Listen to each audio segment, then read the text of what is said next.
We are going to call the town council meeting to order for November 18th, 2019. The time is now 5:31. And let me just tell you what the order of the agenda is going to be.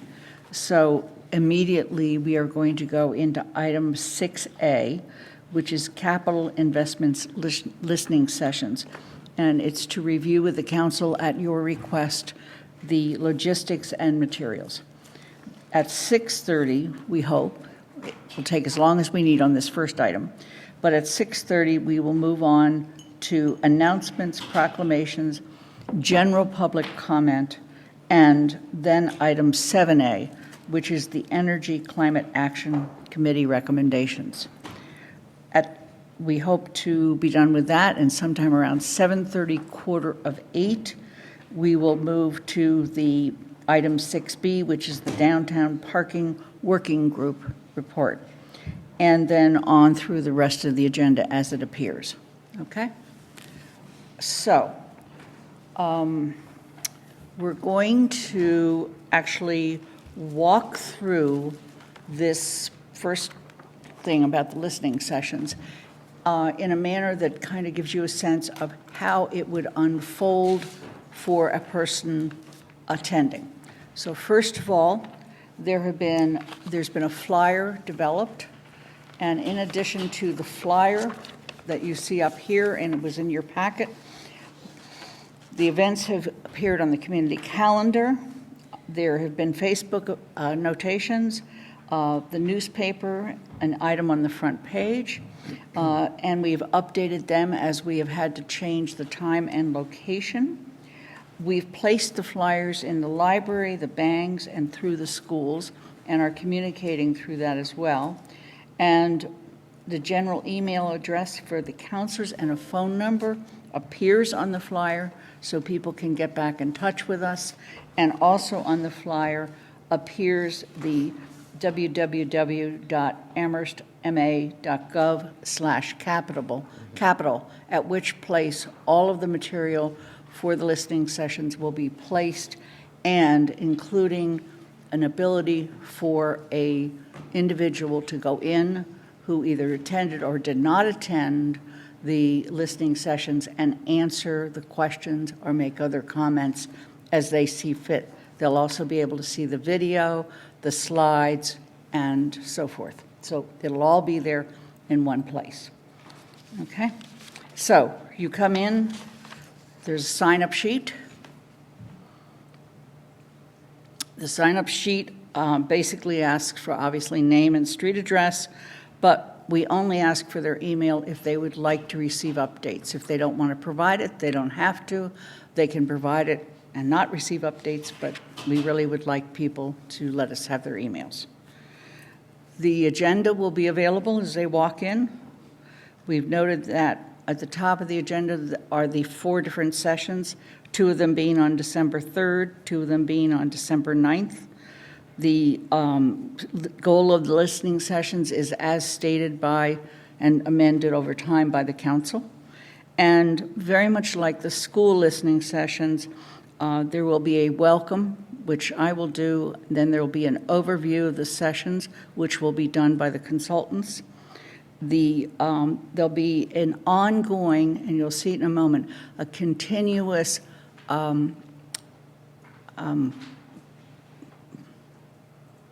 thank you.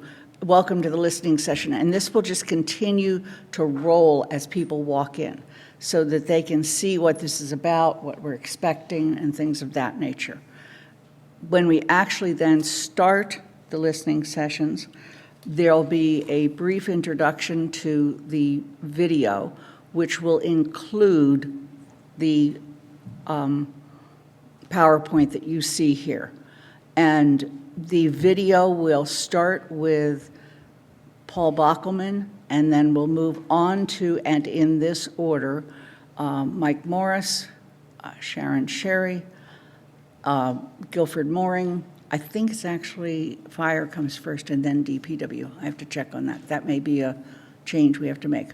And so obviously Guilford Mooring will do DPW, and Tim Nelson will do fire and EMS. And then Paul will come back in for when we talk about the pieces that particularly relate to how the town is preparing for this. So we have not made the video yet. The schedule for the video is as follows. 3 people are recording tomorrow. There'll be time, actually Wednesday. There'll be time tomorrow if we need to make any additional changes to this, and the 3 of the people will be recording Wednesday afternoon, and 2 will be recording on Monday, right? That's when you and Mike Morris are doing it, okay? And Amherst Media is assisting us with that.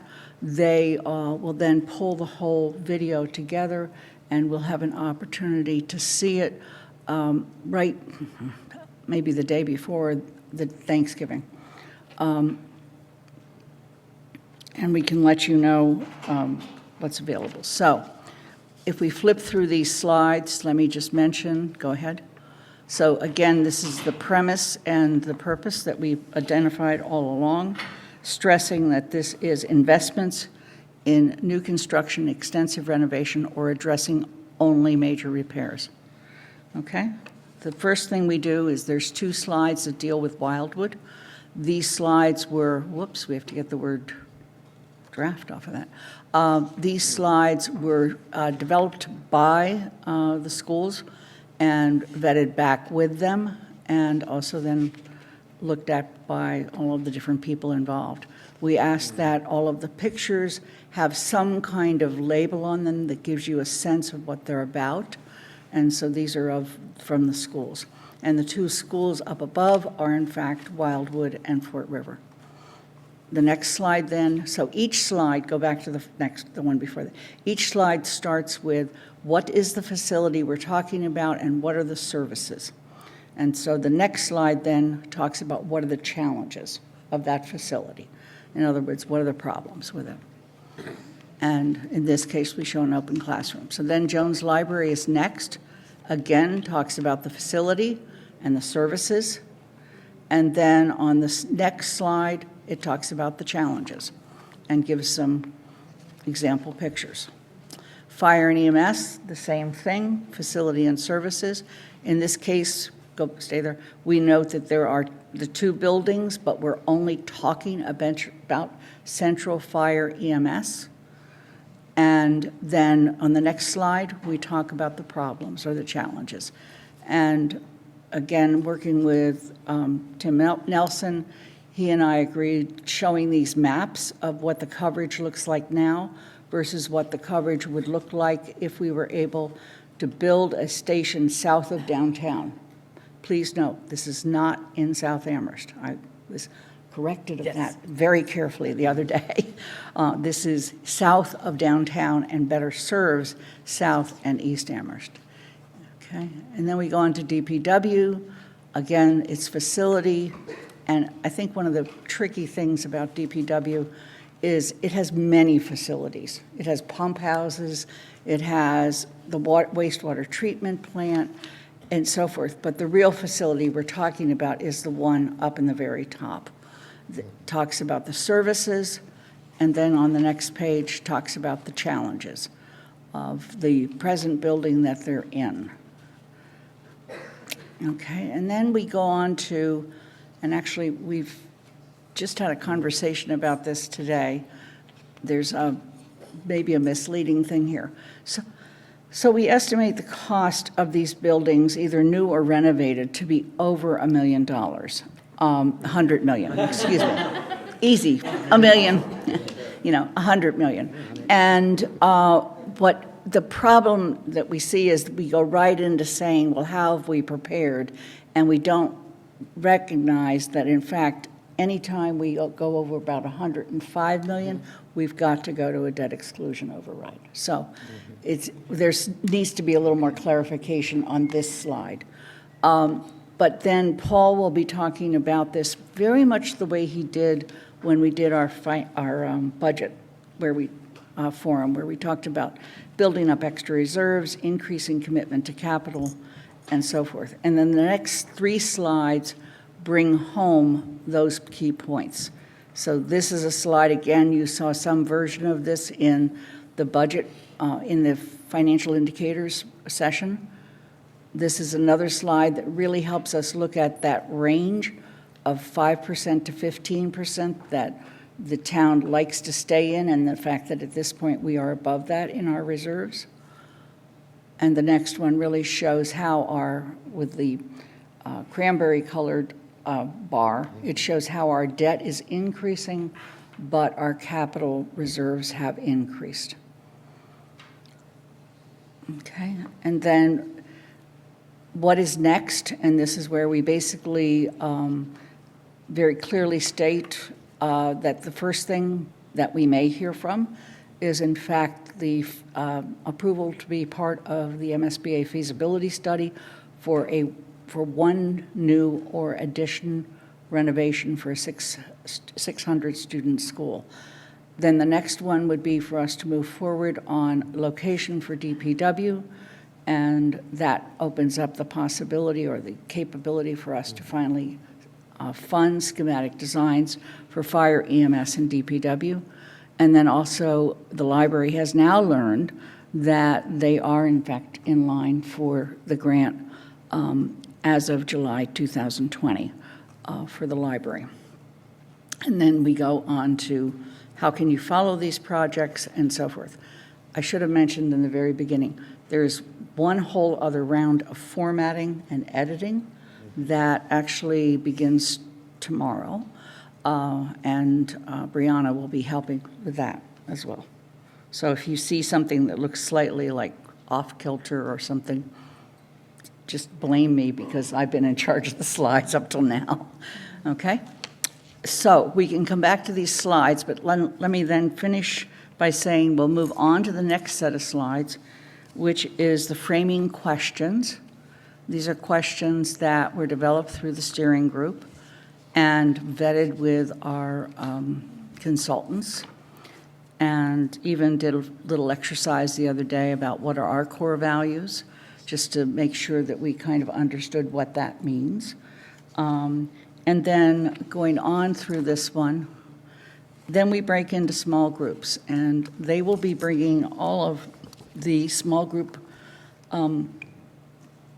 facilitators, and we will be providing people to do the recording, people who work from the town, although we may have to go beyond that just because the last time that they worked with the town on these sessions, they were able to tap into students, but since this begins to eke into exams, we're not going to be able to do that. So we'll now go into the small groups, and then if you go back to the agenda has us coming back and doing brief report outs and general Q&A.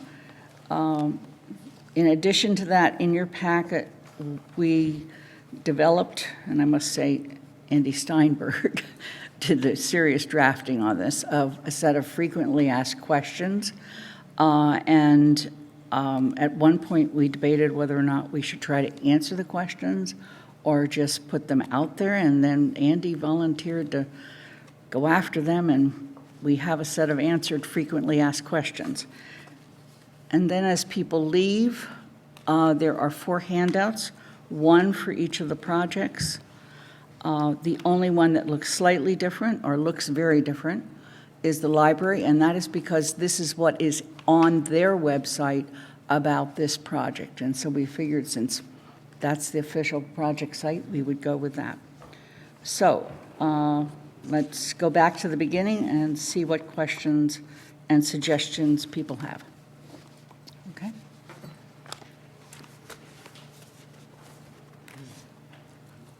Dorothy. You're probably in the wrong, well, there's also a draft of 4 major capital investments pre-listening session general questions. And I had a question about one of those questions. Okay. Let me also say that since I sent these out, I've gotten at least 3 sets of edits. Okay. So it's on page 3, where it's talking about debt exclusion, I think. Why don't you give me question Okay. number. Question 7. Okay. I think that's it. Will my taxes go up Right. by how much and when? Okay, so this talks about the amount going down every year. So then it's not like most municipal bonds or mortgages where it's the same amount of money every year that the cost is divided out? Okay. Andy, I'm going to ask you to respond to those questions.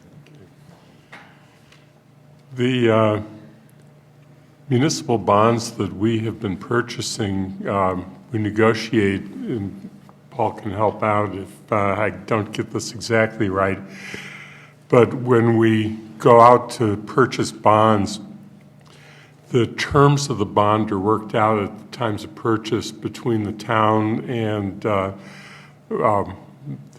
seller, the ultimate buyers through bond counsel. The most traditional format for payment of bonds, and one that has been used as long as I can remember from all of my years on the Finance Committee, is what is described, that it is unlike a home mortgage. We do not do it on an even basis. We do it so that it declines over time. And if you look at some of the financial reports, and I can send them to you or bring them to the Finance Committee tomorrow, it does demonstrate that each year the amount that is getting paid on each bond declines. We might actually want to make the point that this is unlike a home mortgage. It does this.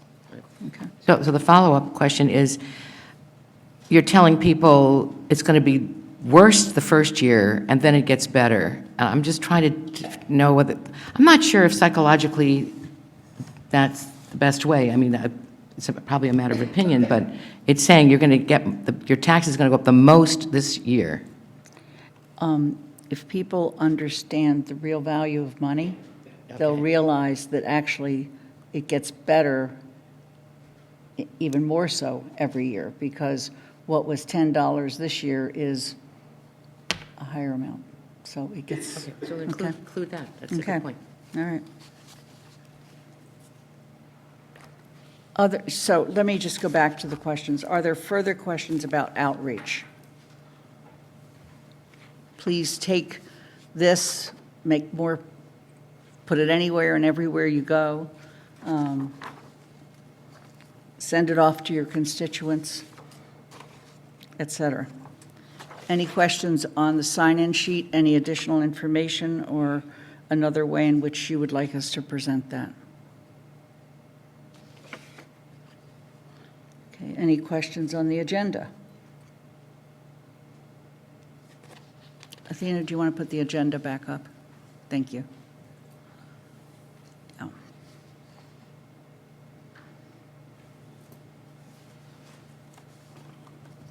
Yes, Kathy. I don't have a specific question, and I'd have to look, as you know, I'm in the subgroup that's looking at all of this, but I was at a neighborhood association meeting yesterday, and I was explaining what the listening sessions would be, and people were very interested that one of the projects will confront, they were asking, when are we going to have to make a decision about anything in particular?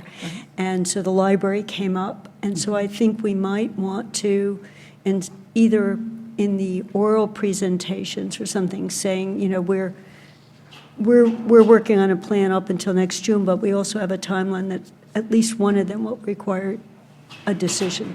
You know, so hearing that the library award was, at this point, going to be in June, will require the year 2020 decision about it, or some time frame. So I just thought we should take a look at this to make sure that will come out at some point in the listening sessions. So Okay. I'm not right now thinking about where it should be. But it immediately was a question from people on, you know, when will you make which decisions about what? So if you go to the slides, there's two opportunities to do that. One would be during Sharon's presentation, and the other would be at the end when we say the next steps, and we get to that. And in the frequently asked questions, we've actually come up with a statement that talks about a 6-month window with a possibility of an extension for a second 6 months. Okay? So there's 2 opportunities in the slides, and then it's in the frequently asked questions. Sharon has the opportunity in her slides, and Paul has the opportunity in his. So, I mean, I think it is there, but I just thought it was, it was almost the first question people, so we shouldn't just gloss over it. Maybe raise your voice or say, by the way. Okay. So then, just staying in order, is there anything else on the agenda at this time? Yes, Shalini? Will we be providing childcare? Because if we are, we should put it on the poster. I don't think that we have made those arrangements at this time. I'm sorry, you said what, Mr. Bachman? We'll look into it? We can look into it, yeah. Okay, all right. Thank you. And again, so then people will come in and the welcome to the listening sessions, which is this one, will be the rolling, and it will just continue to roll as people come in, find their seats and so forth, okay? Are there other comments about the PowerPoints?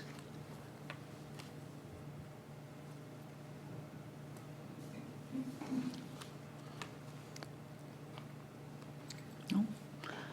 Yes. I think the school one had, they were trying to show that there was, some rooms were bad, but there were no pictures with any children in it. I always think you should have some children in something about a school. Actually, in K-12, you have to be careful, because if you have pictures of kids, you have to have permission. So we tend not to do that. Yes. I have a small request. I forgot to put my hearing aids in this evening, so if everyone could really speak up, it would be helpful. Thank you, Pat. Okay. Other comments about the slides?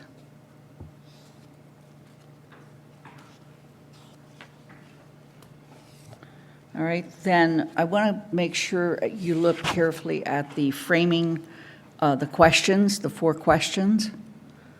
And let me just say that the idea was to start with a much broader lens, knowing that people will rapidly get into both their concerns and what else they need to know. And then finally, we'd like them to end on a high note, what excites them about these projects. So this is the 3rd set of slides. It's the deck 3. There you go. Thanks.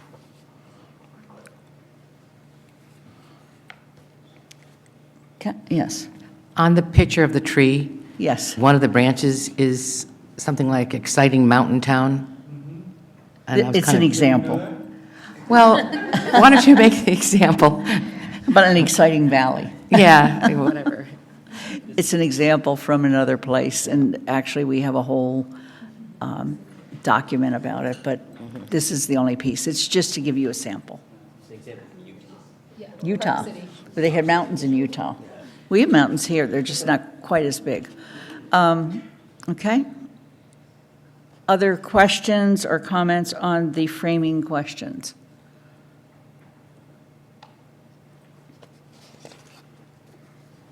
Okay. One more. Yes. We've brought up this thing many times, so it's a mantra, the cost of not doing anything. That maybe should be in here as Right. one of the questions. I was waiting for this to come up. So, on a couple of occasions, we've wrestled with how to deal with cost information. And the problem is that if you go across all of the work that's been done going back to 2006 up to the most recent piece of work that's been done, which is the Fort River study, you have apples and oranges. And let me explain that. For example, in the 2006 study, we looked it was a feasibility study, or actually it wasn't even a full feasibility study, but it was a study about fire stations. Since the study about fire stations was done in 2006, obviously 14 years ago, the growing awareness and incidence of cancer among firefighters particularly has led to a growing need to have two different contamination areas. So in that study, there's no discussion about two different contamination areas, and so therefore estimates don't include that.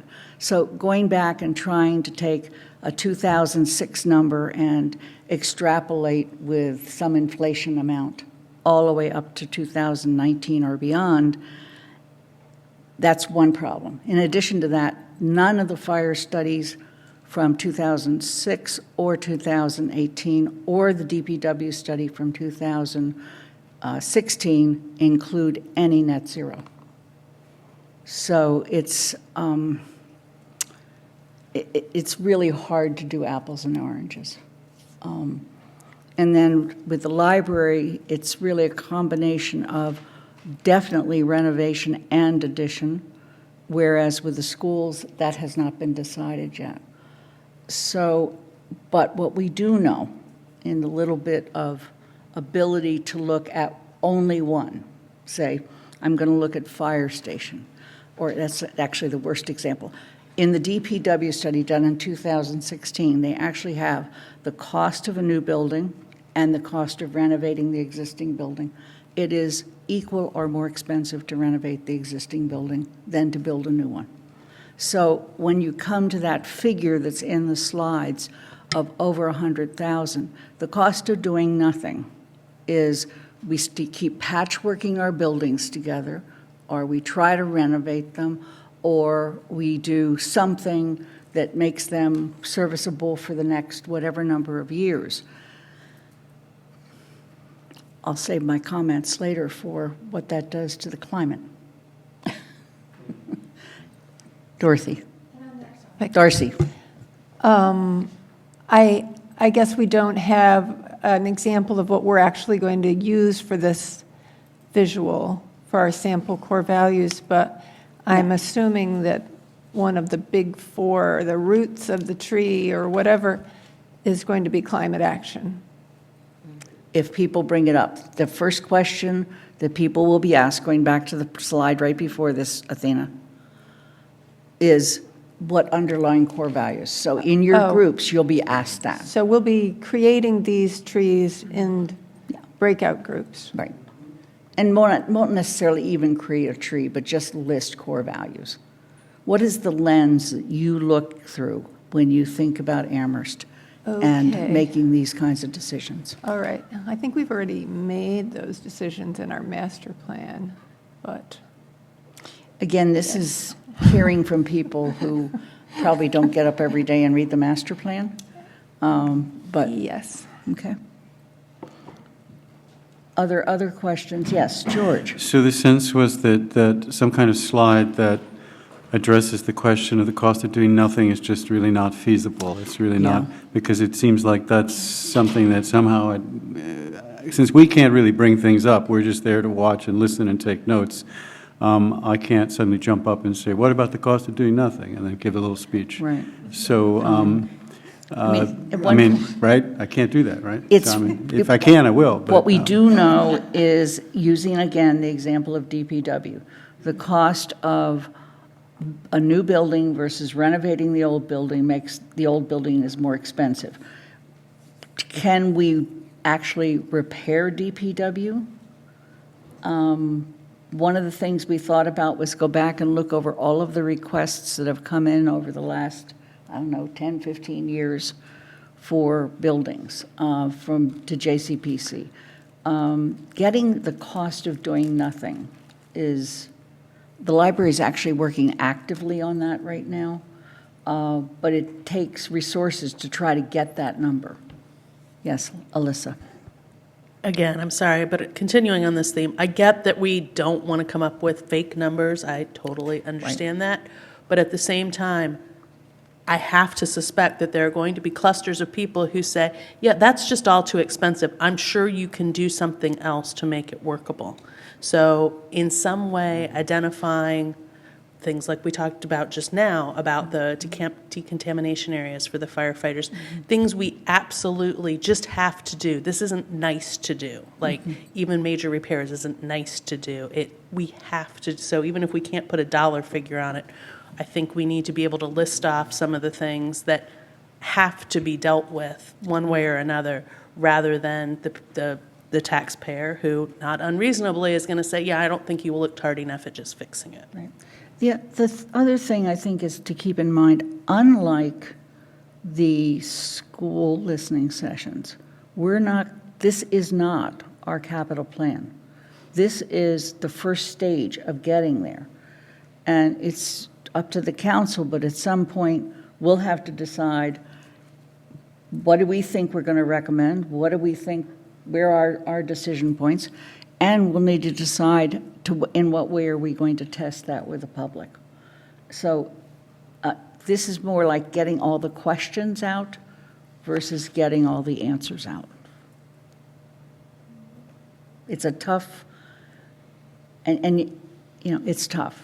Believe me, I spent a number of hours going through all of those old reports and newer reports, trying to find something to hang the hat on. And it's apples and oranges. It makes it would only raise more questions than it would answer.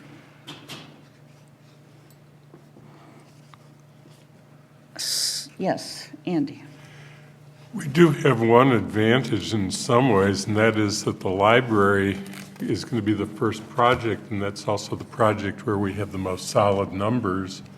So we can say, by way of example, the project that we're working on first, we do have solid numbers. Right.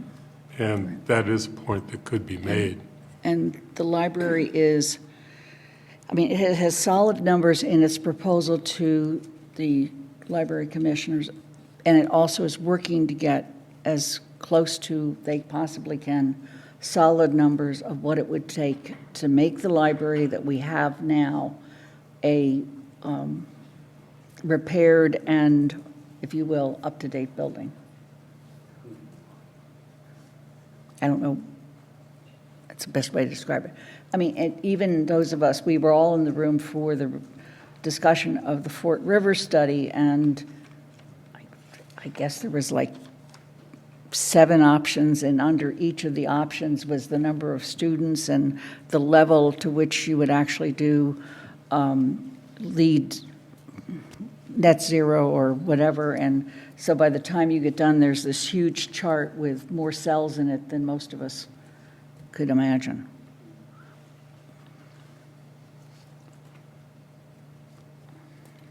And yet, feasibility study for the schools, along with the study of the 6th grade and the study of Crocker Farm, will actually yield more, but that's down the road.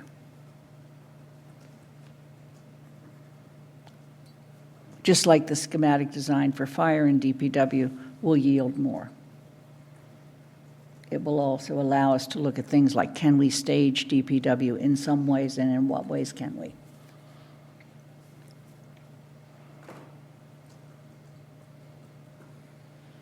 Okay. Are there other questions on the slides?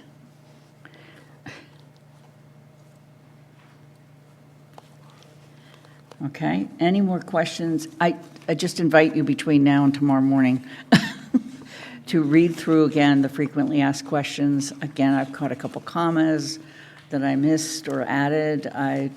The same sentence appeared twice. I had to take an S off of something.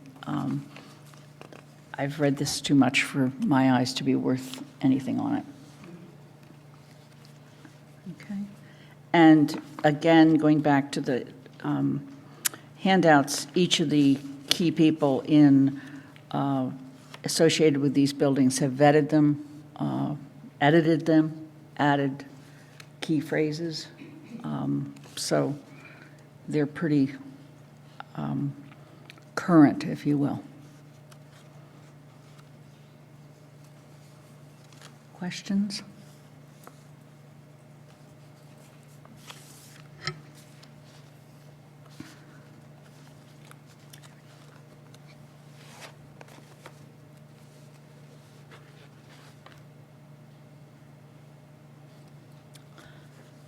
You got everything marked in your calendars? We're actually going to send out a doodle poll, just not because we're keeping track of you, but just so we can plan on the numbers. Since there are 13 counselors, 5 school committee members, and 6 trustees, and that doesn't count Sharon, Paul, Guilford, Tim, or any other people who might want to show up and be there to listen. Okay? Again, these are public meetings, but they are not meetings of the council. So they will not be called to order or clearly public comment's going to be the major purpose of the meeting. So they are there for us to listen. And I think every one of us had some experience being at the school listening sessions, and we all just sat there on our hands to the extent that we could and learned a lot. Are there other questions on this?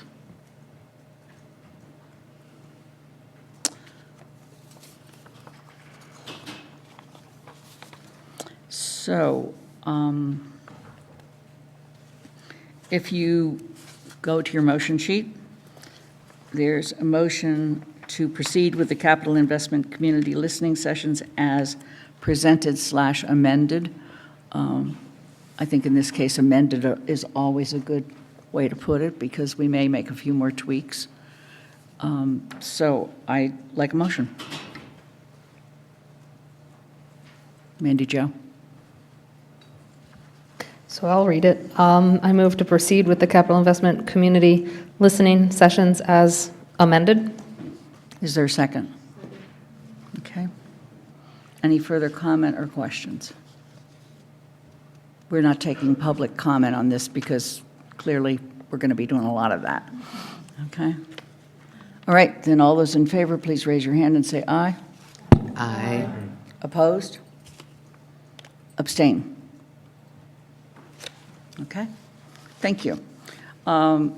We're going to take a break, which is a little unusual at this hour of the day, of the evening, but we really told the people for the other areas that we would not be starting until 6:30. Yes? Like committee reports or something? Would we like to go ahead and do committee reports? Or something else. Oh? Town manager. Okay. Yes, Pat.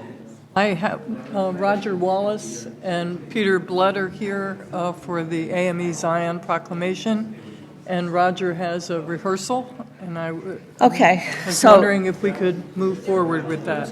then why don't we do the following? Let's go on to the proclamations. And the first one is the Small Business Saturday. Is there anyone here for the Small Business Saturday? No. And I am the sponsor of this. All counselors received it in their packet. It's obviously to support our own local businesses during the upcoming holidays. Are there any questions, changes, or amendments? Then all those in favor, raise your hand. I'm sorry? A motion.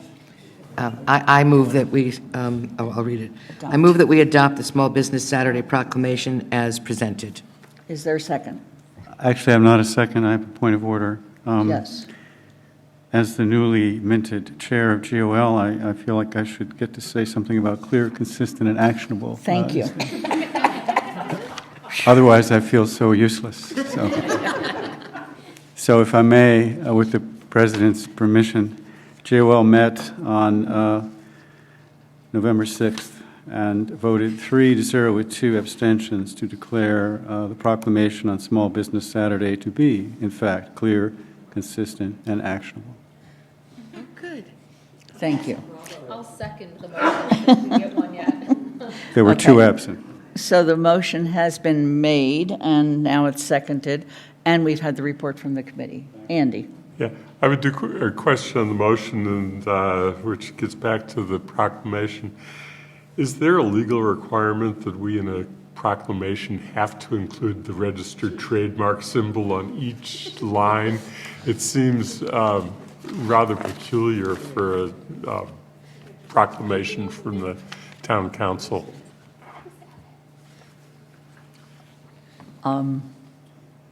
We don't know. We don't think so. It Paul? came up during discussion. Yeah. I forget, I'm not going to point any fingers here. I don't recall that I thought of it, but yes. Mandy, do you have any thoughts on this?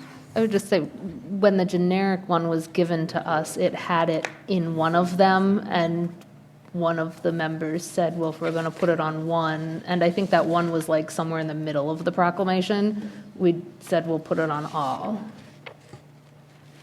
So we're working from a generic document and working very hard, actually. So. Okay. Any other questions? All right, then we have a motion and a second. All those in favor, raise your hand and say aye. Aye. Opposed? Abstain? 13-0-0. Thank you.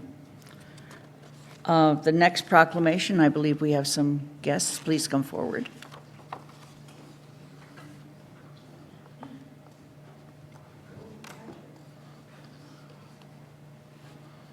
Make sure the mics are on. State your name, where you live, and talk to us. Mr. Wallace. See, that way I don't have to identify myself, you know who I am. I better. My name is Roger Wallace, and I don't believe it's on, but I just pushed the button. My class would often say, we can hear you just fine. My name is Roger Wallace. I am a congregant, a member of Goodwin Memorial AME Zion Church, and have been such for about 25 or so years of my 40-something years in town. Goodwin represents that which is important to me and the other congregants who go there. That is a place for a form of worship that is different because we all have our way of expressing our love of God. That building that is on Woodside Avenue is very small, was built in 1910, has the same foundation. And we could talk a lot about foundations if we wanted to, but I won't because I only have 3 minutes. But what is important is that it remains what I consider to be like a gas station. The folks who go there to be fueled to do the work that they see that needs to be done. And that building has given a lot to the folks. Now you think, oh, it's a building, it's the people who do it. You're right. But it is that edifice, which is a shelter where folks can go to get that encouragement, to get the word of God, is they need to hear it. To sing, which I will not do tonight. But that's what's important. That is why that the proclamation that I did not write, thank goodness, I don't think I could, is going to be presented to you. We just had a restoration fundraiser to buy a new furnace, to maybe fix the roof, to cut down some trees. I could talk to you about the rock and roll toilets downstairs, but yeah, okay. And other jobs, the window sashes need replacing, insulation. There are a lot of things that need to be done. And the community came together based on the whims of this man and some folks from ION, Interfaith Opportunities Network, to give us an opportunity to have some money to do those things. We have a small congregation, and it is our goal and our expectation that we will take care of that building, that the folks, Moses, Goodwin, and Anna, who are on the mural, if they ever get an eyeball that goes around the corner all the way back to Woodside Avenue, they'll know that we're trying to take care of that building and what it stands for and what it means to each and every member who attends and visitors who come to spend some time just to worship. Thank you. Please. I'm Peter Blood, and we're really lucky in Amherst to have what I believe are the two oldest continually operating black congregations in the North Pioneer Valley. And this is the 400th anniversary of African Americans being brought involuntarily to this country. And many people are honoring that and figuring out ways to kind of reflect on what the meaning of that was. And when we had originally the idea of different people in the community helping, assisting Goodwin, this very small congregation, to kind of fix up their building and make sure it can be available for the kind of purposes that Roger has just described, we hoped we would be able to get enough support to simply replace the furnace, which was when I talked to Jackie, Roger's wife, when we first had this idea, she said, that is the tip of the iceberg, that furnace. So we hoped we'd get at least enough for the furnace. And once this appeared in the paper, every day when Roger went to the mailbox, there were more checks that came in. And they have so far, I believe, raised over $30,000 towards the project. I feel really fortunate that I live in the kind of town where people are willing to stand with each other. I was here when the council passed was it the council or I guess it was the pre-council passed the resolution about sanctuary last year and making this really a sanctuary town. I think we're the kind of community where we stand with each other and we care about each other. We notice when each other has needs, when people are facing challenges. And I'm glad that Pat was willing to consider drafting a proclamation where the town could, make a statement about this particular fundraiser. Obviously, we're not asking the town to pay anything, although I guess there may be the possibility of CPA grants at some point. But I think what we're doing with this proclamation proposal is giving you the opportunity to put yourself on the line, saying that Amherst stands with this particular group that has been traditionally disenfranchised financially and is saying we care that all people within our community count and deserve support in this kind of way. So I really hope you will pass this resolution. Thank you. Pat, as the sponsor, did you have anything you'd like to add? I have a small thing. I want to thank the Goodwin Memorial Church's choir for every participation in political events, particularly around sanctuary, that have happened. You make me proud of our town, and I am thoroughly grateful. And Great. Thank you. Any other questions? Alyssa? I don't have a question. I'm completely and fully in support of this, but one of the things that Pat wouldn't realize, because she wasn't in town meeting then, is that town meeting did in fact give CPA money for a project. It was just a $25,000 amount, an archaeological survey, back in annual town meeting of 2015. And generally, when we do these proclamations, again, this being new to the council, we try and bring those things up when we've done it before, whether we've done a previous proclamation or a previous investment, just to show that it's not just words, but that also the community has indeed invested, and there was no question at town meeting that we were going to make that investment. And so it's good to recognize that people have put, in addition to those personal checks, they've also put town funds into this so far, and certainly conceivably could do so again. Thank you. Thank you. Dorothy? This would be adding on to Pat's about the importance of the choir at community events. I was lucky enough to be at the fundraising dinner, which was one of the biggest events I've been in the town of Amherst. I think we waited a full hour for our table to get food, and there was lots of food. And then just, was it yesterday or 2 days ago, when the rededication of the revival of the mural, which was a wonderful event, and the mural looked great. And again, a very small choir sang and brought beauty to the event. So thank you for your contributing to our civic enjoyment. It's just another way of saying this is truly our town. Could I just say that that grant that was made for the study, that study, believe me, is right in hand, and they are using that study that was supported by the town before to prepare for the additional grants that will be needed to complete the project. So that was very, very helpful, that money that was given. Great. Thank you. So I need a motion. Pat? I move that, not good at it. I move to proclaim the council's support of the Goodwin Memorial African Methodist Episcopal Zion Church restoration.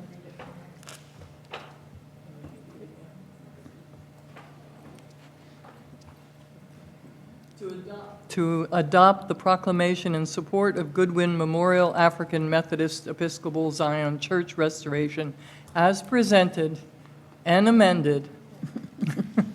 George, do you have something to say? Is there a second? Second. Okay. Any further discussion? Andy? I do have a question, Ms. Brewer. Did you go back want to to you, Jen. amend to add a whereas clause? Yeah, I think she does. I was open to that if I was kind of hoping we'd find a typo or something so we could add that in. But given that it's as it is, we could either just have the minutes reflect that, or if you, I know you can often do these things on the fly, Andy, to add another whereas clause. I think that'd be lovely if we could, but I don't want to hold up the proclamation from that standpoint. So currently it's presented, and secondarily it would be amended if we were able to throw something like that together. Do you want to do amendment? I think it's up to Alyssa. Alyssa, do you want to do an amendment? Could we do it in such a way that it indicates that we could cross the Ts and dot the Is sort of after the fact rather than it being We perfect haven't right now? voted yet. Good. So without me crafting this on the fly.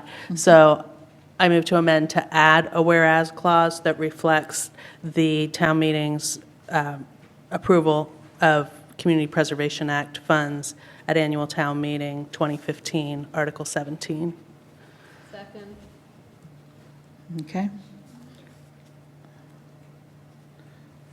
And that was in what year again? 2015, thank you. All right. We'll amend that before we, okay, so there's a motion to amend, do I have a second? I did. Okay, and George, GOL? Yeah. GOL is willing to accept that amendment. Is there anything else from GOL on this particular one? This particular, no, there was none. Okay. All right, then the motion is, right, is to move as amended. Is any further questions? If not, Have to vote on the amendment excuse first. me, thank you. All right, we're voting on the amendment to add a whereas clause that recognizes that the town of Amherst in the town meeting of 2015, Article 17, voted to provide Community Preservation Act funds for the archaeological study of the church. Okay? All those in favor, raise your hand and say aye. Aye. Opposed? Abstain? It's 13-0-0. Okay, we're back to the original motion. The original motion is to adopt this proclamation as amended. Any further questions? All those in favor, raise your hand and say aye. Aye. Opposed? Abstain? 13-0-0. Thank you very much. Thank you. Yeah.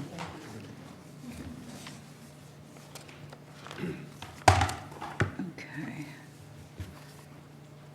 Just, so.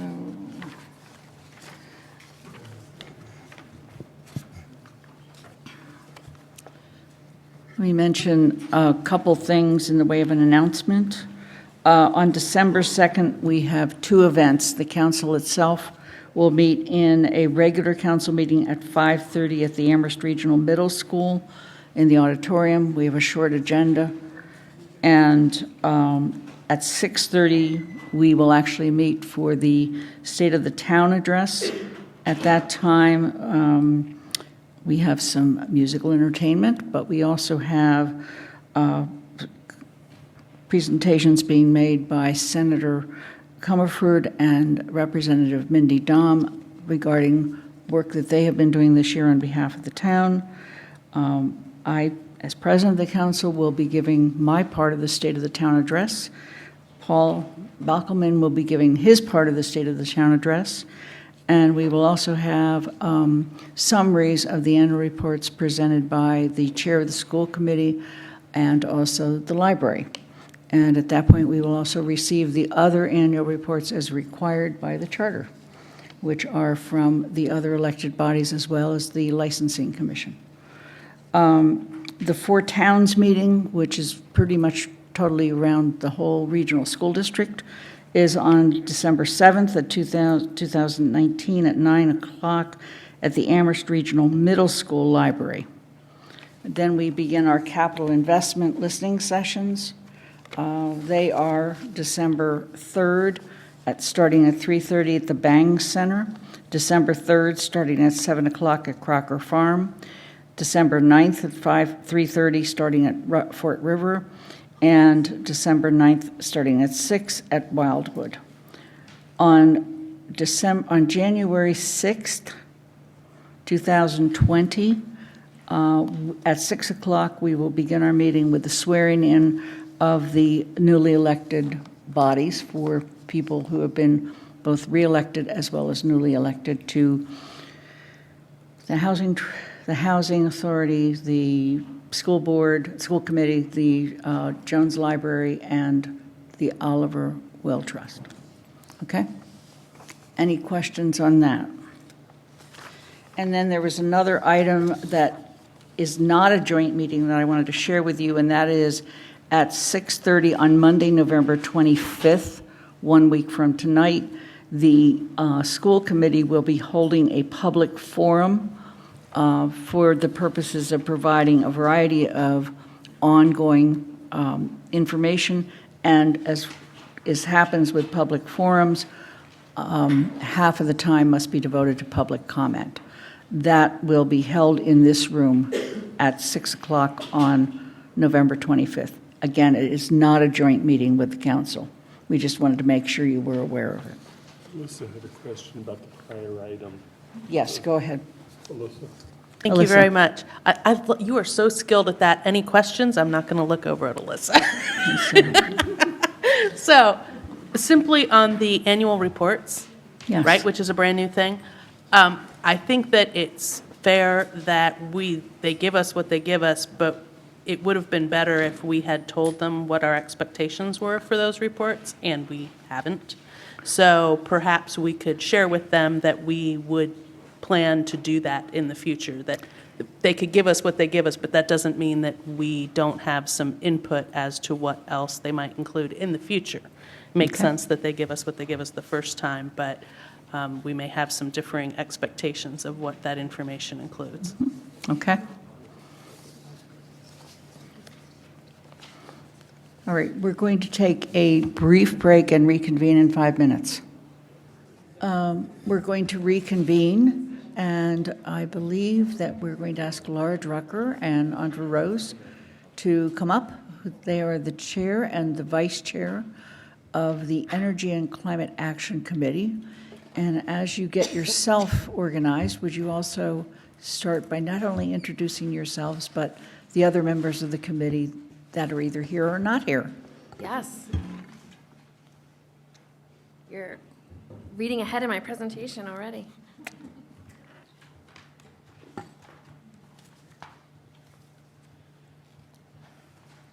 Is this the thing? Oh, okay. So next slide, please. So yeah, so thank you for forming our committee, first of all, and inviting us here to recommend some climate action goals to you.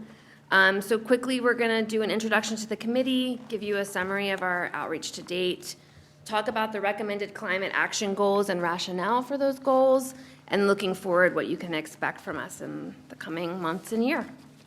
So next slide, please. So I am Laura Drucker. I'm the chair of the committee. Andrea, would you like to introduce yourself? Okay, I'm Andrew Rose. I'm the vice chair. Great. Folks that are in the room, a quick hello. I'm Steve Roth. Dwayne Berger. Jessica Selma. Great. And Ashwin Ravikumar is not here, I don't believe. No. Of course, Darcy and Evan are council people, and Stephanie Ciccarello, our staff liaison and town sustainability coordinator, who has been leading this work for many years, and we are really thankful for everything that she has done. Unfortunately, we did have one member recently resign due to scheduling challenges, so hopefully we will be getting a new member shortly. Thank you. So I just wanted to quickly go over what we've been doing so far since we first met. I don't think this slide does us justice. We've been working pretty hard, I would say, since our first meeting at the end of May.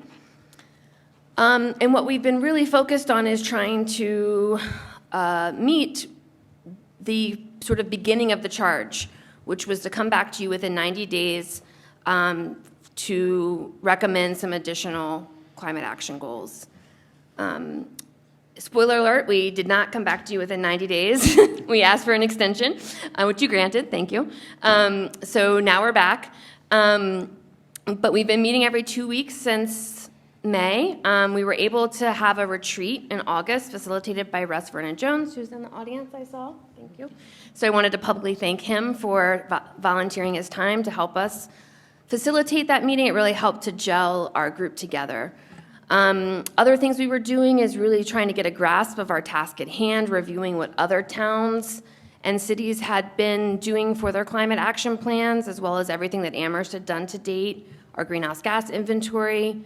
But most importantly, and why we really asked for an extension on our 90-day, is because we wanted to make sure we got significant community input.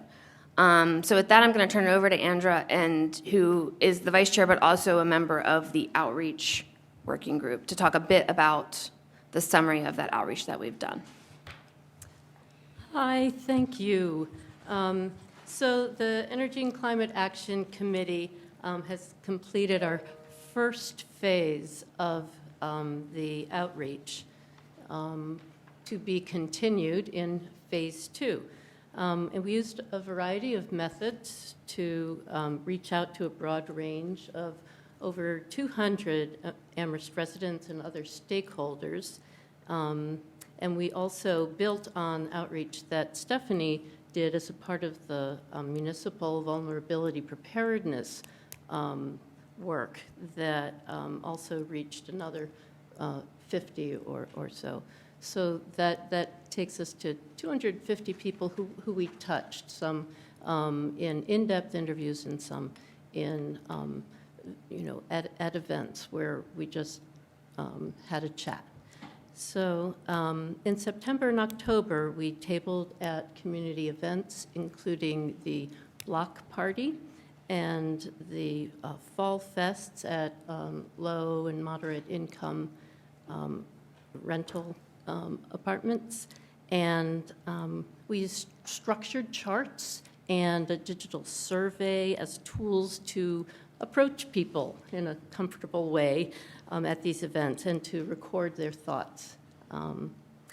And we organized 2 public forums, and we interviewed over 50 people at both interviews that were individual and in groups. The details of our outreach efforts are in the outreach report in your packet. It's a 64-page report because it includes our notes from every interview and summaries of all of those activities that we did. So We found that we could say we succeeded in finding out whether the community members we talked to would support ambitious climate goals. And we found very strong support. They're not perfectly consistent. And, I'd put the caveat in that many of our methods would not have drawn naysayers to us to speak. But the stakeholder interviews really did give us an opportunity to delve in and be informed about questions that we know we'll be continuing to talk with people to develop dialogues with in phase 2. And we did have some success reaching a broad population by particularly targeting some of the low and moderate income apartment complexes. And what we found most consistently is that there was a desire on behalf of the people who we interviewed, which included people in the business community, people in town government and staff, and people at various institutions and organizations. Everyone is interested in going forward, working together. So some of the barriers identified are cost, real and perceived, competing needs of the town, and a lack, real and perceived, of proven technologies to meet our needs, like heating, heavy-duty vehicles, in terms of the clean and very low carbon emissions opportunities. We don't have control over all of those, we acknowledge.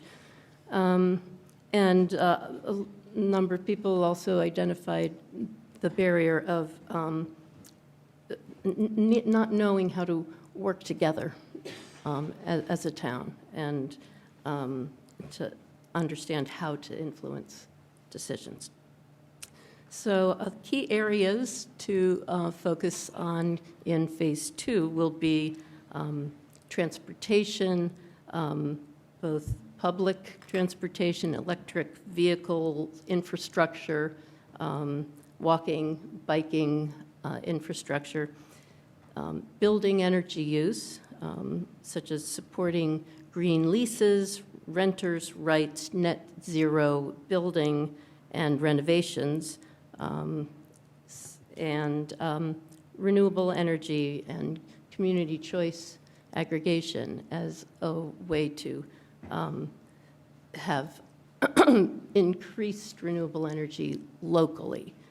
But there was clearly a preference for putting that on, not on green, but on our built structures already.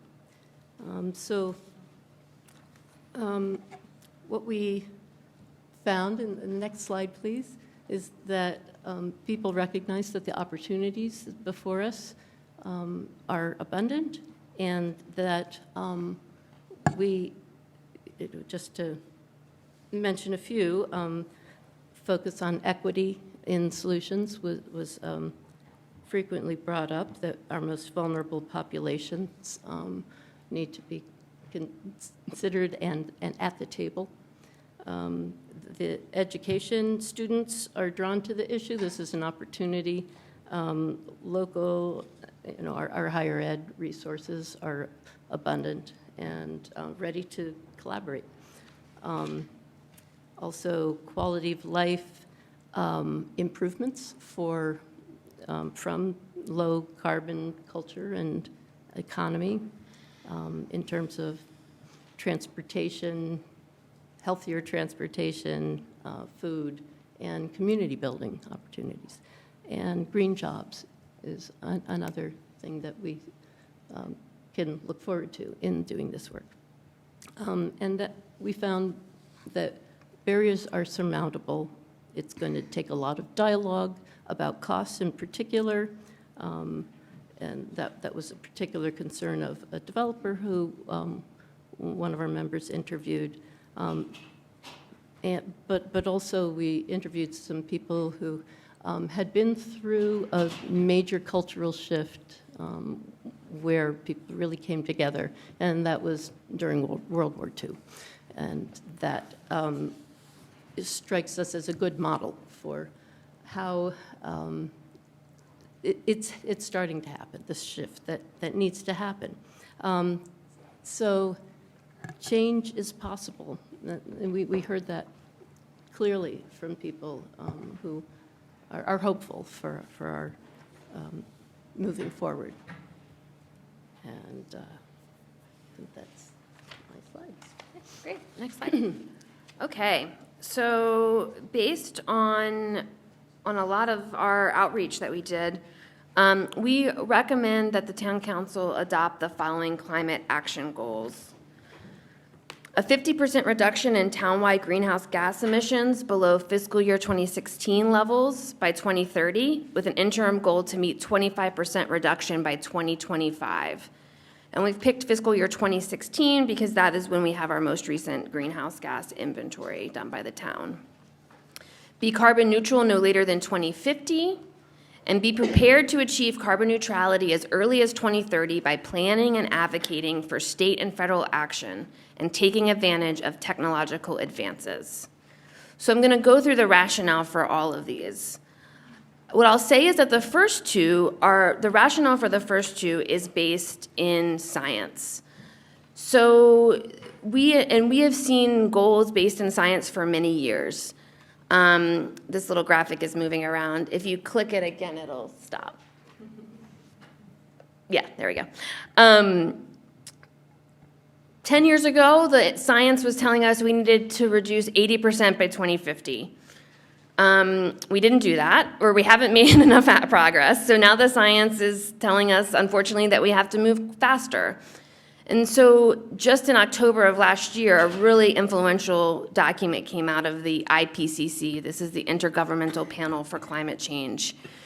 And what they do is they pull together scientists from around the world, experts in these areas. They distill all the science and all the updated research, and they provide us a semi-readable amount of information, as well as fact sheets to help policymakers make decisions.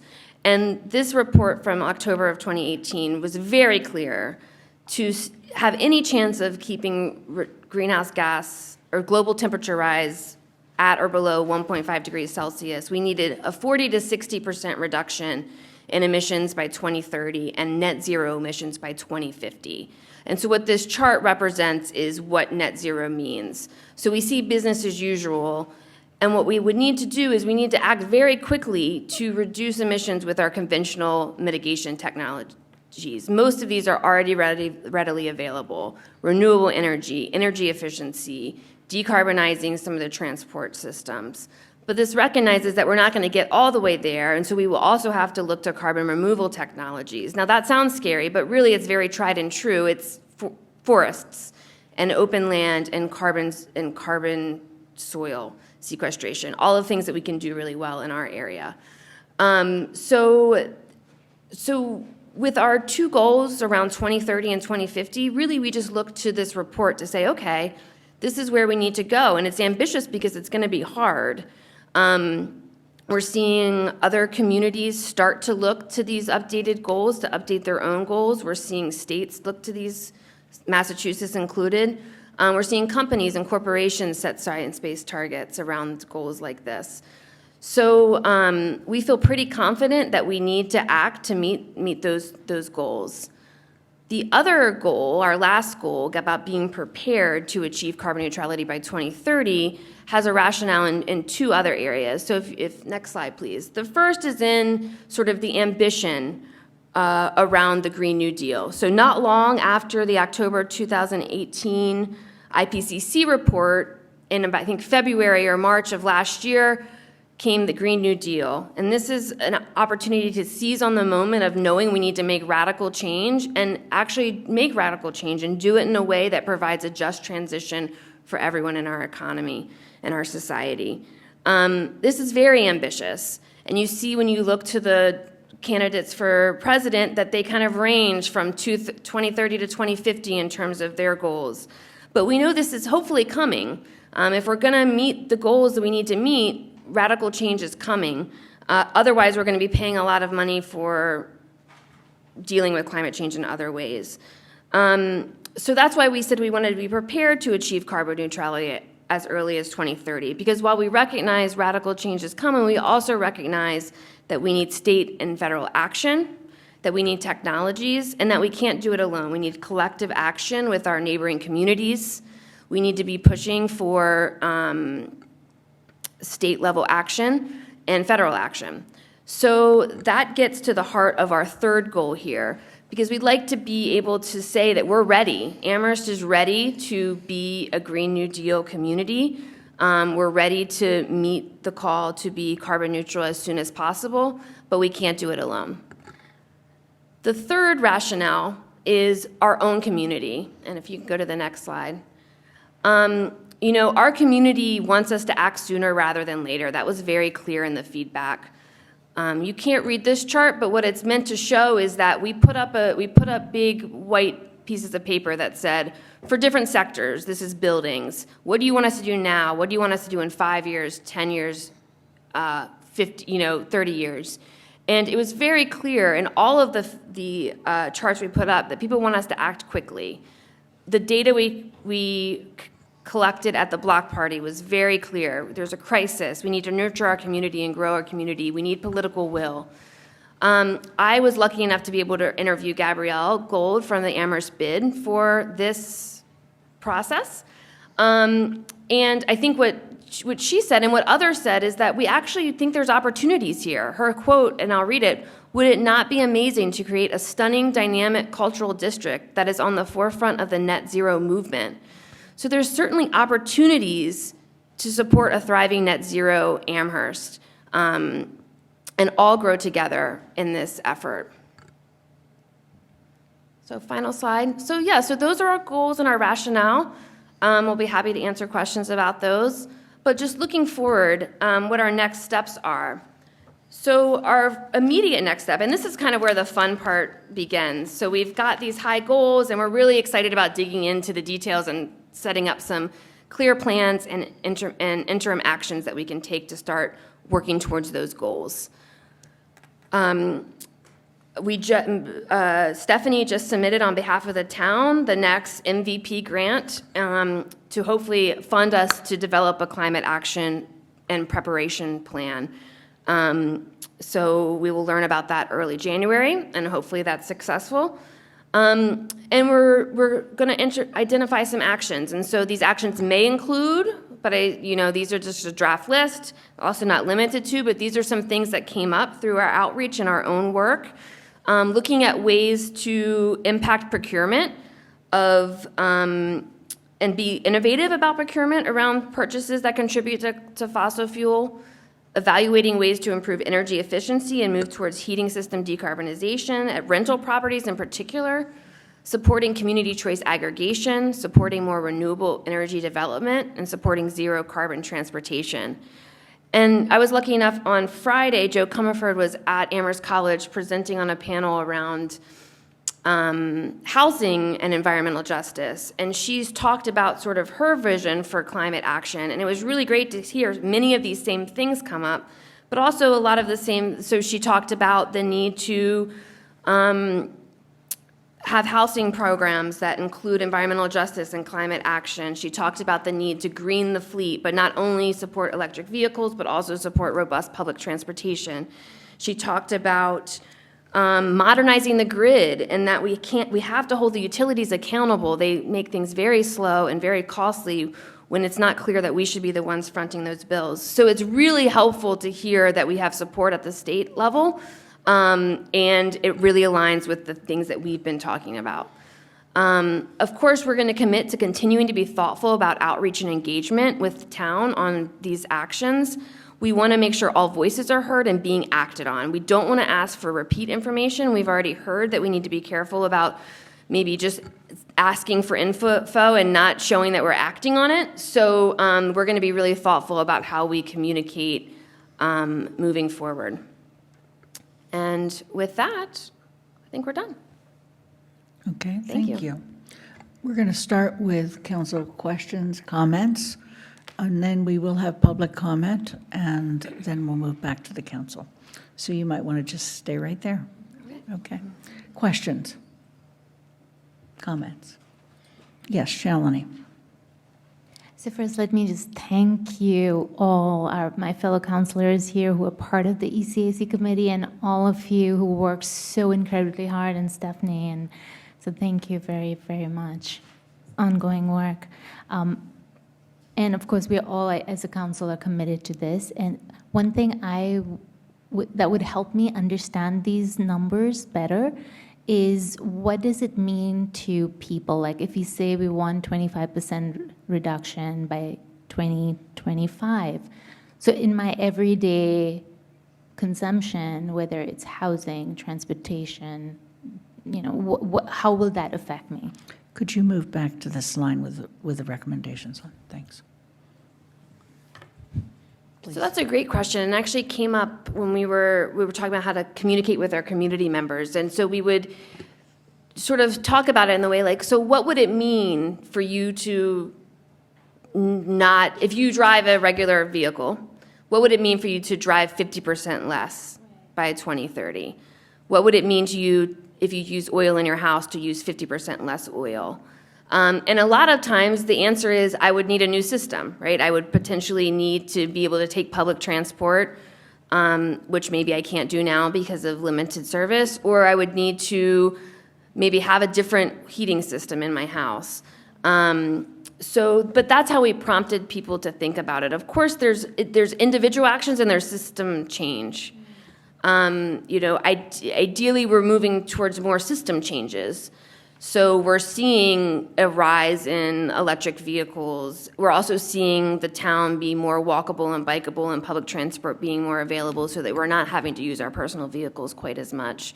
We're seeing a lot more renewable electricity in the grid so that we are using our own electricity, and if we can, we have our own renewable, but many of us can't have our own renewable. So we want to see that action being taken on a systematic level. I think also the responses that we got let us know that there's going to be a lot of educating and and research that they're going to look to us. A lot of our stakeholders are going to be looking to us for ideas of how this is going to happen, and it's one of the things we've already started collecting, but obviously cost effective and start with the low-hanging fruit, the energy efficiency work. But yeah, that is the challenge. That's why we set, our sights on goals that then we work hard to try to find the ways. Andy. Yeah, I'll follow up on that question. I appreciate the response that you've given. I sort of had similar thoughts, but I also want to thank you for the work that you've done, and just comment that ambitious goals are good because they force all of us to reach. But the feedback, well, I really was impressed by the amount of feedback that you sought and how you summarized it. Of course, and we know that it could only touch a very small portion of the community, and that there were a lot of pieces of the community that are going to be looking at what we do, looking at what you do, and wanting to know, as has been noted earlier, how is it going to affect me, and will I be able to do my part, and will it do something that is going to make it impossible for me to continue to live in the town of Amherst if I have to do my share to help achieve these very ambitious goals. And so part of it is how to reach out to a larger number of people and what you've thought about doing there. But the other is to recognize that there are going to be great costs for homeowners, all property owners, and because property owners charge rents to make up for their costs, renters. So there's going to be nobody in the community that's going to be not affected, but if we don't do something about our physical buildings and making them secure and in an energy sense secure, I don't see how we achieve what we want to achieve. And so there just seem to be a lot of cost factors that we don't know that we're saying we want to explore and commit to if we can find a way to do that. So, but also how to bring the rest of the community into a higher level of knowledge and comfort. Yeah, great point. So just to comment on that, so I've been lucky enough to be able to work in this space for the past 12 years, thinking about how we address climate change in government, with companies, at the college. And I find that the cost question obviously comes up quite a bit, and it usually comes in two different places. Either all of this stuff should be free or save us money, or everything's prohibitively expensive. And the answer is neither of those is true. Many of these things will save us money or be cost neutral, but they require some sort of cost input. And what that's going to require is us thinking about different ways to be innovative about how we budget and do our procurement strategies. Companies have had to do this. There's companies that for a long time had been buying vehicles completely separate from their fuel, buying their fuel, and they realized that they wouldn't ever be able to buy energy efficient vehicles because the fuel savings were being realized by a different department. Pulling those two departments together, they were able to innovate around that and really drive their efficiency down. On the cost prohibitive side, I think, we are in complete agreement with the fact that we can't have a plan that's going to be cost prohibitive. Because best case scenario, we have one really energy efficient building that was really expensive and we do nothing else, which is not what we want and will not make us reach our goals. Or we become a non-thriving Amherst, which when we talk about a just transition for everybody means we have to have a healthy, growing community, right? So I think that the leasing is a perfect example of trying to think through opportunities to create advantages for both the landlord and the renters. Right now, renters that pay their own utility bill are paying money into Mass Save, and if their landlords are not doing Mass Save, they're just wasting that money. They're paying all of that money, and including all of the heating and everything else that they're paying, because the buildings are typically inefficient, is getting thrown away, and their landlords are not motivated at all to apply for the Mass Save funding to reduce energy. That's just not right. But there's also, it shouldn't be okay for tenants to use as much energy and water and everything else as they want and have that go back to the landlord. Green leasing arrangements are opportunities that will provide a cost-sharing benefit. So the landlord can come in and do the energy efficiency improvements. He gets a cut or she gets a cut of the savings, and the tenants get a cut of the savings. So we're talking about thinking about things that are going to be a win-win for everybody involved. And we know we need to keep cost at the forefront of those discussions. Kathy. I also want to say thank you when I look at the amount of work you've done and both the enthusiasm, but I think it taps into the broader enthusiasm both in Amherst and across the country, and particularly if we go down to the kids' age, young kids' age, college kids' age, that we don't often have an opportunity to bring those residents into an initiative. So what I wanted to focus a little bit on in your term of it's going to take collective action and thinking beyond the 7 by 7 miles that are Amherst. If we really want to do something about our air and our environment surrounding, if other towns right in our area don't move with us, I don't think we can put a glass bubble around ourselves and say, we'll be in our own climate. So there you had one list on the purchasing energy together, but ideas about how to bring other towns with us. That would be question number one. And then secondly, I'm glad you mentioned Joe Comerford, because early on, about a year ago, when she was running and just recently elected, we talked about opportunities that to use the state's power, that it has an income tax, which is a fairer way to raise money. If there was a small surcharge, even if it was on interest and capital, not on wages, that was earmarked for the solar add-on. So you can go so far with your own home, and we can help you retrofit it. So to be able to go into lower income.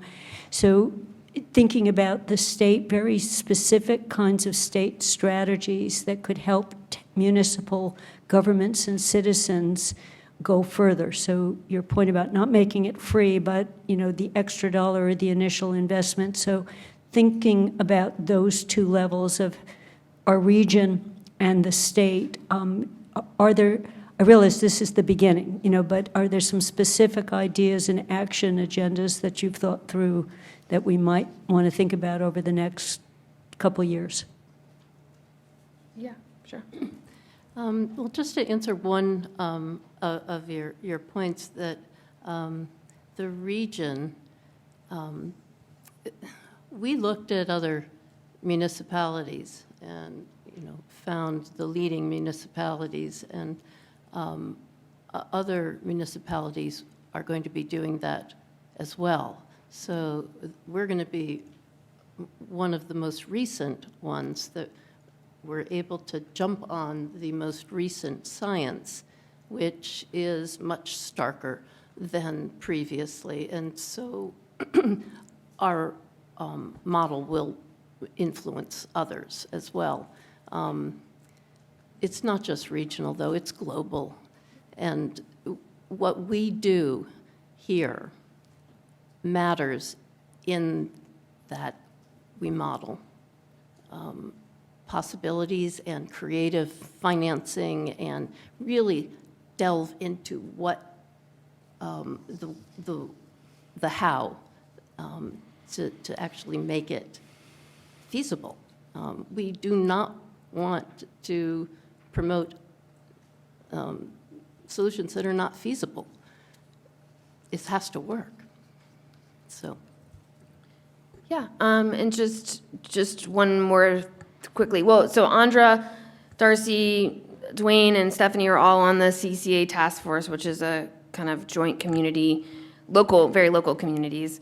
But Stephanie and the town of Amherst have been part of NIMS for several years. Yes. I was like, where are you?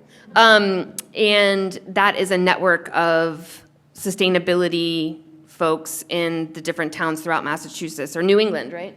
New England. And so she has a lot of contacts there with other folks that are working on this, both in the town government as well as like committees and other things. So yes, great points, and we need to continue to do that, even with our most recent neighbors. Like when you mentioned that, I was thinking, oh, we should set up a meeting with folks in Hadley and Northampton and stuff. Yeah. George?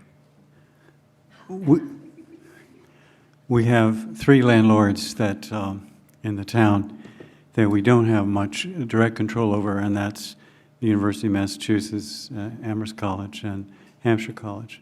So I'm wondering what, if any, conversations you've been able to have with the ECAC, or what you think going forward are the possibilities for greater collaboration, since when we're talking about Amherst, there's a good portion of it that the town really can't do much with unless there's some work collaboration. So I'm just curious about that.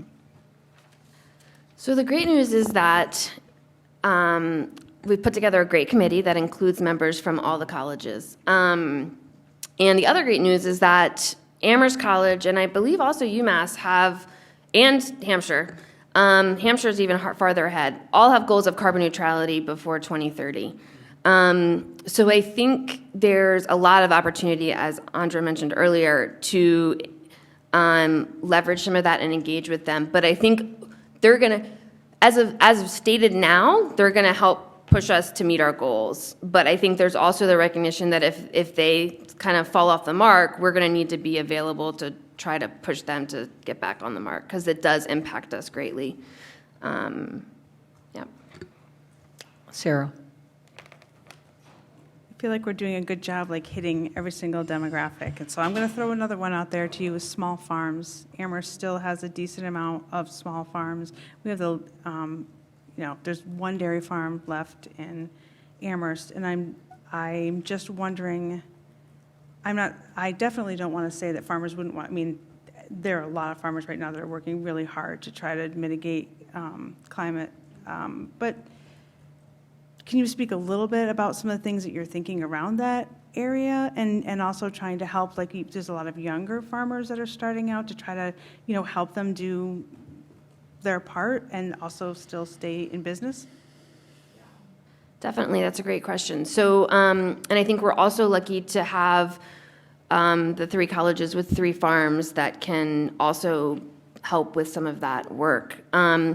We have had our agriculture on our list, and it continues to be on our list. It didn't come up too much in the outreach, but we also recognize that we were doing the outreach between August and October, so that is not surprising. So we need to think through how we engage specifically with the ag community probably in February, which is, from my experience with our farm in Amherst, is the best time to talk to farmers. But I think there's a lot of opportunity there around soil carbon sequestration, organic farming practices that are probably doing already a lot to contribute positively to our greenhouse gas inventory in the town. And then, of course, potentially anaerobic digesting and composting and other things. So, yeah, for sure. Yes. Oh, Mandy Jo. I'm going to echo everyone else saying this is fantastic. I just want one clarification, and then I have a question. The clarification is the first 2 goals mainly, but I guess it relates to the third one too, is you say townwide, and so that means townwide including UMass, Amherst College, and Hampshire, or I think our charge was outside of that, but it would include residents. So I just want a clarification as to what those first 2 goals, what it includes in terms of what GHGs we're measuring. The third goal, I still don't quite understand. So I read it and I kind of get it, but I don't. And so I'm hoping for some sort of better explanation of what it means. And you explained it a little bit in your presentation. And so the question I wrote down to that was, does it mean that if, and this is an example, if a transportation vehicle or if a building that is getting a replacement heating system, say, and that item is intended to last 15 years from now, that goal 3 would dictate that that item at this time be bought, be a carbon neutral buy, essentially, so not emitting greenhouse gases. So for a vehicle, it would be a bus, or a lot of them don't last 15 years, but 2030 is 10 years away. But a building or a replacement boiler, say, would that mean that to meet that third goal, we can't, if we're going to try to do that, we can't buy a boiler that operates under, say, natural gas? That's what I'm trying to figure out, what that third goal means. Yeah, I can give a shot at it, and then Andra, if you have any thoughts. I think, so I don't think that we've been basing this on the town inventory, which does include the colleges.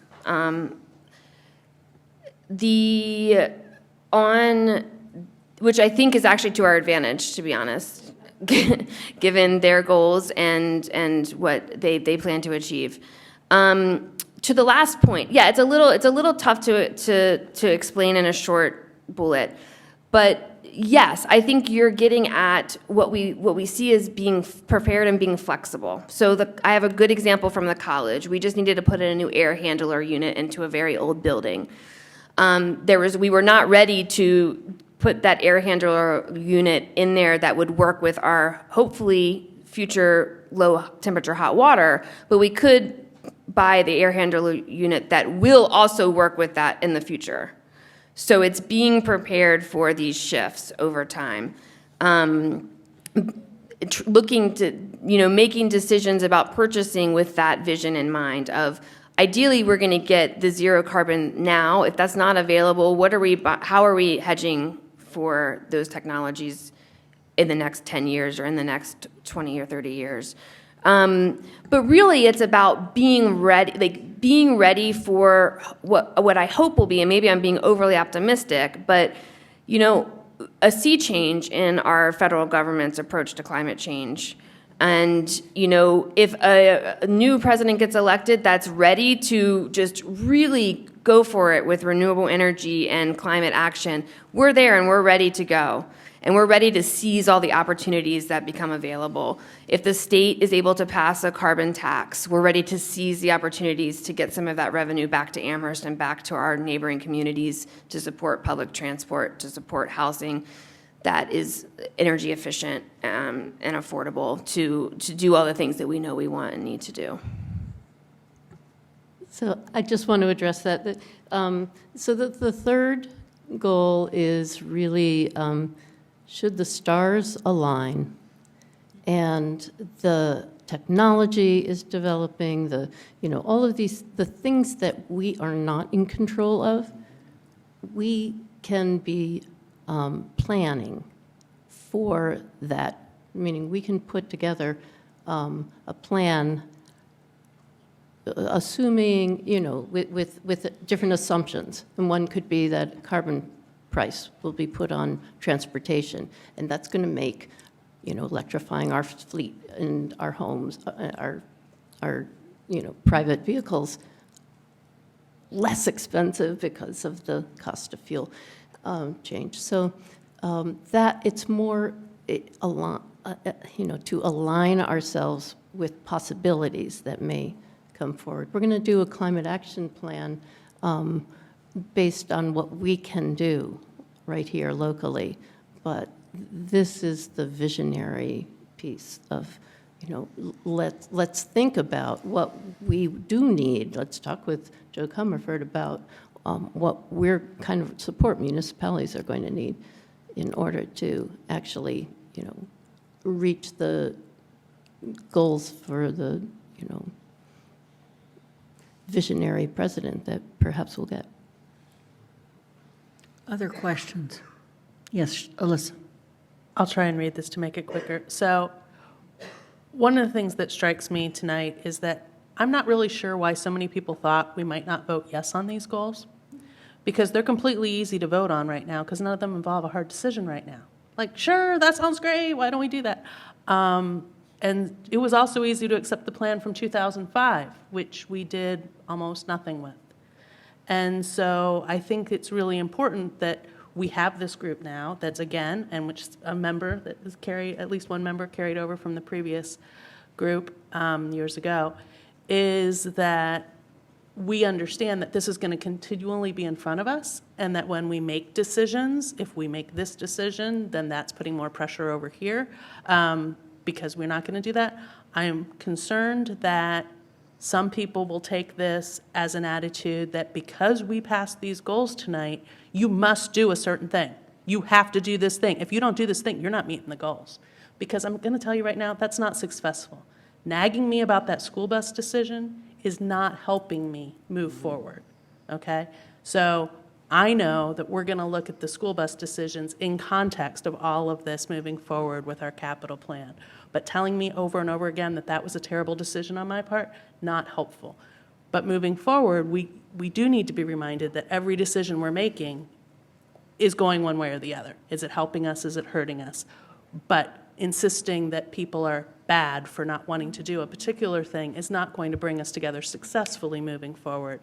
So I just ask that that be reminded as these continue to play out, as we start having to make hard decisions. George. This is actually a constituent question that, and I believe a constituent is watching. So who will be tracking the progress? How can we measure it? Who will be tracking it? And how are we going to measure greenhouse gas reductions? What's going to be our sort of benchmark, and who's going to do it? Yeah, so there's there's tools out there for cities and towns to both measure and track greenhouse gas reductions. I mentioned that the fiscal year 16 inventory was done with Stephanie in support of an intern from the University of New Hampshire Sustainability Institute. Thank you. And so I imagine we will try to leverage hopefully some local interns for the next one. But yeah, we'll need some people power to crunch the numbers. But luckily there's standards and guides out there to help us do that. And we'll probably need to come up with a plan to do that regularly. Yeah, and Stephanie's saying that the NIMS network will help us with that as well. So as I think about this, and I think about the session we had at 5:30 to start kicking off, talking to the community about major capital plans or investments on 4 buildings, 2 of which function essentially as barns, and having been part of the group that helped rewrite the net zero bylaw, which only applies to new buildings. And I look at your goals and I think about the Fort River study, where the only building that we have any price on, estimate, not price, estimate, is the one that would be a brand new building. And in fact, when we had that session with the Fort River Study Group, some of you sitting in the audience, I asked the question, did the other estimates include bringing the renovations up to net zero? And they don't. And my sense is just what I know about this subject, having done some of these things myself in my own home, it's not cheap. So, and if we look at these goals and we look at buildings that we're going to build or renovate, and we hope we aren't going to have to do it every 10 years. We hope we're going to be doing it and then keeping them up to date. It has implications for bylaws like net zero. It has implications for the decisions we make about what we do with those buildings, whether we build new or we try to renovate a barn and make it net zero, which it isn't going to happen. So when I think about this, I'm not so focused on my own home. I've recycled for 40 years. We have solar. I don't drive my car nearly as much as I used to. So I don't focus on that. I focus on this town and what it's going to cost us as a town to contribute to that, particularly as we get ready to make some very, very big and tough decisions about our capital investments. And I just want to make sure that people understand the way we presently have it, our net zero building bylaw, does not apply to renovations. It only applies to new buildings. And that's something that we have to address if we adopt these goals, and if we particularly look at trying to get there, 2050. I mean, if we build a new school, I hope it's still the same school at 2050, and we're not looking at another school at that time. So I look at these goals and I say, where is our biggest impact? Where can we make the biggest difference? And I think those buildings are one of the places we can make the biggest difference.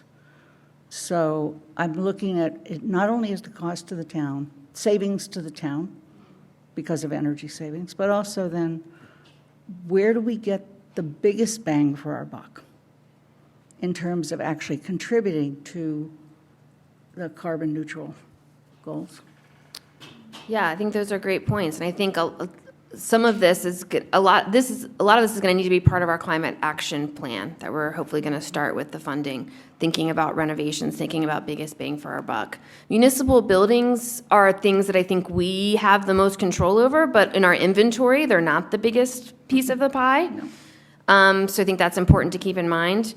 The other thing I'll just say is that at the UN Climate Summit a few months ago, goals were put out and adopted, or in the way that they are adopted, to all new buildings need to be net zero by 2030. All existing buildings need to be net zero by 2040. So we're not doing it alone.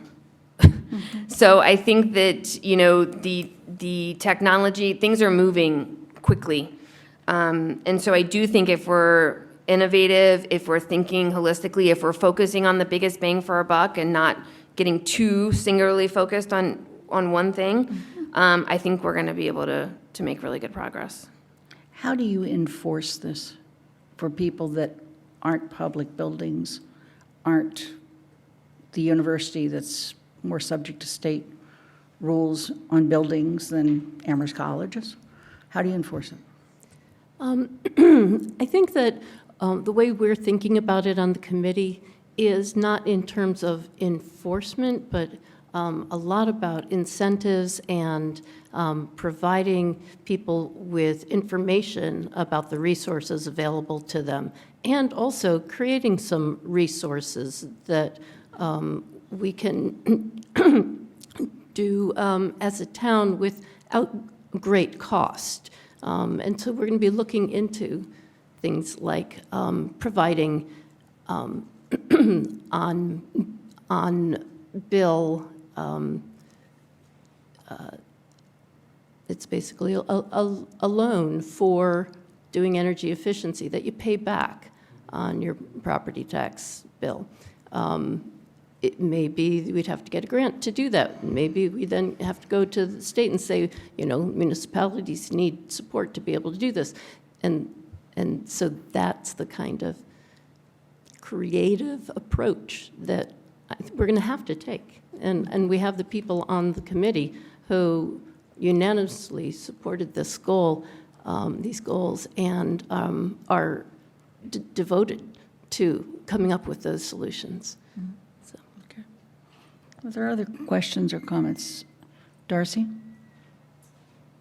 I just wanted to really thank the chair and the vice chair for the presentation and your inspirational guidance, leading us to this unanimous vote on the proposal that we have before us today.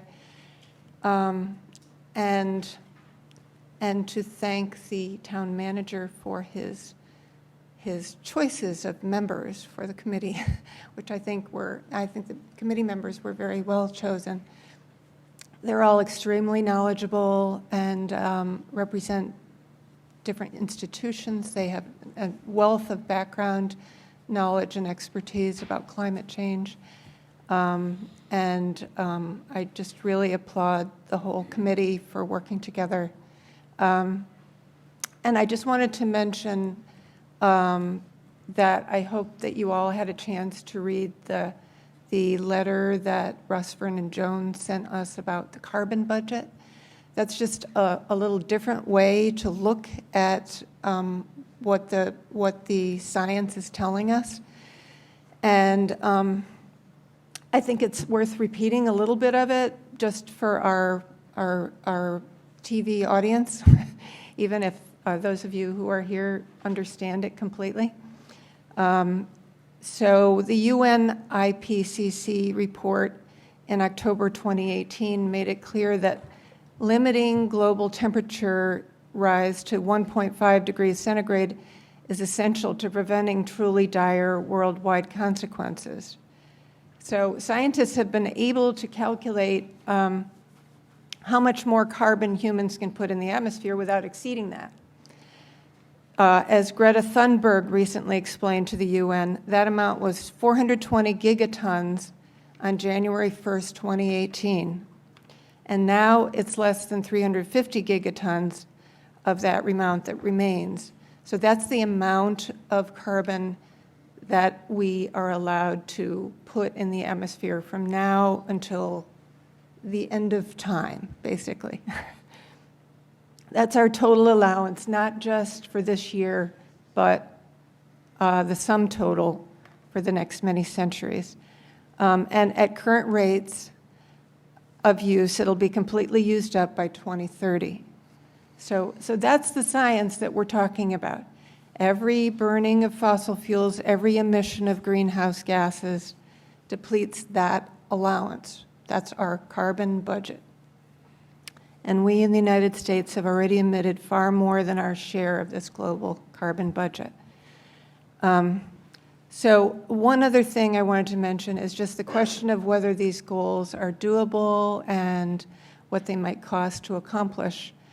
And I think that, and this goes sort of to like what committees we want to refer this to if we do at some point. So this is just an area where the answers to those questions are pretty much unknowable right now. And they're unknowable because we don't know if we're going to get a Green New Deal. We don't know if we're going to get federal and state help. We don't know what technological advances are going to happen in the next 5 to 10 years. We don't know if the grid is going to be modernized, or if so, when. We don't know how much political will is going to be put forward by the state, or how much of a cultural shift we're going to have here in town, although we have great confidence that we are going to have this big cultural shift. I heard Jonathan Lash speak yesterday at the Hitchcock Center, and he said that he predicts we could flip or have a complete culture shift over a very short period of time. So that's what I'm hoping for, and I really hope that my colleagues will support these particular recommended goals. I think they were really well considered, and I hope that that's what will happen. Are there other comments from the council?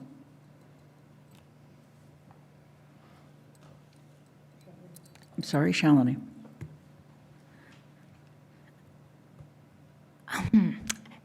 There's a lot going on in my head right now with all this, and what I personally feel, we're talking about a huge culture change. I don't know if you all have seen that cartoon which says, there's a speaker asking the audience, who wants change? And everyone is like, they got their hands out. And he's like, who wants to change? And no one has their hands up. So, behavior change is hard. We have science telling us this is not good, or sugar is not good, or that's not good. But in the face of, our deeply ingrained habits, it's really hard.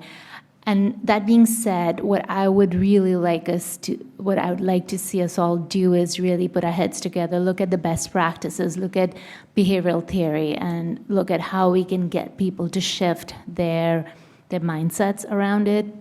I had a huge fight with my own contractor to get geothermal, and to the extent that it was almost like face to face. And that's because I am willing to pay as a house owner more because I could afford to, but I'm willing to pay for it. And even then, the contractor, because of the deeply ingrained ways of doing things, resisted it.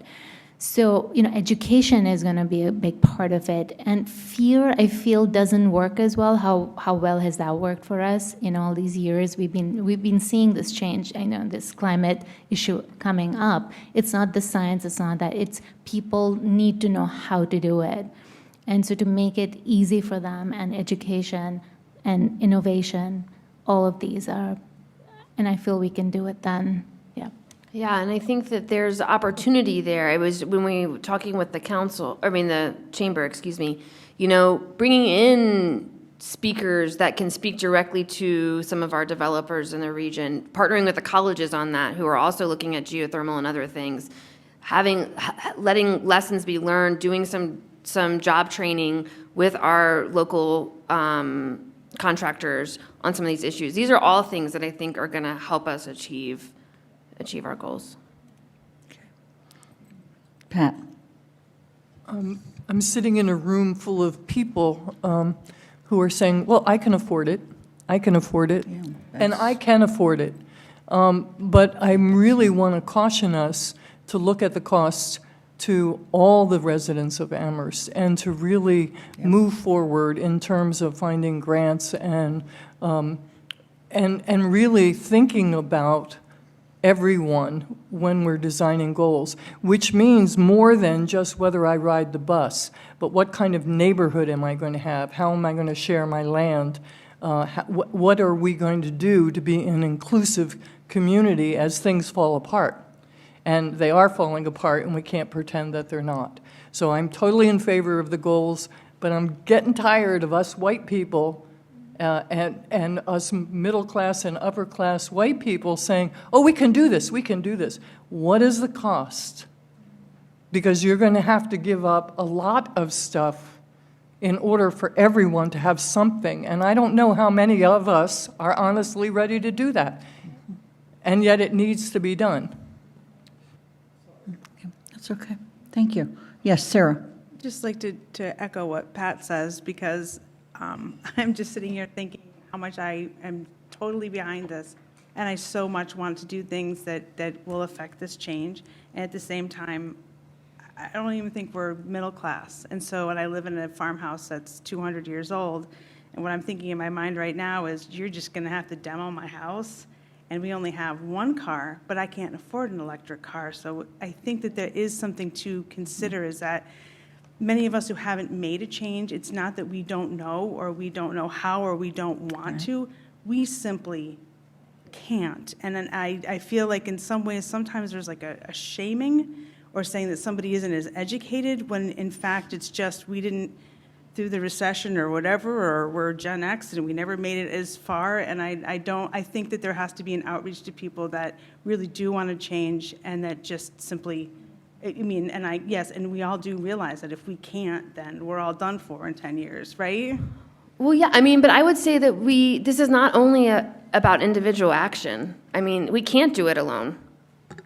None of us can. So I think that, and I think we have to be clear that it's not about a cost. Many of our low-income residents are paying boatloads in energy bills because we haven't solved that problem. And if we can solve that problem and solve this problem at the same time, we're going to have a win-win, right? If we can approach affordable housing with a climate lens, we're going to have a win-win. I think that's what the committee is really excited about doing. And so, yeah, totally on board. And I think that you have the right group in front of you to address those. But we like to be continually reminded, because it's important. And, we didn't reach everybody, we know that. But we did have opportunities to talk to a variety of income levels in some of our, the rental, our renters population. And one idea, just to give you an example of things that actually people were excited about. We can't grow our own food here on this rental property. Well, isn't that something that, the town could impact to ask landlords for, there's lots of green space. And what if, we had programs that have no-till agriculture to sequester carbon and provide food for the communities, by the communities? There's exciting solutions available too. And that's, I think, why all of us are on the committee, is because we are excited to come up with these solutions. But we have to start with the goals. So with the council's agreement, we'll move to public comment. So thank you. I'd like to see a show of hands of those people who would like to make public comment on this issue. Okay. I'm going to ask that you keep your comments to absolutely no more than 3 minutes. I'll give you the, if it goes beyond. And let me just start with the person who's furthest back. But it wasn't on this issue. Hi, I'm Peter Blood. I'd just like to give a couple of quick examples. I think that people shouldn't make assumptions about people's willingness to do this. There was a very interesting study recently about how different racial and class groups were interested in climate change. And this study found out that, in fact, poor and racial minorities were often much higher in their commitment to put it as a high priority in voting and things like that to see climate change. I think people recognize how disastrous this is going to be for their lives. The second thing I want to say is that my wife and I have electric assist bicycles, and me and many other people who are in this position want to use our bicycles more in town to reduce the carbon imprint of the town, and we're afraid for our lives to be on the streets of Amherst. There's certain parts of the town that have very good bike lanes. There are other areas that they're simply not there. And I was told by the superintendent DPW that one whole section of town would probably not see safe transportation for bicycles within his lifespan, which I didn't find very hopeful. You know, public transportation, some parts of the town also is very easy to take because there's frequent bus service. This is often obviously coexistent with student housing because the university helps to subsidize PVTA heavily. But the part of town that I live in, there's only 5 buses a day that go into town. It's very hard to get to appointments and things like that when you can't ride your bicycle in the winter if there's only 5 buses a day. So I hope that there will be people throughout the town government, whether that's transportation committee or other committees, that will be taking the steps to make this implementable for people to do, which in many cases people really want to do, but it's either unsafe or physically impossible for them to do it now. Thank you. Can I ask that you've signed in, please? Okay. I'm already signed in, but Okay, well, that's fine then. We can deal with it that way. Mr. Vernon Jones. Could I request that the young people be given a chance to speak first? Sure.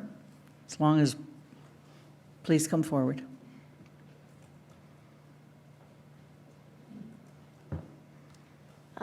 Good evening. My name is Saho Lee. I am a junior at Amherst Regional High School.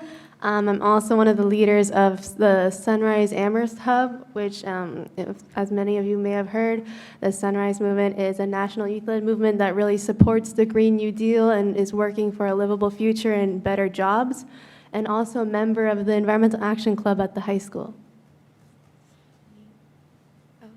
I'm Corinne, and I'm a freshman from Amherst Regional High, and I'm also part of the Sunrise Movement. So as part of the generation that will be most affected by the climate change, we're really excited that there's a committee that in our town that's really working to really fight climate change. And so we really strongly urge the council to support these plans. And we also urge the committee itself to plan for carbon neutrality closer to 2030 rather than 2050, because if we put things into perspective, by 2050, I will be 50 years old. So I would like to see it before then.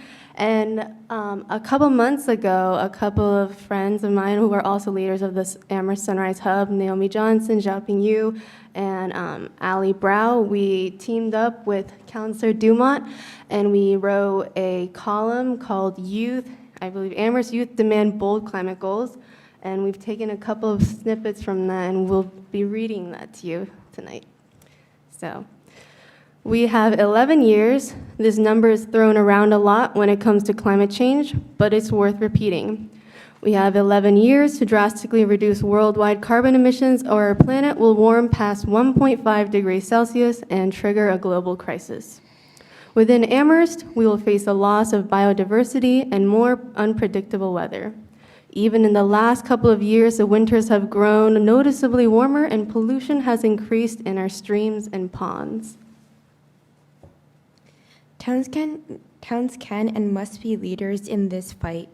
State and federal governments are slow to change, and so we need to provide an example of ambitious plans of a greener future. If we reap and benefits of clean power, we can convince other towns and governments to do the same. Across U.S., local governments are setting goals for climate change. Chicago has announced to plan to go 100% renewable by 2035, which involves investing in green energy companies that hire workers from historically disadvantaged communities. Los Angeles scrapped plans to rebuild 3 gas plants and is also moving for 100% renewable energy by 2040. Many cities and towns in Massachusetts, including Boston and Northampton, aim to be carbon neutral by 2050. We propose that Amherst run on 100% renewable energy by 2030. This means that in 11 years, all of our homes, public housings, public buildings, stores, and transportation systems will be powered by clean energy. This is definitely an ambitious proposal, but the climate crisis requires drastic action and ambitious goals. We should have started to roll back greenhouse gas emissions decades ago, but instead they have only grown, and we need to make up for lost time. Beyond 2030, Amherst should try to become carbon negative, a necessary step if we want to bring our already too high greenhouse gas levels down. We truly urge the Energy and Climate Action Committee and the Town Council to take the lead in climate action by adopting these bold goals. We need to wrap up. And we will. Thank you. Switching to new renewable energy will also create job opportunities. The transition to a clean Amherst won't happen in the blink of an eye. Upgrading our buildings and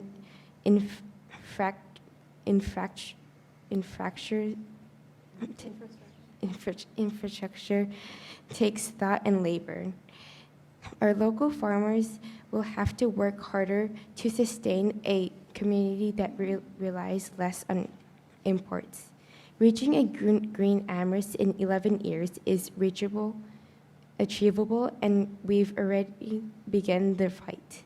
Amherst College has already declared that it will become carbon neutral by 2030, and a movement to implement CCA by the end of the year is gaining moment. Thank you. Thank you, and both of you, please sign in. Russell?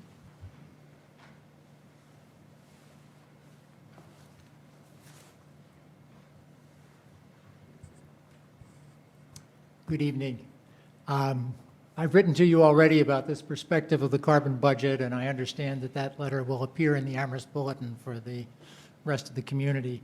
Tonight I want to speak in support of the goals and recommend one change. And I don't know whether my first comments are really for you or whether they're for the public, but I know that some have asked, does it make sense to set goals when we don't know how we will accomplish them? And I say absolutely yes, right, for 4 reasons. 1, in a crisis, you don't try for what you're sure you can succeed at, you try for what will solve the crisis. 2, only goals that stretch beyond our current capacity will stimulate innovation and creativity, and we need both in this situation. 3, we're embarking on a journey. It makes sense to know where we're going and when we want to get there before we can design the detailed roadmap for getting there. And 4, what's the alternative? To have no goals is to stick our heads in the sand. To have more modest goals would mean we would create a situation which, even if we succeeded in reaching those goals, we would be contributing to worsening the climate crisis. So I urge you to adopt these goals with one change I'll suggest and charge the ECAC with figuring out how we meet them. Will there be costs? Of course there will be costs. Transformational change is required in every sector of our society and our economy. It won't be free, but delay will increase the costs and the disruption. So anyone who is concerned about cost should advocate for taking climate action immediately. I have great respect for the ECAC and deep appreciation for their hard work on these goals and their commitment to figuring out how to meet them. I do have one disagreement. Being carbon neutral is an essential goal, but 2050 is too late. The whole world must be carbon neutral by 2050. Rich nations like ours that have done the most to cause the problem of climate change have already emitted more than our share of carbon. We must stop emissions even sooner than the nations that have contributed very little to the problem. Every municipality, state, and arm of the federal government has both a moral and a practical responsibility to become carbon neutral before the last minute. There are clear racial implications to our choice. Our continued emissions will have dire effects, especially on people of color in frontline nations.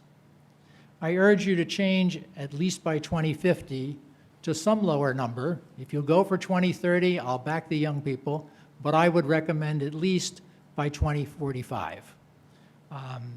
It will be a proud day for Amherst, and our town will be guided by hard-headed realism about the climate crisis and love for all human living things. Thank you. Thank you. Other comments at this time? And I'd like to submit my comments so they come Thank you. part of the record. Yep. And make sure you sign in. Yeah. Are there other public comments at this time? Gentlemen, please come forward. You, in the green sweater. My name is John Root, and I'd like to thank everyone in this room for what you've already done, and those of you watching for what you've done as well and what you will do in the future. I served on the Recycling Refuse Management Committee for about a decade, and I was chair for half of that time. Andy Steinberg was our liaison. We passed the Solid Waste Master Plan. It has yet to, even though it got rave reviews from the select board at the time, no one has yet to do anything with it. And I'm concerned about the ECAC seeming to be focused on transportation, heating, cooling, and mention was made earlier, and it's been a wonderful discussion. What's the biggest bang for your buck? Biggest bang for your buck actually is waste management. And I wish I could show, because I've got an entire PowerPoint here, hopefully I'll be able to show it to someone sometime. There's this slide that shows how recycling and I'll give you an example. Pay per bag, pay as you throw, instantly, almost overnight, you get significant reductions in what is thrown away, which of course is a huge carbon footprint. And ideally, and quite realistically, just even reductions in spending. I want to emphasize that consumption of goods, food and non-food items, is about 40% of our carbon footprint. So we're not looking at that 40% yet, anyway, and I don't know when that's going to happen. There might be, and I'm hoping there will be, a citizens' zero waste, and I want to get those words in your mind, zero waste, or darn close, citizens committee that will happen, that will be kind of encouraging folks. Maybe, it could be a non-governmental entity, but something that would be inspiring everyone in town to do the right thing. I'm also a landscaper, and I haven't heard anything along those lines yet in terms of, that's a huge carbon footprint of how we, and we're so unsustainable, the mainstream, so you can actually do the right thing and save money, okay? And both these avenues, like if you spend less, hey, that's frugality, right? You're spending less money, and then you're not buying as much stuff. Reduce, reuse, recycle. But reduce is most important. Refuse is even more important, above reduce. So have I reached my 3 minutes yet? Just about. Just about, okay, thank you. Make sure you sign in. Yeah. Thanks.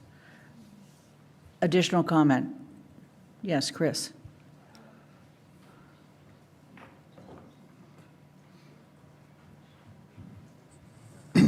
Chris Riddle, 252 Strong Street, Amherst.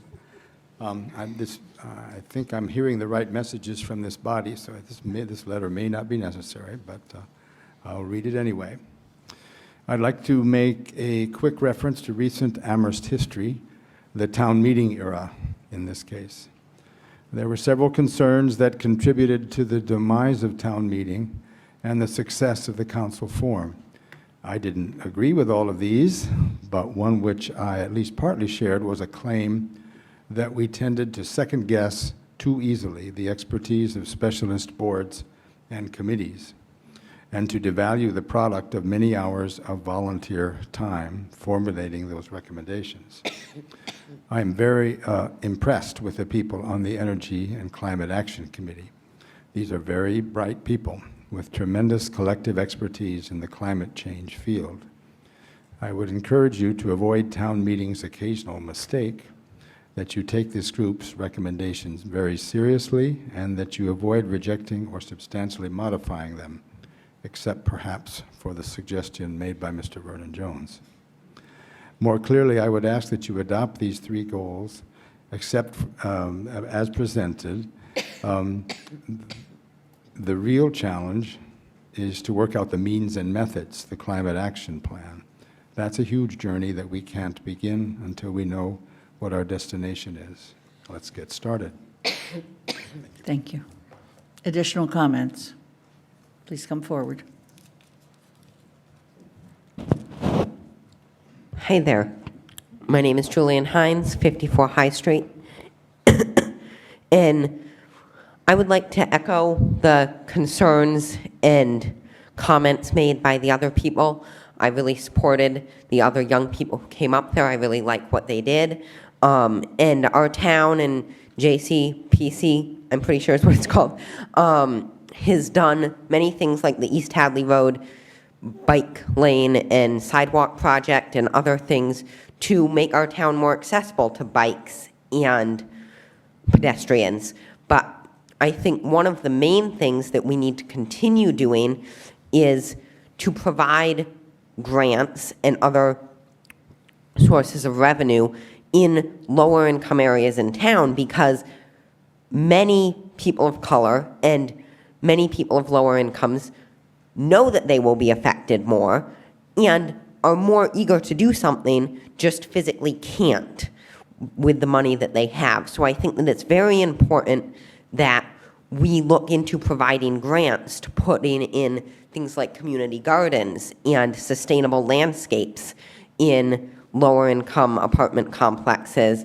And we also look into things like what we did on East Hadley Road. So I think that that's one of the main steps forward that I would like to see. And I would also like to see the goal lowered from 2050. I really love what the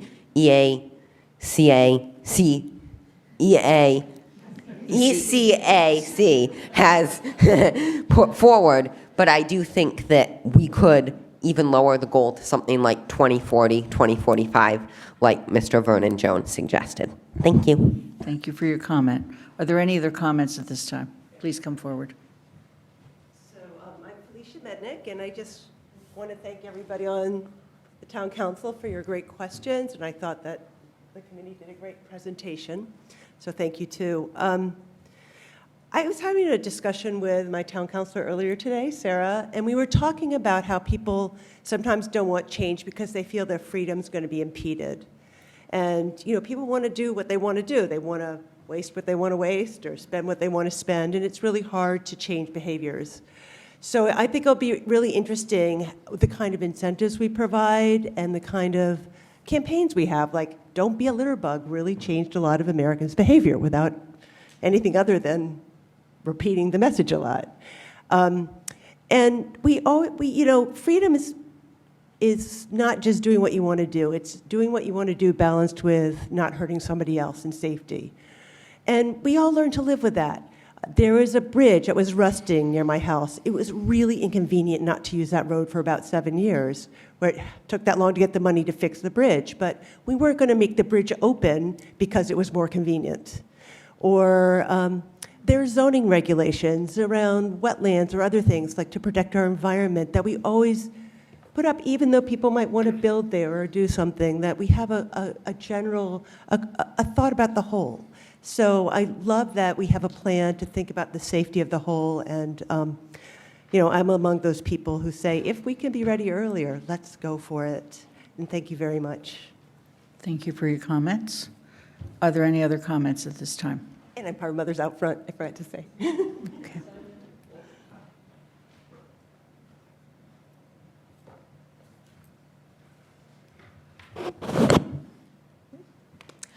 Hi, I'm Lydia Vernon-Jones.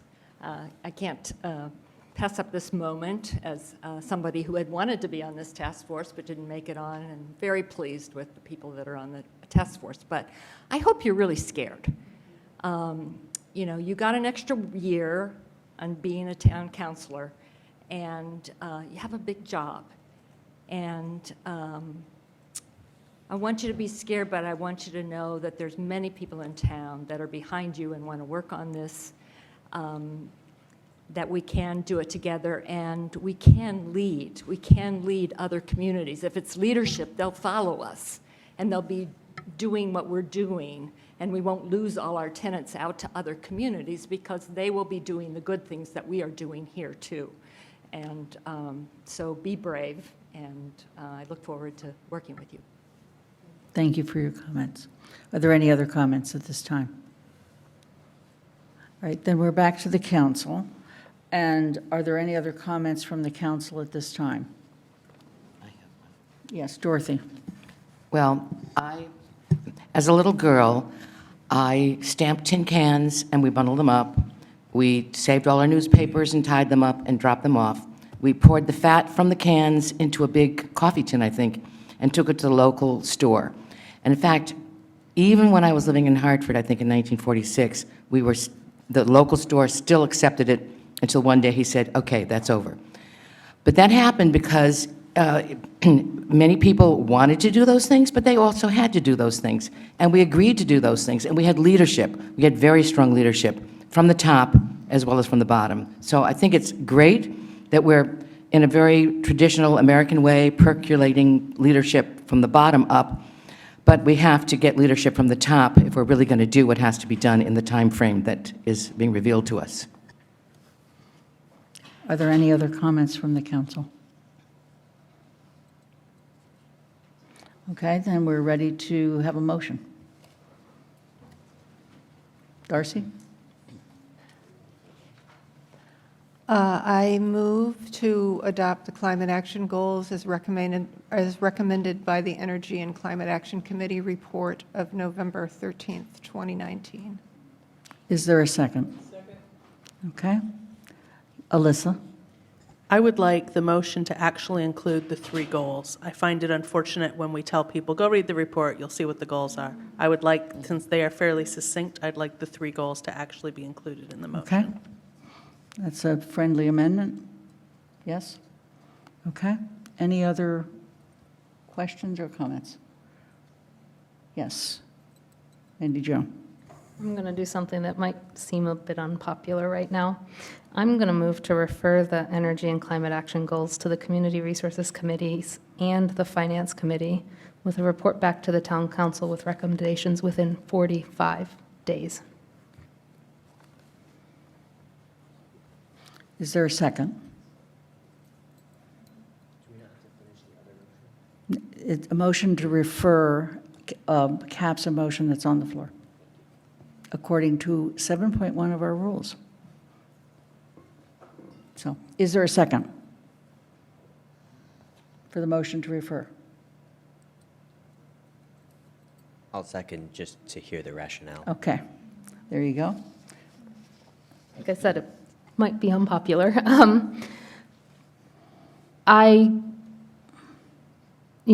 This motion in no way is intended to take away from all of the work that the ECAC committee did and the expertise that they provide.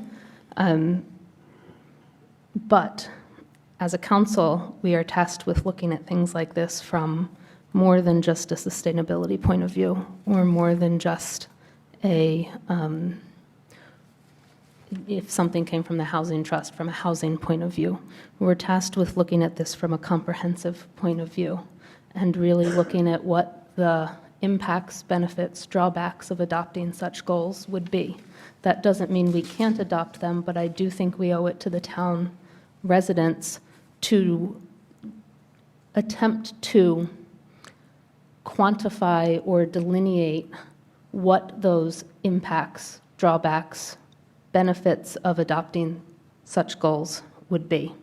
And I don't think we can do that tonight without sending it to committees to come up with some sort of report that says, here's what we believe as counselors that we were elected to do, what we believe adopting or not adopting these goals would lead to in impacts. And I realize we don't have a plan yet, and a lot of that will come, but I think we can identify some of that and say, and even say, with that identification in a more comprehensive manner than what we might do tonight during discussion, to say, Pat brought up some, I could bring up even more, what this might mean for this town, and put that out there in a full sort of recognition through reports of finance. And finance might come and say, we know it's going to cost a lot, but because of this, we still recommend adopting them. A CRC committee might say, we know it's going to have effects on our low income and that it might cost them more, or it might cost our town a ton of money, or not,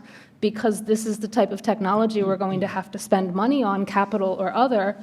But I think we owe it to the residents of this town to show them that we did consider all of that and are still making a tough decision. And so that's why I say we should refer this to committees to come up with that list. Other comments? Kathy? I will just talk a little bit about against referring. And my major thing is that we are at these large goals, and we can't quantify them yet because we don't have action steps. I think at the point we have specific steps, which was much more like the housing where they had very specific quantitative, then finance could talk about it. But I think to the extent we want a broader community input, we might want to hold some open hearings on these goals so we can get a larger group of people inputting. But I think the committee has done just what we asked them to do, to give us some stretch goals. That was the charge, with some science behind the goals so that we can move on to say, what actions can we take? And I think we're going to have to consider each action as it comes up, if it's town policy, whether it's the joint purchase of energy, a collective action, whether it's retrofitting issues or going out to farms. Those are going to be, it's what Alyssa said at the beginning, the hard part will be going from these goals to, so what do we do? And the committees are going to have to work really hard when those specific recommendations. But I can't see right now that the committees can add anything to this. We can just repeat the discussions that already happened in this other committee. So I would rather move immediately to voting on the goals, or say, wait to next council meeting, hold a hearing just to get more awareness on what these goals are, so get them out there so we can get questions and comments and get a fuller sense that people are aware that these are the goals and why they've been suggested and recommended to us. So their motion is to refer. There was an original motion to adopt the goals that was made and seconded. Motion to refer was made and seconded. So, Pat? I'm against referring the goals to CRC or anywhere else right now. I feel Kathy has stated reasons very well. But I read in the paper this morning the oyster harvest, $45 million worth of agriculture in our state is dying because of seawater rise and also temperature. I know that my garden this year was affected by incredible rains that adversely affected things. I know that California is burning. We don't have any time. We have these goals and a committee that is invested in bringing forward ideas and solutions, and those are the things that we should spend our time really looking at. But to spend another 45 days really on these three goals seems wasteful. Are there other comments? Andy? I had thought about the topic that was raised by the motion to refer to committees.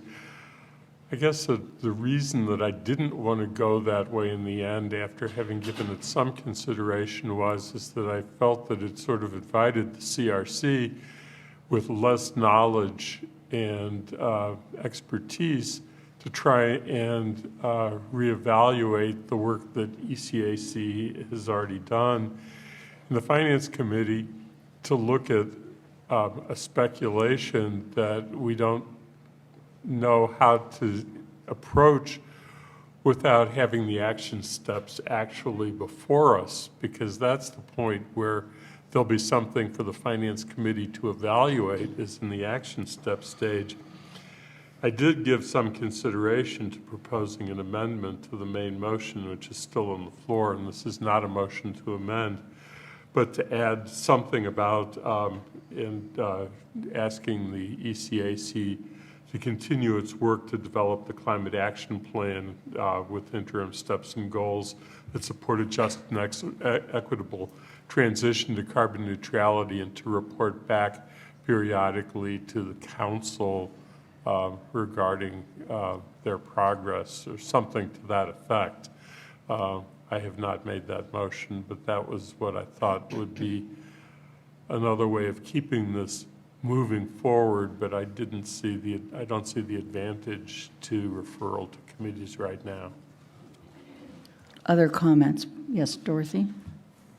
Well, I see the point of what Mandy Jo said and of what Kathy said. I think at this point, we don't have enough specific, I'm a member of CRC, to add anything terribly useful. But I would hate to think that by passing this, which I am in favor of doing, that it means that we don't vote on individual items that come to us. And when those items do come, then that's when CRC and Finance should get into action and to deal with them one by one. Yes, Evan? So my assumption actually coming in today was that this would be referred, because my assumption is that the council, with the exception of resolutions, proclamations, commemorations, citations, almost never votes on something the first time they've heard it. It's almost always referred to a committee. I obviously support these goals because for many reasons, one of which being I was on the committee that helped develop them, and I am already on record as having voted in support of these in committee. From a process perspective, from a substantive perspective, I can see what some of the people are saying about what could the committee reasonably add to the discussion. From a process perspective, it makes me a little bit uncomfortable for us to not follow what has been our normal process of we receive something, we get a presentation, we have an initial discussion, it gets referred, and then it comes back. I think Kathy brought up the housing one as an example of something that should be referred versus this. And I actually was also thinking about the housing one, but in the opposite one, because even though the housing thing was labeled a policy, it was primarily housing goals, this many units by this date, and we said we have to refer that to CRC, which has now submitted to us what I think is a really great memo that should be considered going forward. And I kind of had mentally already put this in the same mindset of the housing priorities, which said, here are our goals, here's our priorities, and we sent it to CRC. So, I'm not necessarily against adopting these tonight. I obviously support the goals, but from a consistency and application of process, I have some concerns about not referring. Alyssa? So speaking of someone who loves to talk about process, I totally disagree. So I think it's actually unfortunate that the charter demands in so many respects that we have to talk about something twice. I think that's actually poor practice, and I'm sorry that we have to do it. And I don't think that we have to do it in this case. I think that we're in a completely different position here than we are with housing, because housing did not give us specific, here's your 3 bullet points. We did all this work, and we're coming down to 3 bullet points, and then we're going to continue our work. Housing was a multi-page document with a couple of goals strewn throughout, and CRC is helping us flesh that out as to what that looks like. So I do see it completely differently. I do not believe that the time that it is going to take CRC or Finance Committee to look at these, as other people have stated, is going to add any value to where we are now. What I want to see is, and I liked Andy's amendment very well, to make it clear that nobody's done and that we expect stuff to start getting brought to us, which we will then start referring, because we know that as a whole council, we won't be able to evaluate it. But we can absolutely, and I say we owe it to our community to say, these are in fact our big goals, and then we owe you an analysis of the individual things that we're going to be doing. Steve? Yeah, so I fall on the side of not referring, and my primary reason, I'm totally into process also, but my primary reason is that this is an unusual committee. So we purposely set this committee up as a hybrid committee with counselors on it. And in a way, so for me, that's basically a substitute for having to refer it, particularly to the CRC. And I think that the finance, there's nothing to, as has been said earlier, there's nothing to put numbers on yet. So I'm in favor of moving forward. I do have a question that it's really a statement. One of the things that you showed during your slide presentation was a focus on kind of 3 areas, and yet, as I recall, the charge has probably 9 areas. One of them, in fact, is refuse, which is one of the ways that some of us can actually make a serious difference. And so my issue would be that I hope that you don't plan to just pursue those 3 areas, but in fact, all of the areas as stated in the charge. So are there other comments? Yes, Mandy Jo. So I just wanted to respond to Steve's comment of because it has 2 counselors on it, we don't have to refer it and we don't have to follow our usual process, or 2 counselors.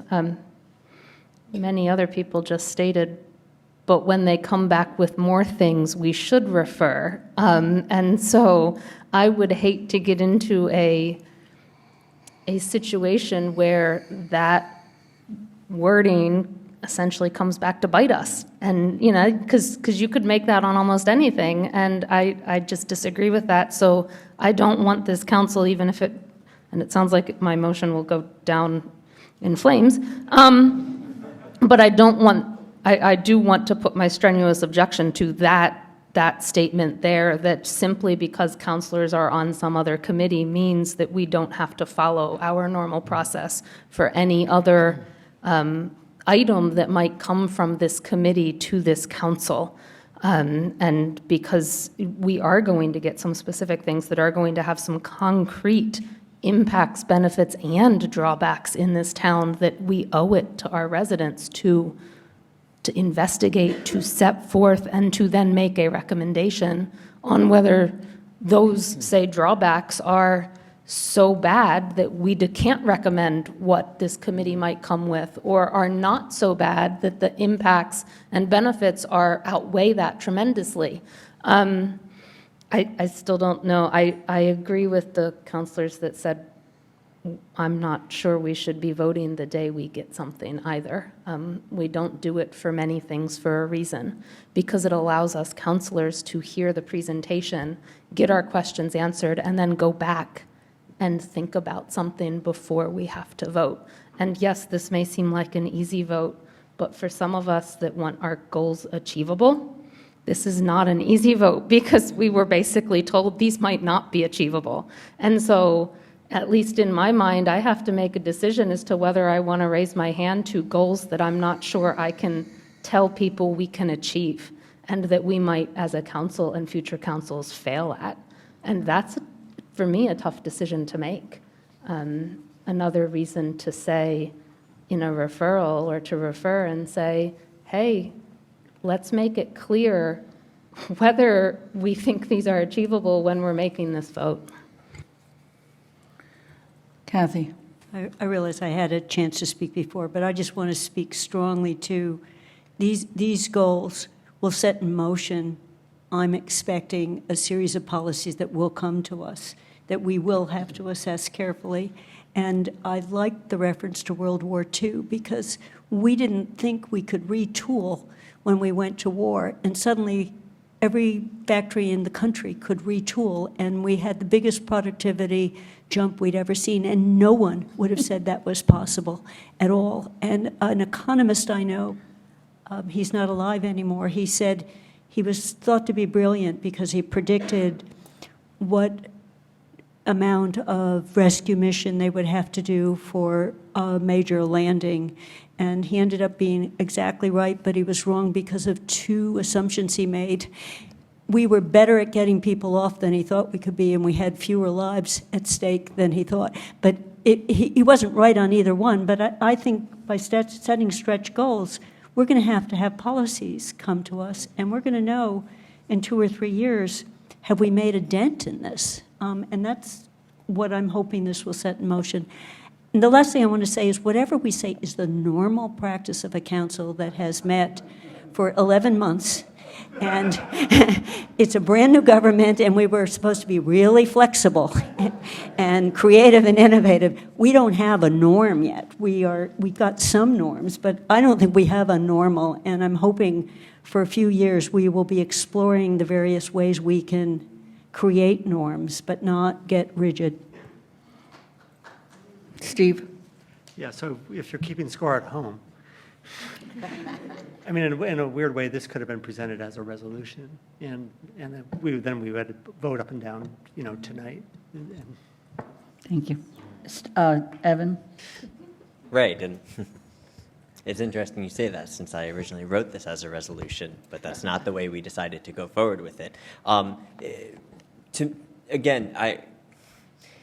So I'm looking at Rule 8.4, which was put forth by our Rules Committee, and we adopted, which says, except for resolutions, proclamations, appointments, referrals, and emergency measures, the council shall discuss measures at a regular council meeting prior to the meeting on which the measure will be voted.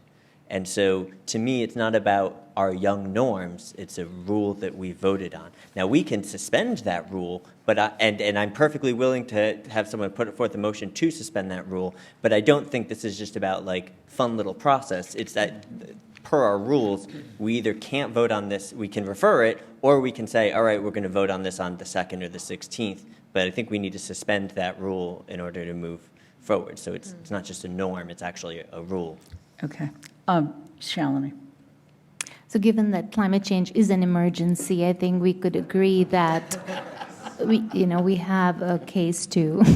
And that in combination with the fact that we have a very well-rounded committee that's done their work, and I don't see how CRC or finance can add to what they have found at this stage. So I think it's a combination of the two things, which is why I think we should go ahead and we should start acting on this. And I'm really looking forward to seeing what the plan is going to be. Okay. We have a motion on the floor to refer, and we should vote on that motion first and then return to the original motion. Any further comments? All those in favor of the motion to refer, please raise your hand and say aye. All those against the motion to refer, please raise your hand and say aye. Aye. Excuse me, nay. No, I was thinking about Thank you. I'm sitting there thinking about it. Thanks. I'm sitting there going, I know the right words, right? Okay. All those abstain, please raise your hand and say aye. Okay. So it's 1 in favor, 12 against, and no abstentions. So we're back to the original motion. And that original motion is to adopt the climate action goals as recommended by the Energy and Climate Action Committee report of, I believe it was the 13th or something, and adding all of the goals as stated. Yes. I'm just going to make a formal point of order that this motion is out of order per our rules unless we first vote to suspend the rules. Okay, so the motion has to be to suspend the rules. Yes. I move to suspend Rule 8.4. Okay, is there a second? Sarah, is there any further discussion about suspending the rule? It's not a discussion. I want to make sure we know exactly what our vote quantum needs is. I think it's 2/3 in our rules to suspend the rules. Okay, and 2/3 of the council is 9. Okay? Okay. Any further conversation? The motion is made and seconded to suspend Rule 8.4, and it needs a 2/3 vote. All those in favor of suspending, please raise your hand and say aye. Aye. All of those against suspending, please raise your hand and say aye. Nay, nay, nay. This is so, we've now had a few firsts tonight, thank you. Any further questions? That was abstain. Okay, so that was 12 people in favor of suspending, 1 person against, and no abstentions. Now, we go back to the original vote. The original vote, as we read before, is to adopt the climate action goals as recommended by the Energy and Climate Action Committee report of November 13, and including the three goals as stated. Is there any? Yes. I would like to add an amendment. Yes. With the clear understanding that individual items or matters be referred to the CRC and the Finance Committee. Okay, that's... No, you want it to come back to the council? It has to come back to the council first. Okay. And so you'll withdraw? I just don't want to vote a blanket approval for anything the committee comes up. I don't want to feel that I've given away rights. Yeah, everything they come up with now has to come back to the full council, and then a decision made as to where to refer. Before we take the vote, I also want to say that we, as a council, want to do everything we can to help you convene the kinds of people you need to, or hold the kinds of meetings you need to as you go forward with this. And with that, let me call for the vote. I'm sorry? Yes. More discussion? I'm going to follow up with my prior comment of that I am still very hesitant to adopt these, not because I don't support it or support these laudable goals in theory, but we as a council are here to, in some sense, adopt things and push for things we think are achievable. And I hope, and this is my hope to this committee, ECAC, that you have put forth something, and I do believe you believe they could be somehow achievable. And I'm going to put a shout out to Russ Vernon Jones, who in his public comments stated that in a crisis, you strive for what solves it, I think is how you worded it, not what you know you can do. And that comment there is helping me be willing to vote for something that I'm not sure is actually achievable, simply because we are, as Shalini put, we are in, as a global economy, a crisis where we will see unmitigating changes to our world that we're already seeing, that we have to find ways to solve, even if we don't know whether they're achievable now. Okay. There's been a motion made and seconded. Is there any further comment at this time from the council? All those in favor, raise your hand and say aye. Aye. Opposed? Nay? Abstain? It's unanimous.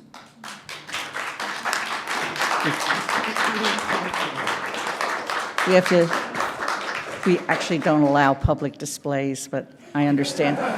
We understand your enthusiasm, but thank you. We're going to take a brief break and then come back to the Downtown Parking Working Group. Let me just set the context for this. This is the infamous Downtown Parking Committee. It has been chaired by Christine and staffed by Jeff over a period of time that precedes the council. And their job was to work with the consultant and get the study done. And as a result, they have some recommendations which are included in your packet. This is not a reopening of what should we do about parking, okay? This is only a step of saying, how do we go about having that conversation? Or what at least does this committee believe that we should do to go about that? And then it's a discussion item, it's not an action item. That doesn't mean we're done with parking, oh, God forbid. It just means that this committee is finishing up their work, correct? Correct. Okay, with that, Christine Gray Mullen and Jeff, please proceed. Thank you. President Griesmer, you sort of stole some of my thunder, but I will repeat it a little bit. Just to recap briefly, on September 23rd, we were here before you and introduced the consultants Nelson Nygaard, who went through their recommendations, heard some of the comments, also received some questions and comments in writing following that meeting. The consultants did their best to incorporate, as best they could, those questions and comments into the final report, although the recommendations, overall recommendations, remained relatively the same based on their expertise and beliefs on what would be best to create a convenient, efficient parking system in Amherst.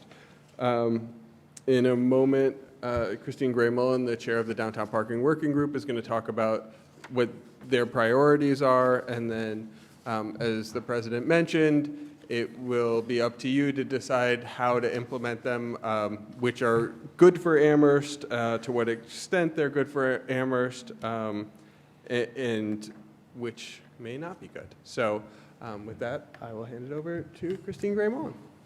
Thank you.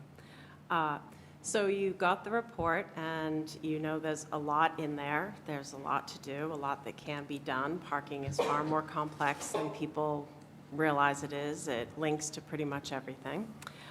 So with that, the Downtown Parking Working Group, as their last action, wanted to send you a memo that sort of gave you the 3 first steps that we think that you should bite off that would help getting that in motion, could get the rest of the report and the recommendations and improving the parking system in motion.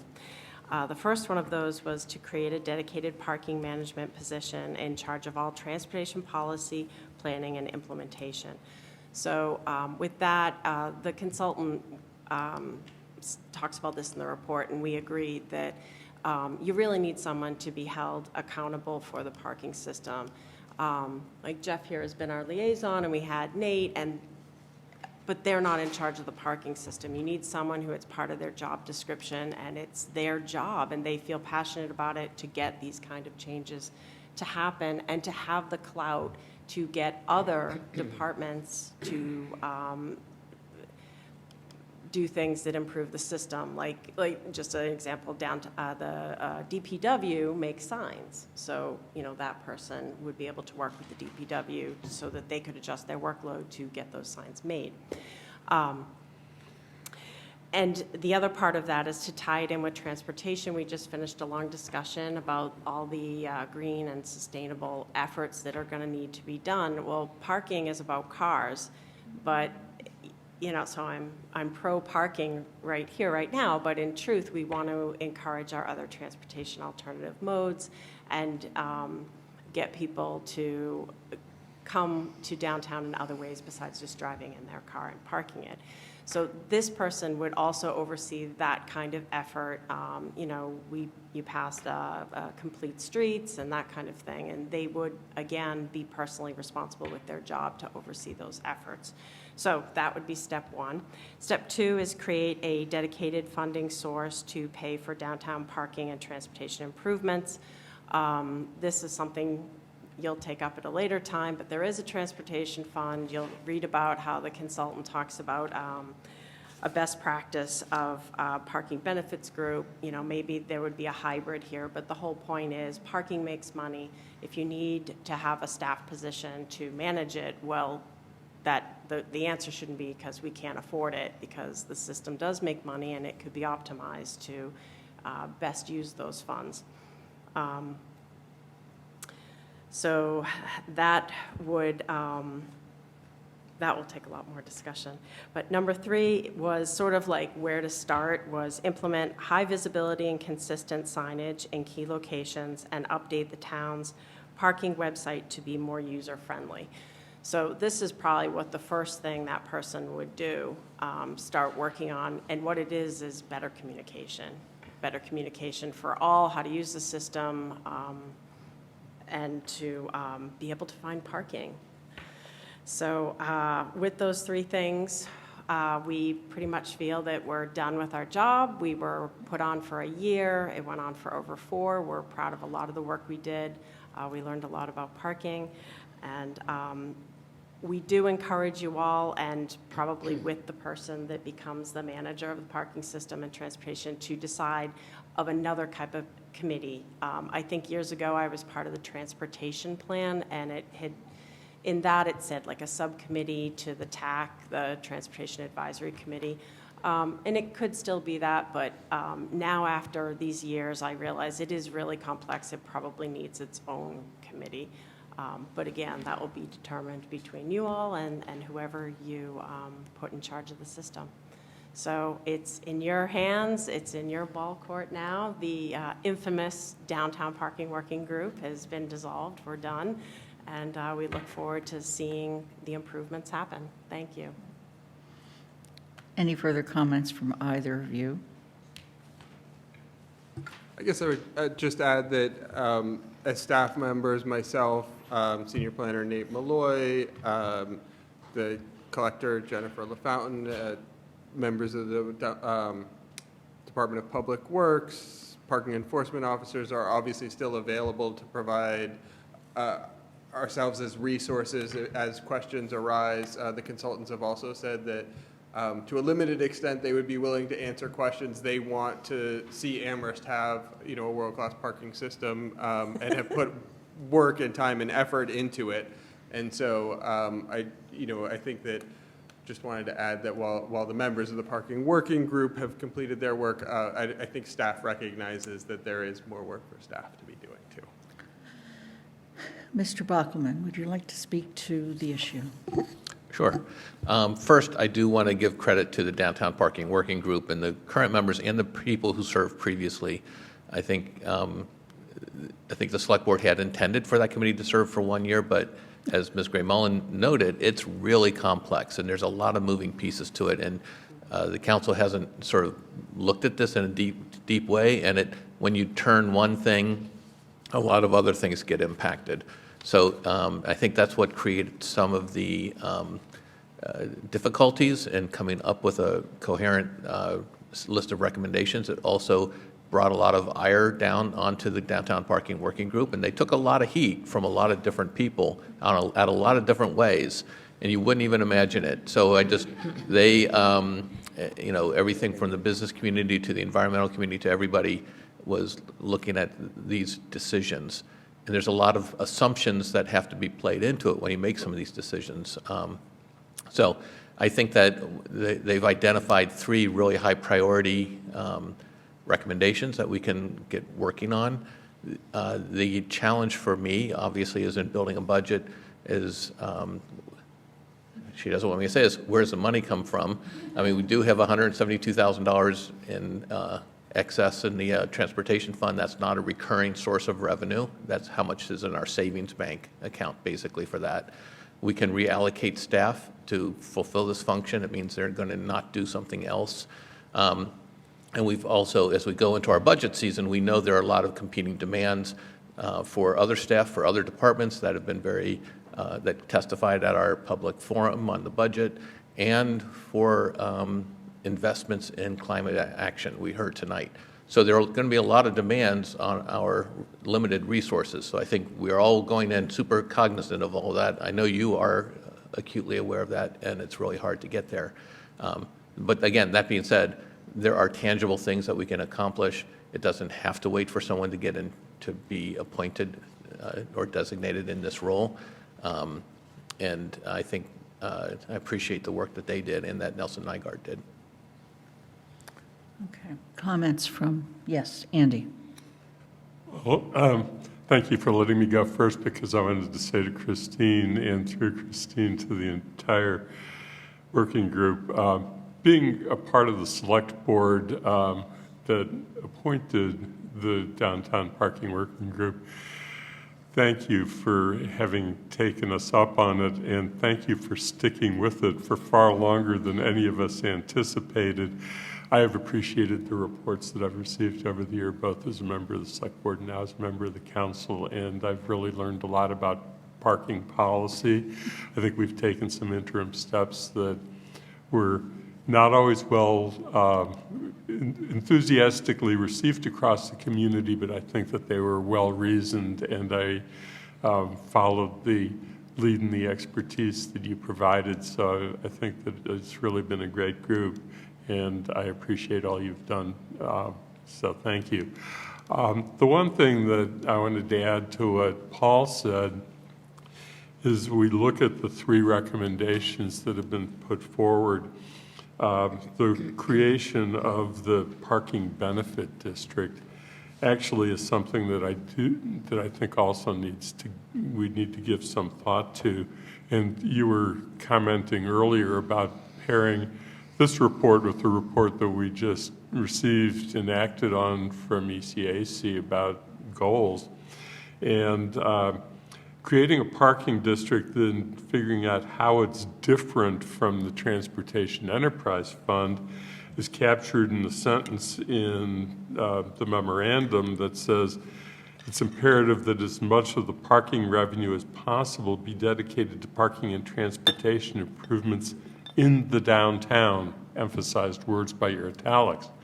And of course, because we fund the parking system through the Transportation Enterprise Fund, recognizing that all transportation is tied together, and at least one person who spoke to us this evening made the point that they couldn't use public transportation because it was only 3 times a day or some number he gave. The reality is if we make that move, and there are good reasons that are stated for doing it, we also have an economic problem because we need to figure out then how we support the bus system, and it's another thing that we'll look to the town manager for some guidance on how this is another budget impact. But that was the one observation I had about the 3 recommendations I wanted to state out loud. And again, thank you for having served. Pat. I also want to thank you for your work. Building a little bit on what Andy has said, I at one point was talking to some of the folks at BID when the idea of parking validation came up, or a business sharing the cost of a valet service. And for me, making a dedicated, the income from parking downtown dedicated to downtown, I would want to know what businesses we're going to be doing for residents or to help the town. And so it feels important to me that they take on some responsibility. Kathy? I appreciate all the background work, because I actually poured over these reports, and there's a lot of data in them. So I think that collecting of information on what our current policies are and data is really important for whatever next steps we decide to take that are specific. These are more framing, as you've made recommendations. So I bet I have questions on the number 1, a specific person. Does Northampton have a specific person that just does parking?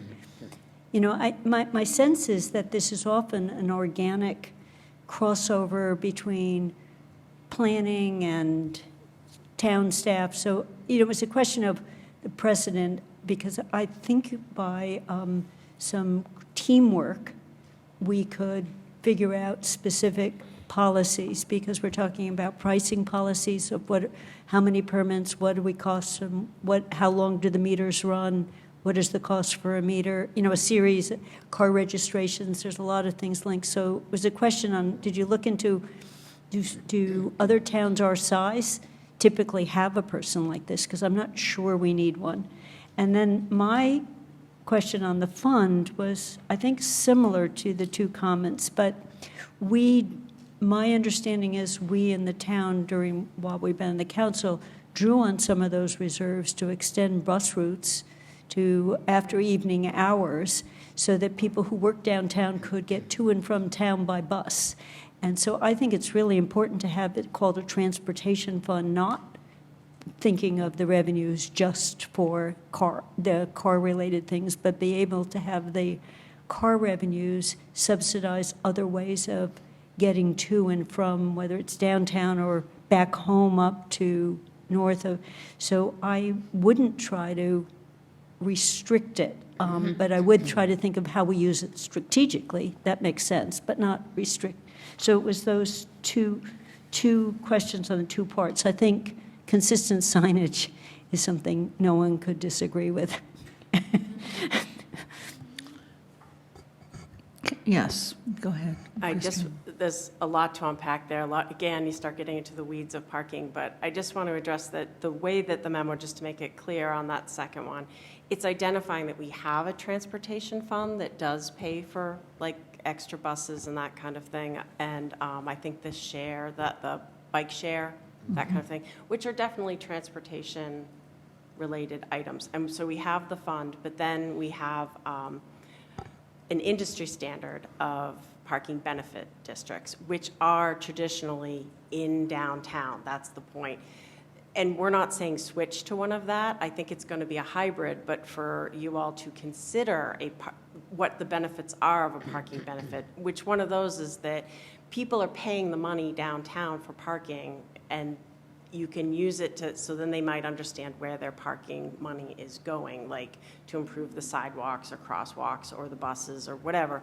But so it may be that in the end, we didn't want to get specific on telling you how to do it, but it could be just a percentage of the transportation fund goes towards improving downtown or dedicated to improving the parking system or whatever. So that's where the debate and the kind of the fit, filtering it out and figuring out what that hybrid would be. So I think that's what you have to start thinking about. It's not one or the other.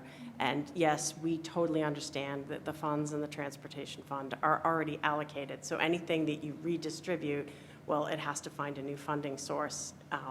But again, that was bigger than us. We were just trying to give you a way to fix the system. So on our motion sheet, we have a motion to refer this to CRC. And as much as I love that motion, Mandy Jo, Steve, who else? Dorothy, Pat. Would you like me to make that motion? No. What I want to say is I would like that motion, but I want to see something coming back out of CRC that moves it forward, that doesn't just create another study group, set a few more goals, or something else. And I also want to recognize that there may be implications in what CRC comes forward with that may have to then be considered by finance and certainly by the town manager. So with that, any other comments? Yes, Alyssa. I do appreciate, I know that, we've had a long meeting already, but I think it's really important that when we are going to be referring something, which we sound fairly confident we'll be doing, that we're giving CRC plenty of input, because we can't all go to CRC meetings, and I don't want to just second guess everything they did after they did it. So being able to give them some direction, I think, is incredibly helpful. Again, I'm going to build on a little history that Andy talked about and pick up on a couple of other things. And a public member earlier indicated that UMass paid for some of the PVTA. No, UMass pays for the PVTA, and we pay for a tiny fraction of it. And that tiny fraction, as was indicated, comes out of this fund right now, and we are always continually evaluating whether we've right-sized our investment in that, because we know that there are people who are not able to access the buses because they don't run often enough. But to give UMass full credit, a whole bunch of us are riding for free, basically, on the UMass system because they're paying for it, and we're only paying for a little fraction of it.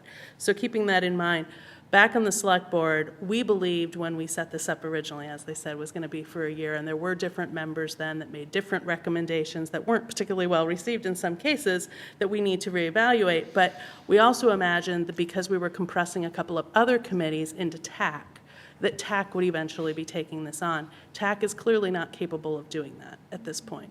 And at the same time, given that we have a CRC, it makes total sense to me that this would be in the CRC.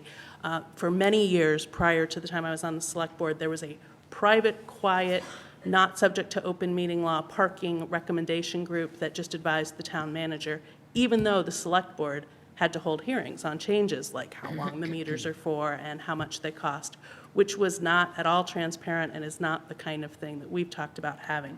So having it, I'm assuming one of the things the CRC will talk about, not just another committee per se, but we'll talk about having like part of them talk about having an ongoing effort that's really devoted on parking, because we will eventually have to set ourselves up for hearings to make various changes that they recommend. And the final thing I want to make sure is clear and is not, again, the lucky thing about our town manager only being here for 3 years is that he's just inherited a whole bunch of stuff. And so is that we've been asking for this same signage since before 2007. It is 2019. We have good employees who have not figured out how to coordinate amongst themselves to make this happen. So I get the appeal of a single person in charge, and I also get the idea of, really, if we're going to add another person, how's that going to work? So I just want us to be really clear that as the CRC comes back with recommendations on what we're doing, one of those things could be, we'll have an ongoing parking sort of subcommittee, but the other would be, what are our budget priorities? Because we're about to go into that system, right? We're about to establish what our budget priorities are. And I can tell you right now, we're not going to get any more stickers. We're not going to get any more signs. We're not going to get any more updates to the website unless we say this is a priority for us. So we need to be clear on what our priorities are rather than just assuming that by some magic dust it'll get incorporated, because it hasn't up until now for reasons, because people are doing other stuff. So again, we choose to do this, we're not going to choose to do something else. So we have to decide what are our priorities and not just depend on assurances that somebody will probably get around to doing something someday, because I can guarantee you it hasn't happened yet. Are there other comments? Kathy? I just want to build on what I thought I heard you say, Lynn, on the referral to CRC. I think we've got some general recommendations here, but I think to the extent CRC can grapple with some specifics around pricing of permits, number of permits, hours of meters, use of the Bolton garage. I mean, I have a list of them, and I'll just send ideas. I'd actually sent them in to the parking group too, so that we could grapple with what are some specific things we could do beyond signage, beyond the framing, and that we could look at it. I don't think it's a quickie, but we have controls over the regulations as well as the pricing, so we could be thinking about it more specifically, and whether that comes back with some small pieces or some approach. So I don't know whether they can do it within 90 days, but, on the way this now reads, but maybe it's within 90 days, frame the kinds of things that they want to look at and that they want to develop policies on. Right. I would leave that to CRC. Yes. Well, I think it really does need to go to finance as well as CRC. I mean, there's just so many aspects here besides complete streets and public ways. It's really connected to economic development, which is, something that's important to both of those committees. So as we are doing on a couple of other things, each committee look at it and then get together, perhaps, before we come to the council. My only concern, and Andy, you should speak to this, whether or not you think we're ready to have this come to finance, or is it down the road? I think it'll come to finance as a part of a budget recommendation, because nothing is going to change as a result of this on the budget side unless it's proposed by the town manager and comes to us for action. And at that point, it does automatically, or pretty much automatically, get referred to the finance committee. So these recommendations, if made by the town manager, will get there. The other place that it could come up is when we establish goals for the budget in the budget guideline piece, which we said we would do in December. And I'll touch on that subject when we get to the Finance Committee report. I'm not going to do that now. I just have a question. Wouldn't the finance, aside from waiting for recommendations from the town manager, do we not have a role potentially in recommending a fee structure for permitting, recommending a fee structure?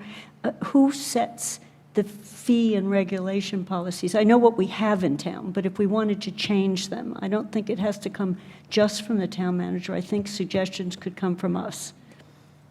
Mandy Jo.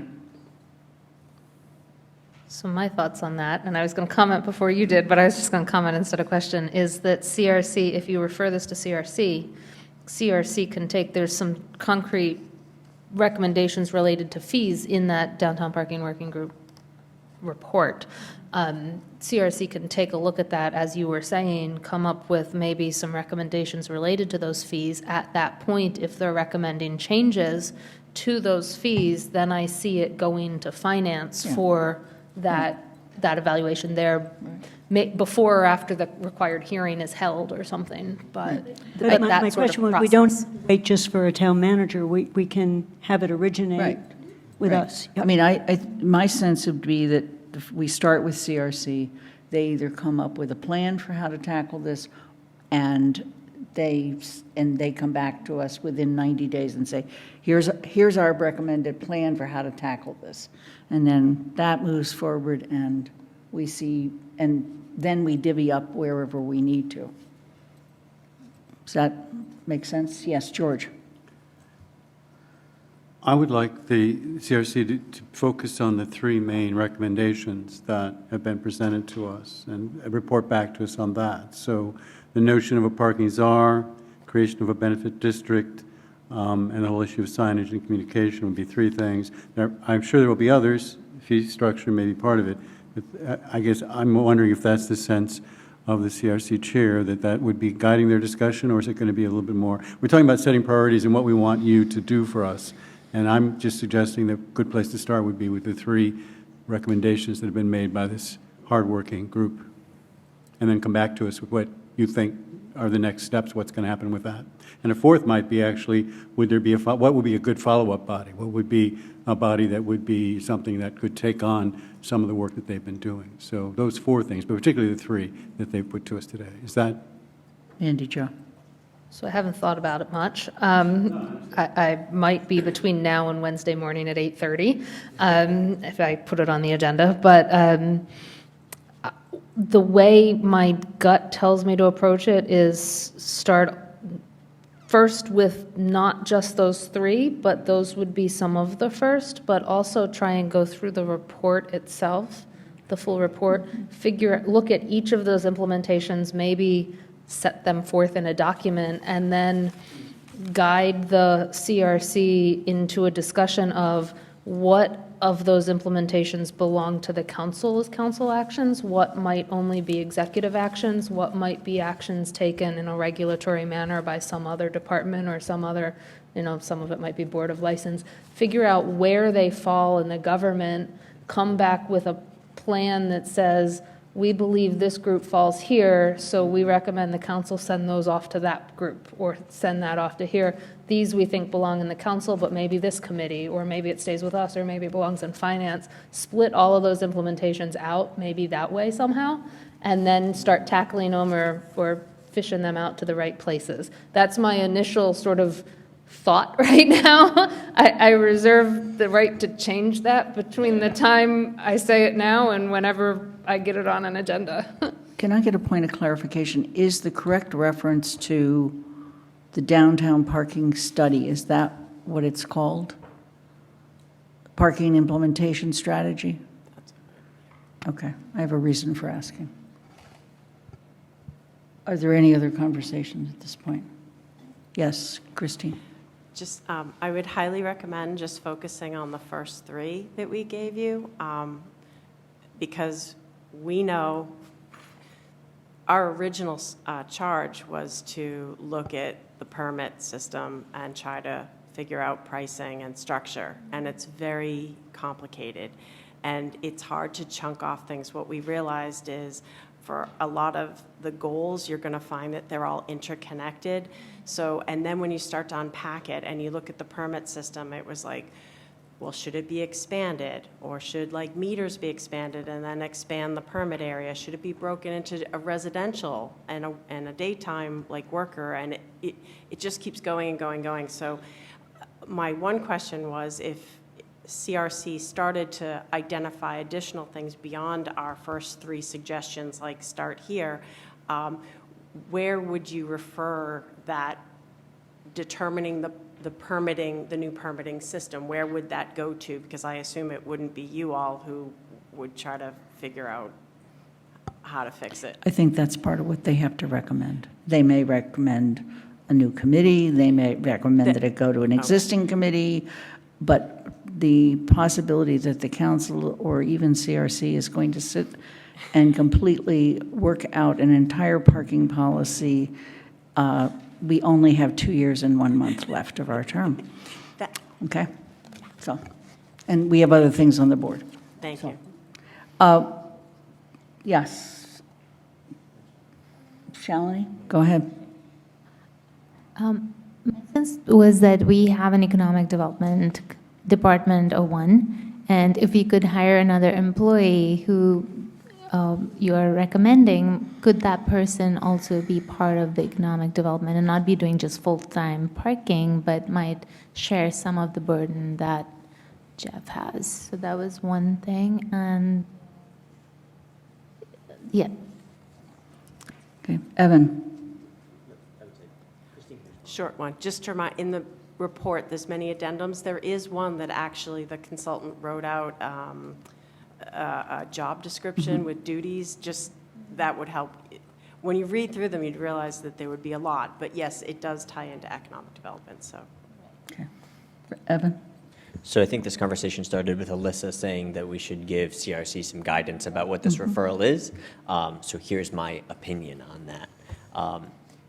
So we just had a very lengthy discussion about, with energy and climate action, that kept saying, well, this is a qualified committee, and so we should take their recommendation seriously, which actually made me uncomfortable in a lot of ways, because it could be implied from that conversation that our other committees in town don't have the level of expertise, and that's why their things need to be referred, and ECACs don't, but that's a whole nother conversation.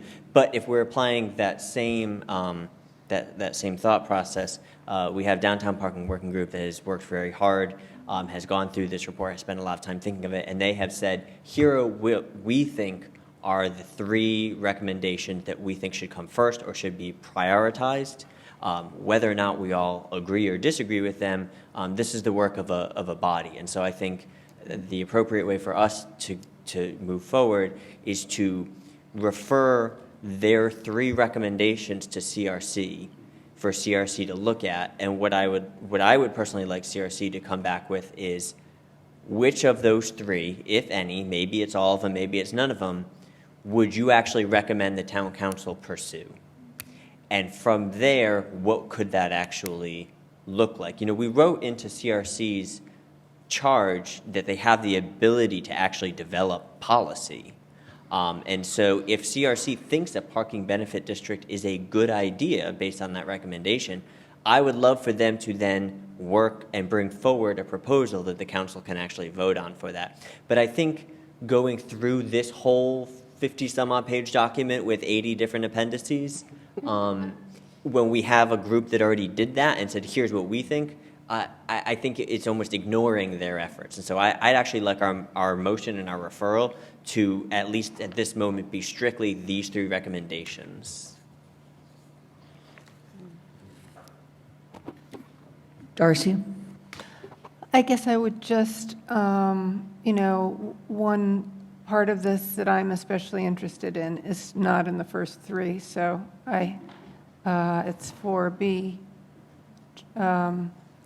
extend meter enforcement hours to 8 p.m. That issue I actually, would like not to have enforcement after 6 p.m.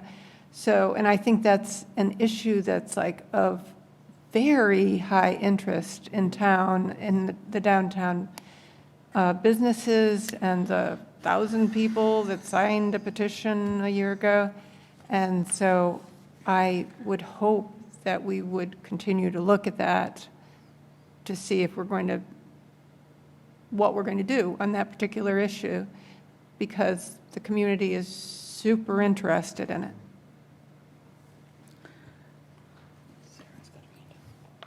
Sarah?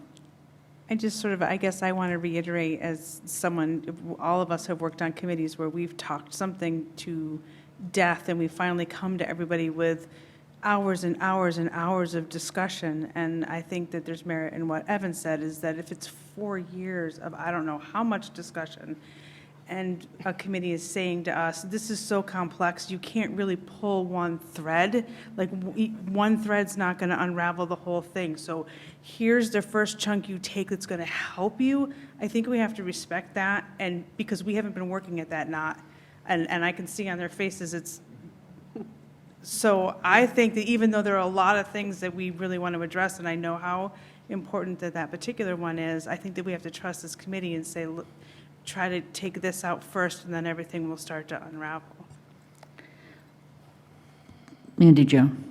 So, as the chair, I guess I have some sort of potential vested interest in this, but I am hearing everyone with the 3. But I would caution against not referring the whole report, simply because, not necessarily because CRC would dive right into that and ignore the working group's actual memo, but we've heard a lot where there's a lot of reports, a lot of studies, and they go and sit on a shelf to die.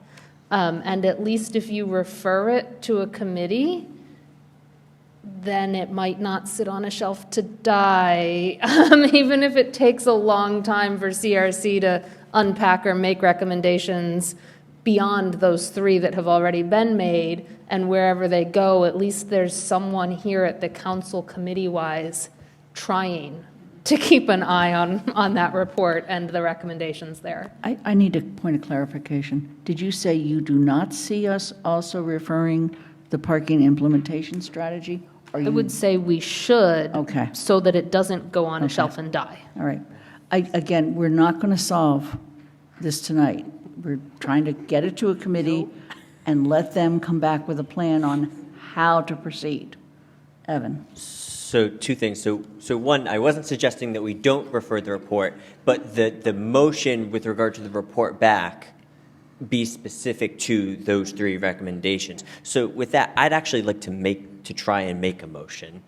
Can I just speak to before we amend it, can I speak to the current motion? Well, there's no motion on the table to amend. I was going to make a motion.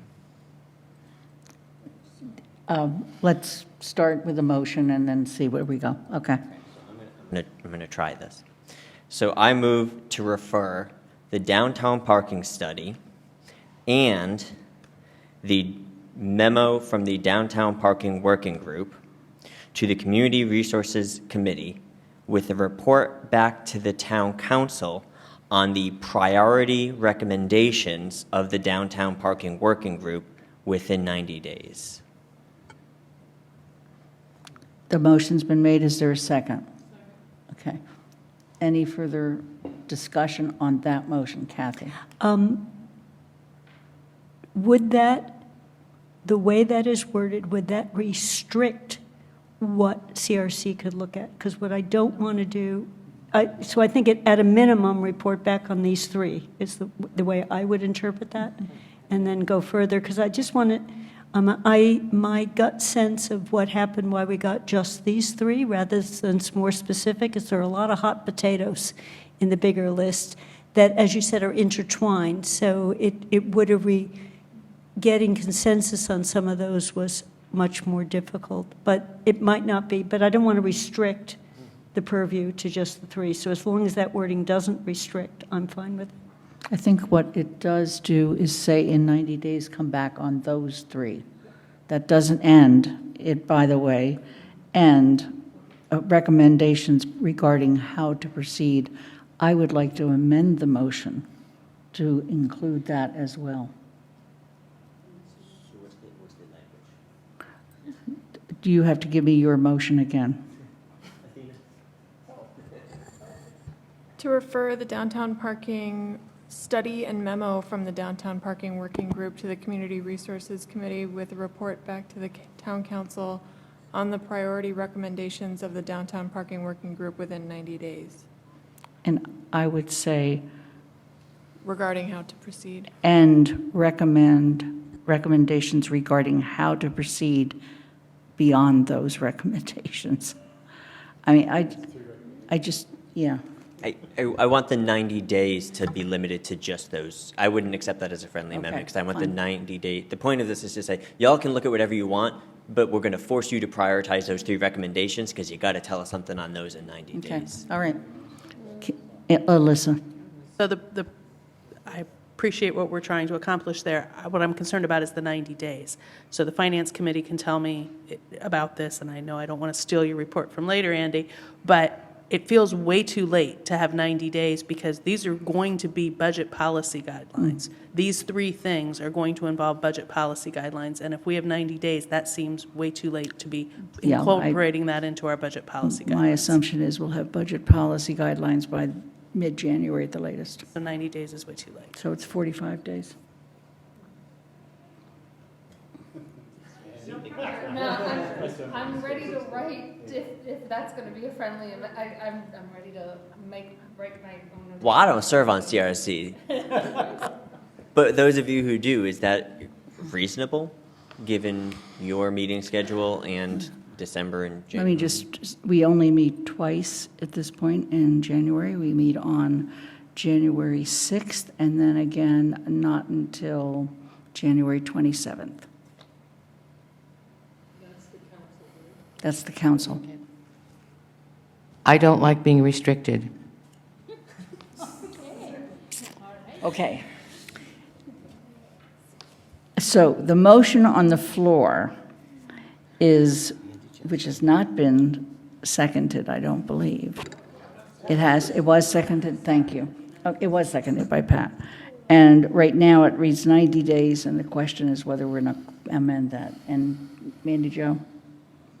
So, I mean, as chair, I'll try to go with whatever you guys as a council go with. If the goals committee or budget finance committee doesn't believe they'll have their budget policy guidelines till the 2nd meeting in January, I would just ask that maybe this motion conform to that instead of, say, 45, if people are thinking of going down. That it meet that instead of a specific 45. But 90, CRC's looking at one more referral today, already has 3 or 4 on the table for other things. We got a lot on our plate. I'd much prefer 90, but we'll work with whatever the council gives us. Andy? Athena, clarification, does the motion say report back within 90 days? Yes. So a report back doesn't have to be a final report, it can be an interim report. Alyssa? But that doesn't help our budget policy guidelines get formed. Those are going to be done before 90 days from today. We're going to be submitting those to the town manager before 90 days, much less having even talked about them the first time, the things we've never seen. So, and this being our only meeting in November. So 90 days is way too far away from now in order to incorporate unless they're going to just say no, and we don't need to do any of these things, then it doesn't matter. But if they want to recommend any of these things, I see the point of coordinating with the budget policy guidelines rather than per se a date guideline, because that's my goal. My goal is to coordinate with the budget policy guidelines, so however you want to phrase that, I don't care.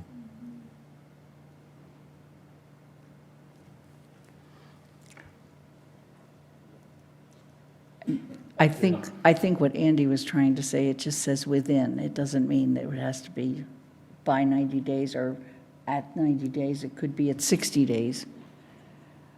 Okay, the motion right now, Athena.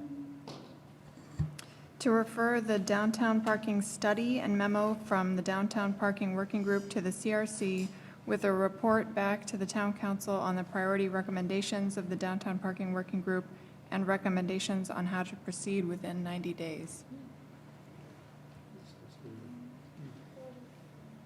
It's been made and seconded. That was your motion? Okay. I think you accepted the language on how to proceed. That's, I don't- yeah, that you wasn't didn't. accepted. Okay. The how to proceed was not recommended. So Athena, To refer the downtown parking study and memo from the Downtown Parking Working Group to the Community Resources Committee with a report back to the Town Council on the priority recommendations of the Downtown Parking Working Group within 90 days. okay. That's the motion. It's been made and seconded. Is there any further changes, amendments? Obviously, we will try to do everything we can to coordinate from Finance Committee to get whatever we need from CRC to inform the budget guidelines. Okay? And that doesn't need to be part of a motion. Any further discussion on this? All those in favor say aye and raise your hand. Aye. Opposed, raise your hand and say nay. Nay. Okay. Abstain. So it's 12 in favor, 1 opposed, and no abstentions. Thank you for all the work that you've done, and to all of your committee, and also to all of the staff that have worked on this as well. Thanks. Good luck, thank you. She's just so happy. Woohoo! Yes, Alyssa. In terms of what our normal is, I think it would be very appropriate for, and you could ask someone to do this on your behalf so you don't have yet another task on your plate. But I think that when a committee volunteers itself to be done, or when we tell it they're done, we should send them a letter that thanks them for what Thank they've you. done. I think that's very appropriate. Yes, Athena. Should we have a motion to dissolve the Downtown Parking Working Group? Ah, With free parking passes. okay, make the motion.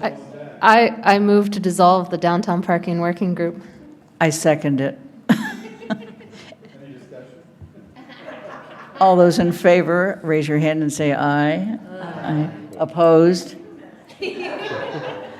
Abstain? I think that was unanimous. My committee just had a sunset date, so we just disappeared. I know. Okay, we're moving on to 7B, which is, no, excuse me. Is there any public comment? I see none, so we're going to move on to 7B, Amendment to Rules of Procedure, Rules 10.4 and 10.5, relating to ad hoc committees and working groups. This is yours, George. Yeah, you have in your packet the proposed change. And GOL voted a long time ago, actually, according to my records, that to recommend that the Town Council adopt revisions to 10.4 and 10.5, and the resulting Scrivener revisions as amended at the October 2nd, 2019 GOL meeting. This is the second reading. Yes. And in your packet is a description of the sort of thinking of the thinking of the committee. And we've had a thorough discussion of this once already. And I don't think you're going to see any serious changes at all in the document in front of you. The general sense of the committee was that it seemed not to be appropriate to create yet another entity when we had one that already could be structured in such a way as to accomplish what we wanted. So I think the issue before the council is whether these changes do in fact accomplish what they want, and if they do, then hopefully they will vote in support of this motion to make the change. Is there any further discussion? Yes. Yeah, I have a question about subsection H of the proposed rule, which is an ad hoc committee is dissolved by majority vote of the council. And I was wondering if you had considered something along these lines, unless the motion to create the committee includes a date or other provision regarding its dissolution. Well, the short answer is no, we didn't. I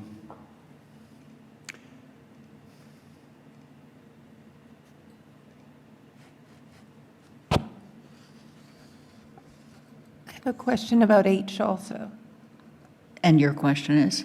I know that in B, standing council committees may recommend to the council the creation of an ad hoc committee, and my thought when I looked at H was that if it had been recommended by a standing committee, then it should probably be on recommendation of the standing committee. Again, back the opposite action. The standing committee recommends an ad hoc committee, then the standing committee recommends dissolution of the ad hoc committee. So there's two amendments or two potential changes, both to H. One is an ad hoc committee is dissolved by majority vote of the council unless there was a date certain stated in its initial creation. And the other one is at the recommendation of the standing council committee that originally asked that it be created, that it also be dissolved.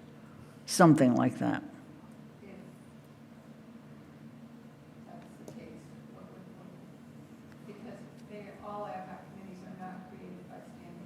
Right. Council committee recommendations, so. No, they're not. In the case of standing committee recommended ad hoc committee. So one is an ad hoc committee is dissolved by majority vote of the council unless a date certain was stated at the time it was created. And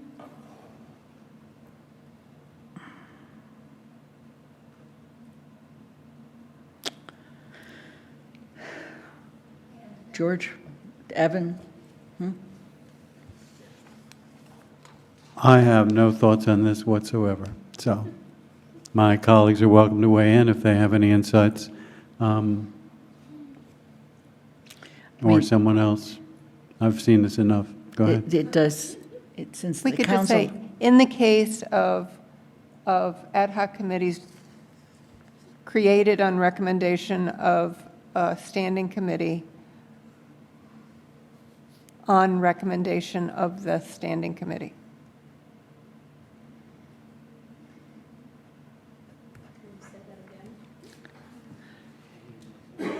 In the case of ad hoc committees created on recommendation of a standing committee,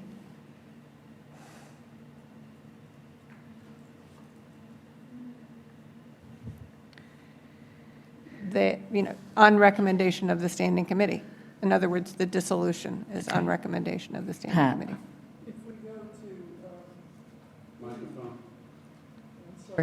If we go to B, standing council committees may recommend to the council the creation of an ad hoc committee. So it is only the council that can approve the creation or dissolve the committee.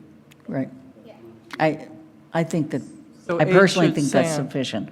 Alyssa? I agree, and I want to go back to the previous question, which was about putting in a date. And I think this is actually important because of the fact, especially of the fact that we don't necessarily have to have a charge based on these rules. And so even if we do have a charge and we're disciplined about putting in a date, we may or might not remember to be disciplined about putting in a date. And the reason that one does that is you can always extend, as we obviously did with Downtown Parking Working Group, which did in fact have a date assigned to it, and then we extended. But if you don't give a date, just like we're really good about the 45 and 90-day recommendation, there are reasons why committees just don't get around to meeting, and if they don't face a deadline. And so it can always be extended. It's not a stick. It's just a reminder, hey, this is time sensitive to whatever time period we think is important. So an ad hoc committee is dissolved by majority vote of the council unless there is a date certain stated when it is created. Yes, I actually Andy. said more than that. I said, unless the motion to create the committee includes a date or other provision regarding its dissolution. Other provision could be They file the a report. completion of a report or recommendation. Okay, Right. good. Athena, so there is an amendment to this. I think I got it. Can I repeat it? Yes. An ad hoc committee is dissolved by a majority vote of the town council unless the motion to create it is unless the motion to create is included a date or other provision regarding its dissolution. Yes. Okay, the motion's been made. Is there a second? Are we not adding the other piece? I'm going to deal with this first. Second. George? Okay. Second. Is there anything else on that? Okay. Let's vote on this one, and then we'll go to amend. Oh, I guess we have to amend. Yeah. You want to make a motion to amend? This is a motion to amend already on the floor. This is just a motion to amend this document. It's a motion to amend this document, specifically H as stated. Okay? Is there any further discussion on the motion to amend? Okay, all those in favor, raise your hand and say aye. Aye. Opposed? Okay, abstain? All right. Any other comments? No, this is where. We could conceivably just amend B and say, standing council committees may recommend to the committee the creation or dissolution of an ad hoc committee. Or does that not fit there?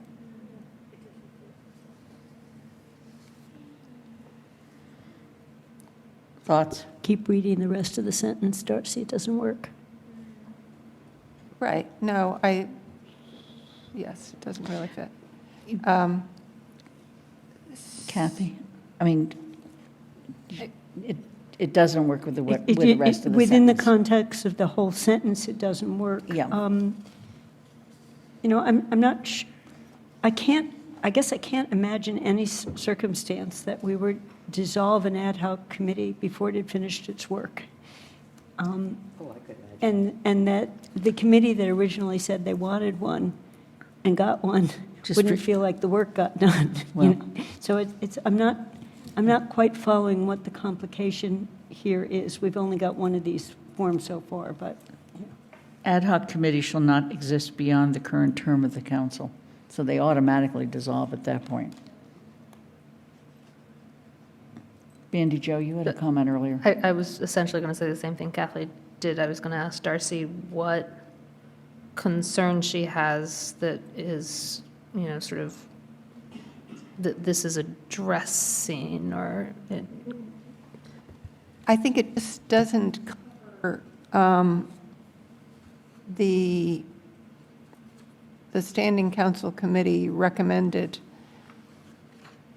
ad hoc committee. So we could just add a second sentence to H, that the language in the case of. Please speak to the mic. In the case of ad hoc committees created on recommendation of standing committees, the ad hoc committee is dissolved by majority vote of the council on recommendation of the standing committee. That's very wordy. The thing is that the council, the standing committee made a recommendation to the council to create the committee. The council creates the committee. The work of the standing committee, of the ad hoc committee is done, or a date has arrived, or our terms are up.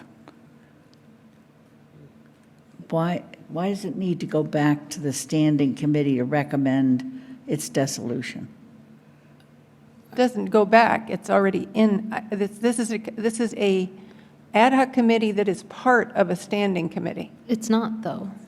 It's not part of a standing committee. It may work closely with a standing committee, but it's an ad hoc committee of the council.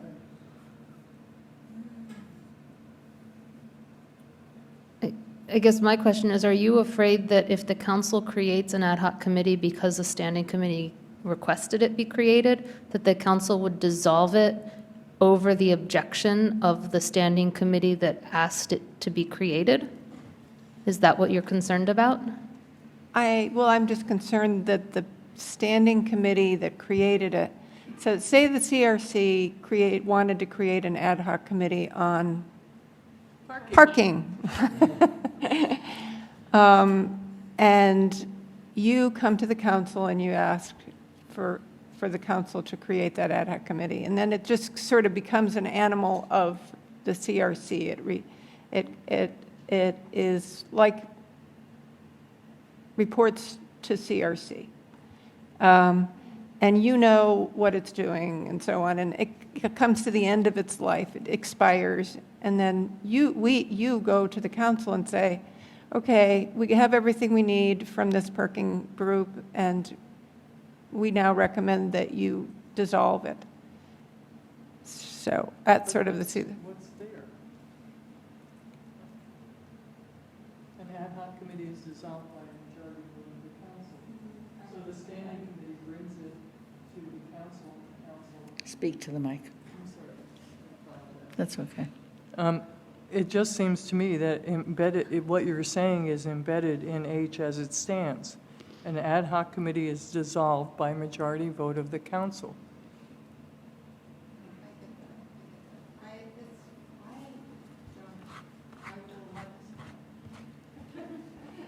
I'm sorry? It isn't that important to me to be arguing this out but, you know, I see a little problem here, but it's not great enough to spend much more time on it. So could we, yes, Evan, yes, let's go to the motion. To make this motion. So I'm... She's about to. I'm It's about to read on it. your motion So sheet. I move to amend the Town Council Rules of Procedure as follows. Rescind current Rule 10.4 ad hoc council committees in its entirety.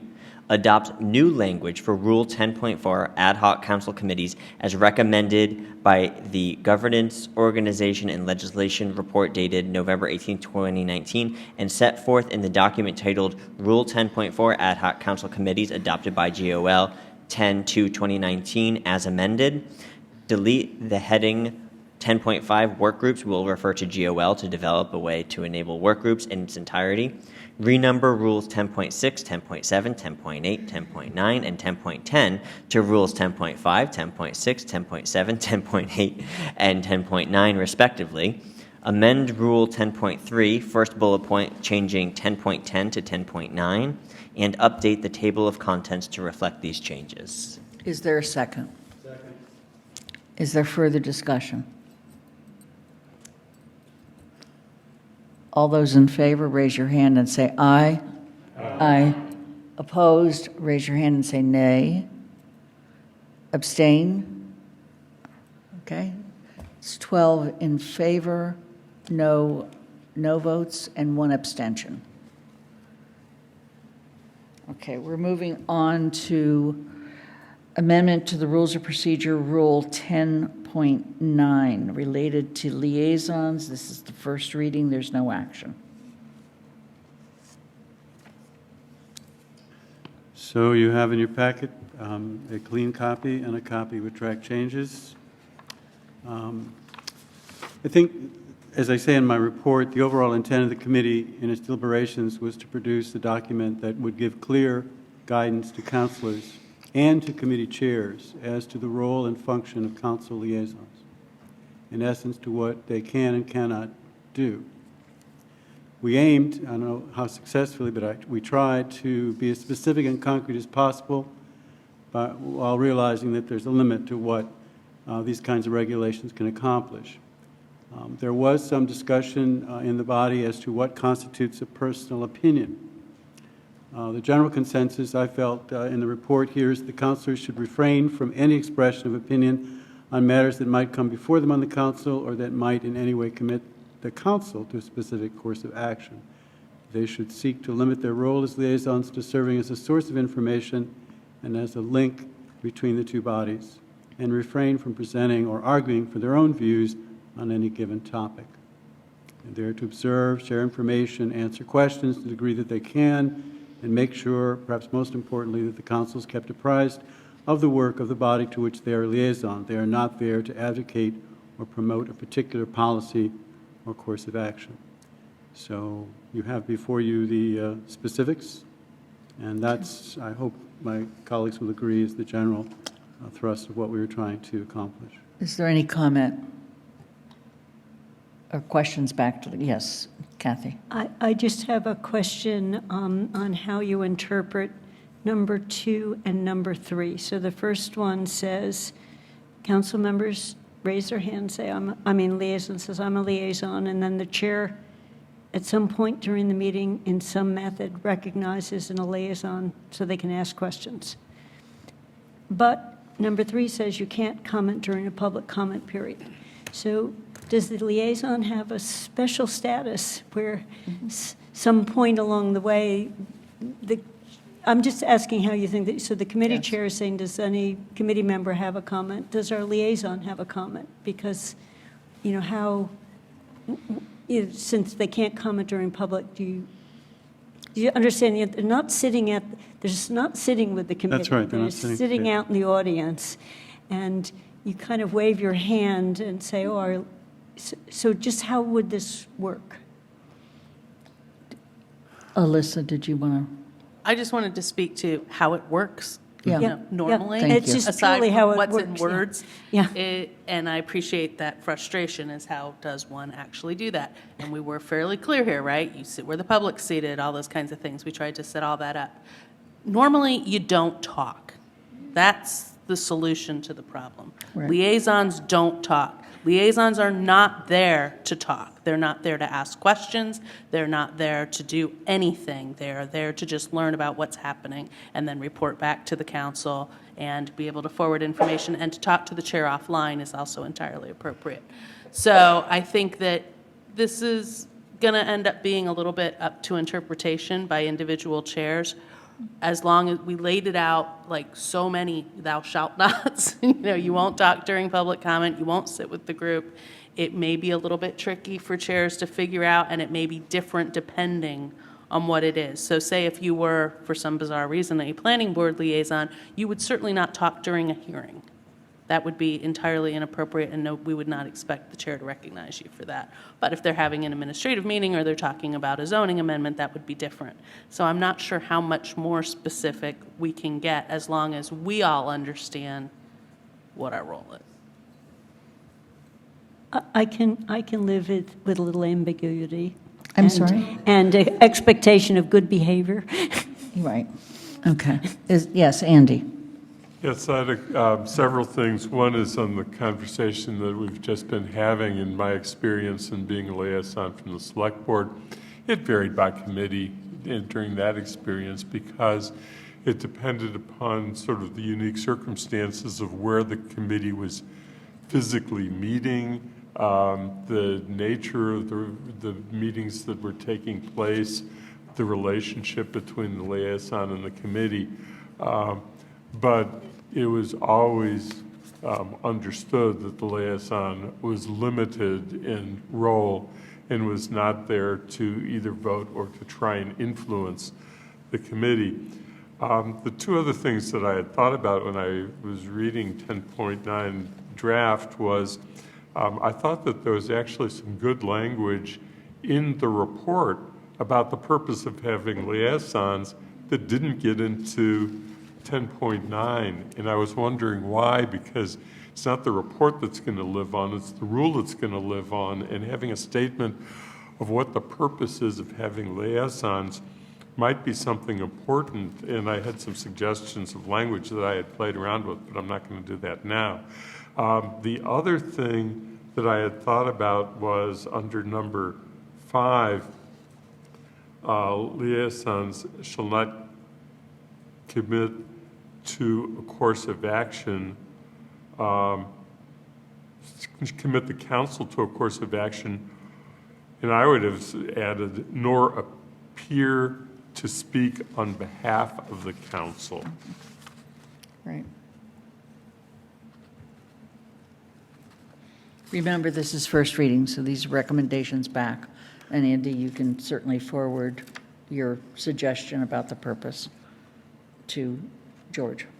George? I'm wondering if we put that in the introductory paragraph, in other words, kind of language that is in the report, some of it could go into the, what you call the header, rather than it being a rule or a unnumbered item, but we could also put it as a numbered item.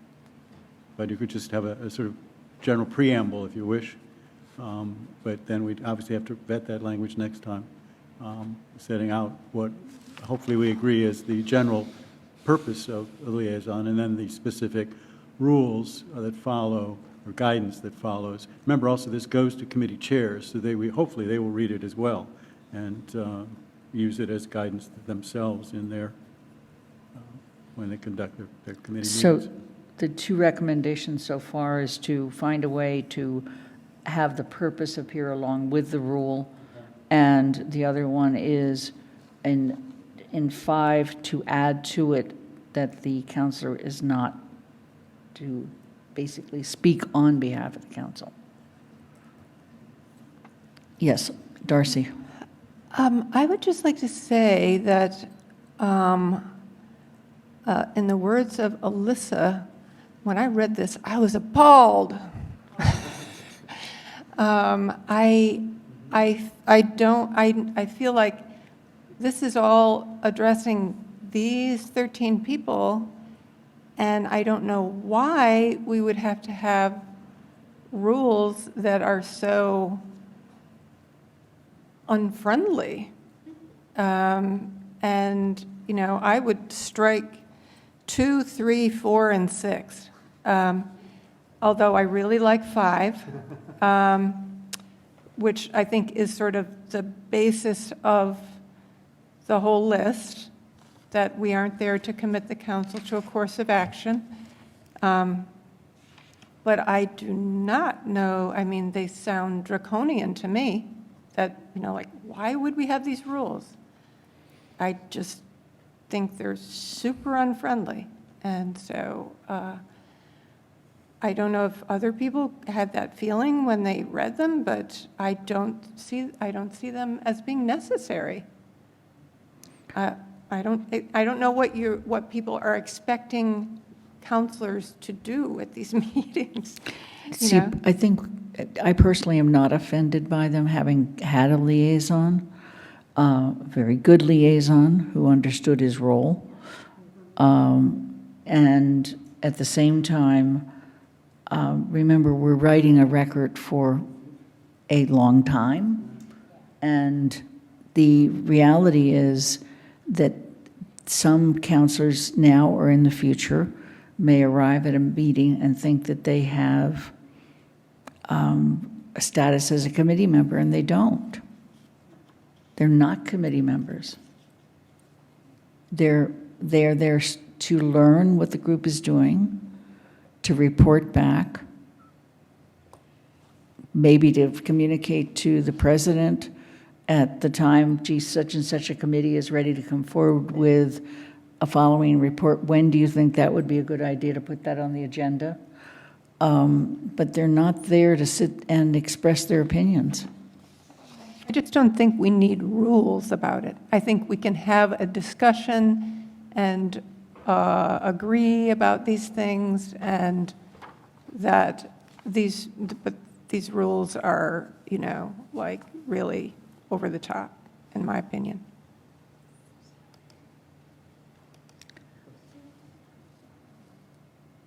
Sarah?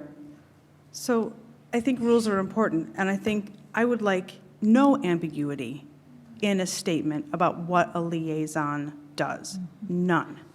And I think you have rules because they're in every situation from now to 400 years from now, there will be someone who will want to overstep those bounds. And unless you have completely crystal clear rules about what a role is and what a role isn't, someone will step beyond those. And I think it's really dangerous to have a committee that's working and have someone from the outside, especially if it's town council or someone that's perceived as an authority, right? Make any kind of expression of either their committee's ideas or their very own, because you know why.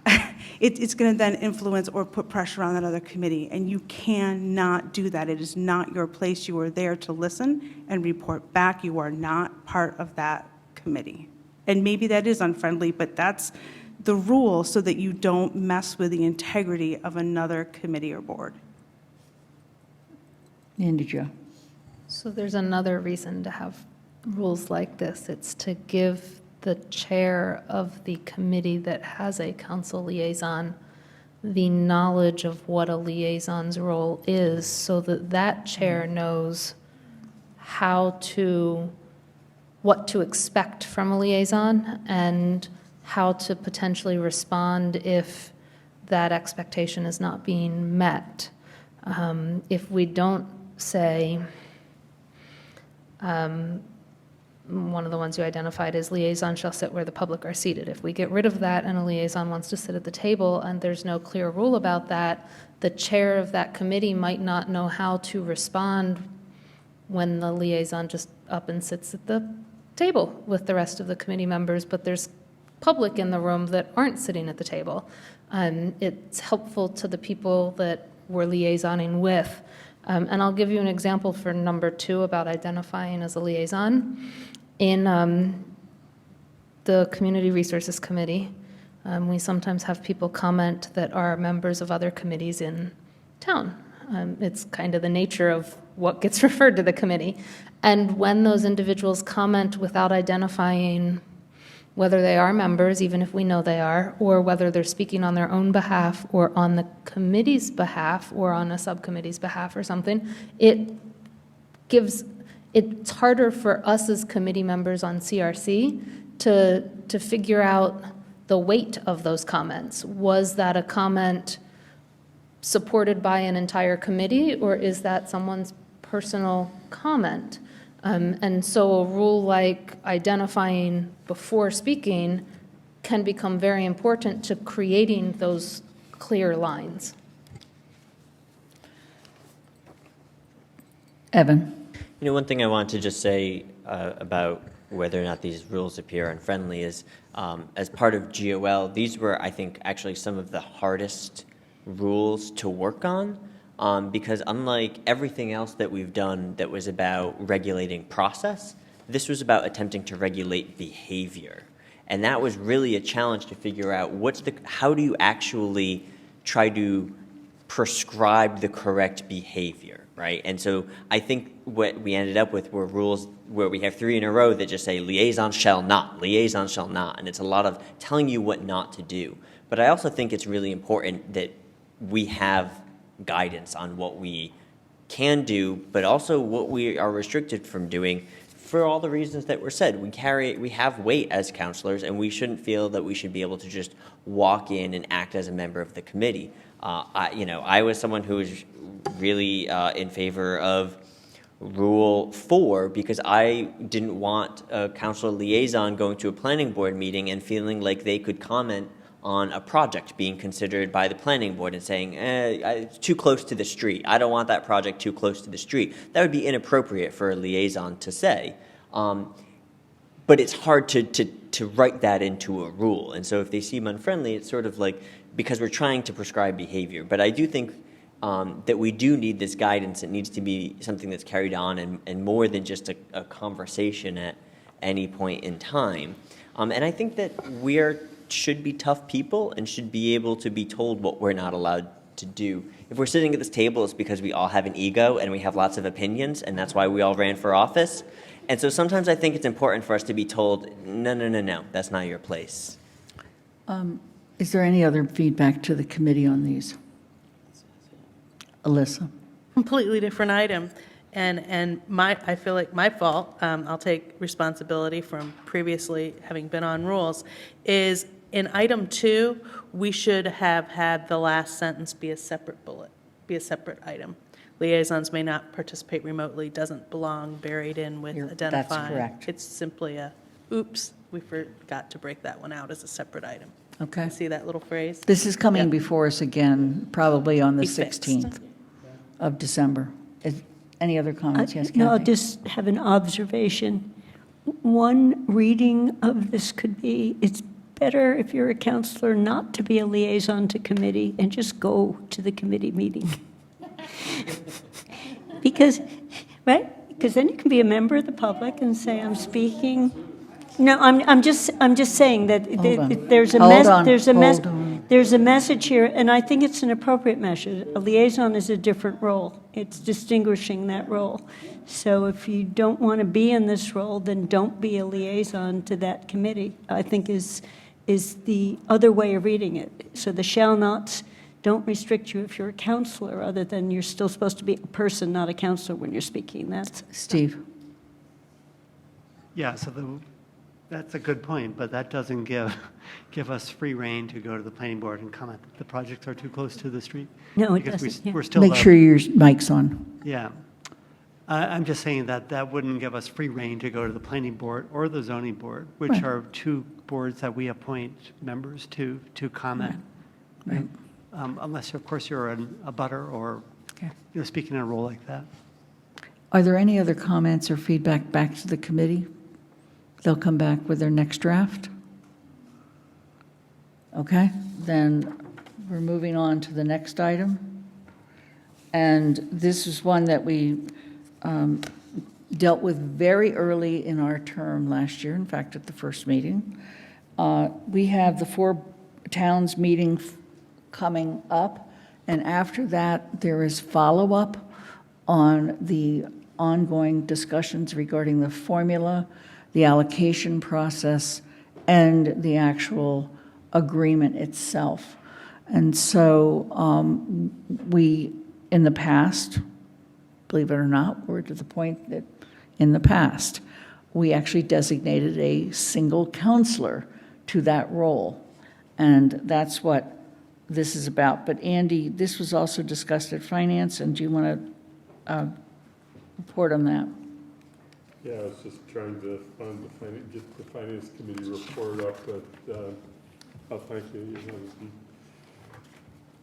So we did discuss that at the Finance Committee. There is a report that you have received from the Finance Committee that's dated today because it's for today's meeting.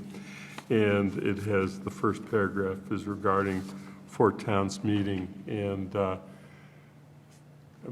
if everybody's had a chance to read it, I won't bother to read it. I think that it stands for itself as to what the committee discussion was. And the council, it's the Finance Committee itself recommended that the chair of the Finance Committee and the president of the council, is that what it? Yes. Okay. Be designated to speak on behalf of the town council in discussion at the 4 towns meeting.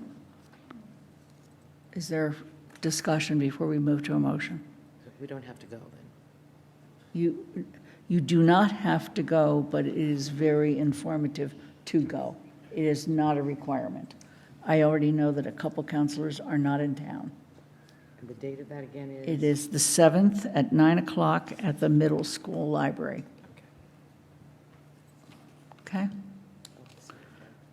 All right, so somebody want to make the motion? Andy, Joe, or Kathy? Tell me which motion it is, because you want me to read the... It's the one under, whatever that is, D. D, yeah, because we're out of order, right? Okay, thanks. Yes, 7D. All right. Okay, move to designate, to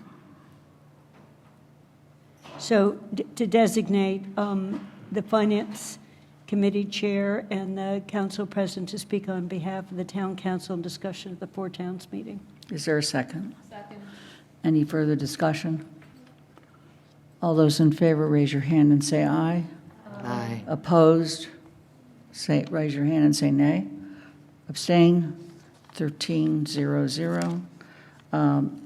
Okay, let me just mention the next item. We had a forum, we had a primer, and then we had a forum on the master plan as required by the charter. And there was discussion at that time as to whether or not there might be some tweaks to the master plan. Not full-on change, not completely redo, but just tweaks. And so the purpose of this next motion is to move that along with the accompanying things that often happen whenever you tweak a master plan, and that is zoning, because zoning follows the plan. So the way the motion reads is that the town council refer the master plan and zoning bylaws to the Community Resources Committee, working jointly with the planning board for the purposes of recommending a process for updating and adopting the master plan in accordance with Charter Section 9.8 and recommend a plan for approaching zoning bylaw revisions. Is there discussion?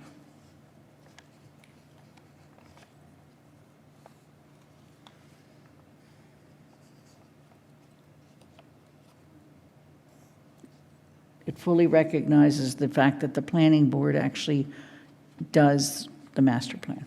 And but at some point, we as a council have to adopt the master plan. There's no set date by which we have to do it. Alyssa. Which is what I was going to say. There's no set date by which we have to do it. And so I just want to be super, super clear in this referral that if you come back to me and say, oh, yeah, we're going to redo the master plan, I'm going to say, no, you're not. The tweaking part was the important part. Right. Kathy? It just was the question, would the whole council see whatever was being referred? Oh, my God, yes. Excuse me. Yes, they would. No, but because, and the only reason I ask that is there are a couple of things, like with finance, we're just going right away to it and mentioning that it's been referred, but I want to make sure that we see the actual text that's being referred. There will be thorough and ongoing reports, and any bylaw changes we have to vote on, and we have to accept the Right, so I know we're going to get it when it comes back, so I just want to make sure we get it on its way there. Okay. Mandy Jo. I'll speak to that as chair. At some point, we do have to adopt a master plan. The first step I see in this motion is for the CRC to discuss a process and bring that process back. That discussion might be a recommendation to adopt the master plan as is without any tweaking. It might, I don't necessarily foresee that being a recommendation, but it could be. Or it could be, we want to see an update, and here's the 4 things we recommend the council seek the planning board or ask the planning board to potentially update before the council votes on adopting the master plan or approving the master plan. And so we recommend sending them on to the planning board. It might look something like that. We'll see when CRC comes out. But that's all of whatever's going to the planning board, from my point as chair of CRC, would come sort of through the council for that. And then I just want to point out with zoning rules, the council's already, zoning bylaw changes, the council's already adopted that the hearings would be joint. If there is a proposed change, as CRC, and the hearing would be joint with CRC. CRC would hold that hearing jointly, would bring the results of that hearing. And my understanding, my thoughts are bring that results of that hearing to the council before it then discusses its own recommendations to the council to get council feedback to inform those recommendations. The only concern I had is that I don't want those of us who aren't on CRC to not know that's going on in some way, so that we're seeing the text, and to the extent, particularly our constituents are saying, where is this going, whatever, that we're not, what are you talking about, so. Well, that's why we have committee reports. I expect the reports of CRC will get more detailed as we get into this process. Okay. Any further discussion about this? Evan? So I was looking at the draft motion on this, and it doesn't have a time to report back on it. Because we don't have a bounded time. Right, but Rule 8.2A says that any referral to a council committee needs to specify a time period to report back. So I don't, to me, it can be really long because of that reason. Like, I have no problem. I think we default usually to 90 days. Right. But I'd be fine saying, 200 days. But I think just to comply with our rules, we need to give something. We could add 90 days, it's a report, it doesn't have to be a final report. Right. So I'm fine with a requirement, as chair, with a requirement to every 90 days at least. I expect it Okay. to be more frequently than that, but I'm okay with that. Steve? So I don't really see the reason to refer the zoning bylaws in this motion, because really the issue at hand is the master plan. And, certainly the zoning bylaws follow the master plan, but so do a lot of other policies and frankly, bylaws are. So to me, that seems too big to succeed, because the zoning bylaw by itself is an extraordinarily complicated document. And why not just say that refer the master plan and any related policies, reports, et cetera. Bandy Joe? I've had some extensive discussions with the chair of the planning board, and it is my understanding the planning board would like some sort of positive say, and I don't even know how to word this, from the council of, hey, we'd like to see some changes to the zoning, whatever that may be, or something. And so the inclusion of the zoning bylaws in this referral is to start that process of giving a sort of go-ahead to the planning board. And I know that sounds weird because the planning board owns the zoning bylaw, and they're the ones that make the changes, but what I've been told is they've been kind of in a holding pattern because of the change in government, not knowing when we're ready to start receiving zoning bylaw recommendations on changes. And so they're looking for some sort of positive, hey, we're ready to get out of that holding pattern. And so that's why that's in here. Let me add to that. They're also, not only are they looking for a sign that we're ready, but they're looking for a sign as to who they should talk to. And eventually, they'll have to talk to the full council, but it would be CRC that they would talk to. Your point, however, is, and it's absolutely true, if you go to the master plan, it refers to 25 different policies, zoning being only one. There are two different parts of the brain, or two different. So one is sort of the big picture. The master plan is the big picture macro look at the town. The zoning bylaw is the implementation of parts of the master plan. And the zoning bylaw is also an interesting look in the history of the town, because it's accrued over time. I stand by what I say. It's too big to succeed if that becomes a mission. What we're required to do is to look at the master plan and make recommendations about it, tweaking whatever that is. What we're also required to do is to be part of the process for adopting changes to the zoning bylaw or a completely new bylaw, zoning bylaw. But I think trying to do them at the same time seems, though not the right sequence. In other words, there could be tweaks to the zoning bylaw that come out sort of organically through the planning board. I mean, they already have things that are stacked up, but trying to review them at the same time, to me, seems sequentially problematic. I don't know that this means that they both are going to be reviewed at the same time, but there might be a sequential, yeah. I mean, again, I've been part of these conversations with zoning, with the planning board.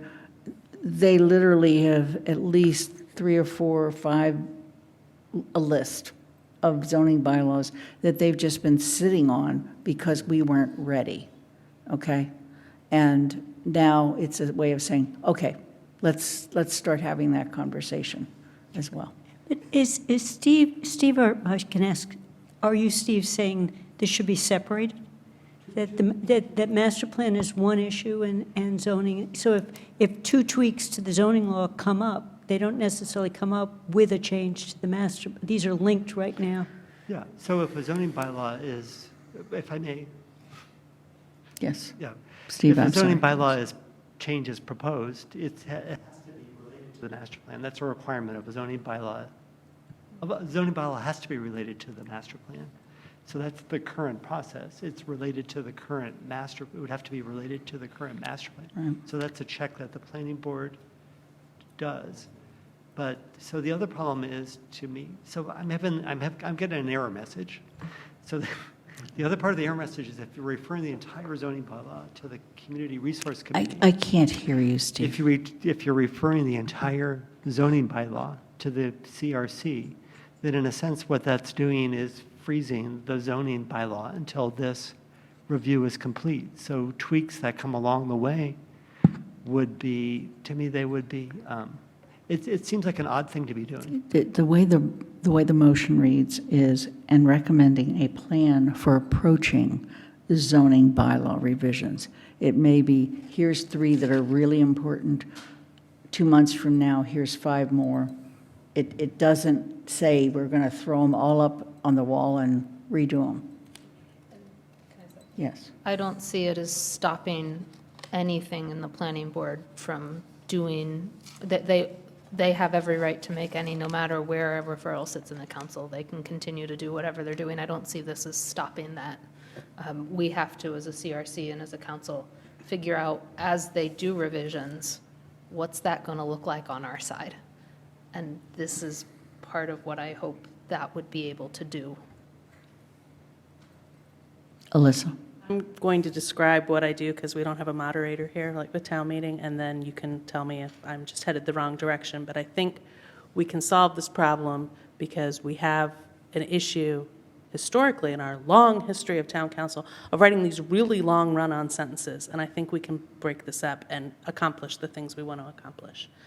I think that we can easily break this into 2 pieces, one of which skips to the point where it says that we ask, and I don't know what the word is because we don't have a document to refer to them, because we don't need to refer our master plan to anyone, is that we ask the CRC, working jointly with the planning board for the purpose of recommending a process for updating and adopting the master plan in accordance with the charter, section 9.8.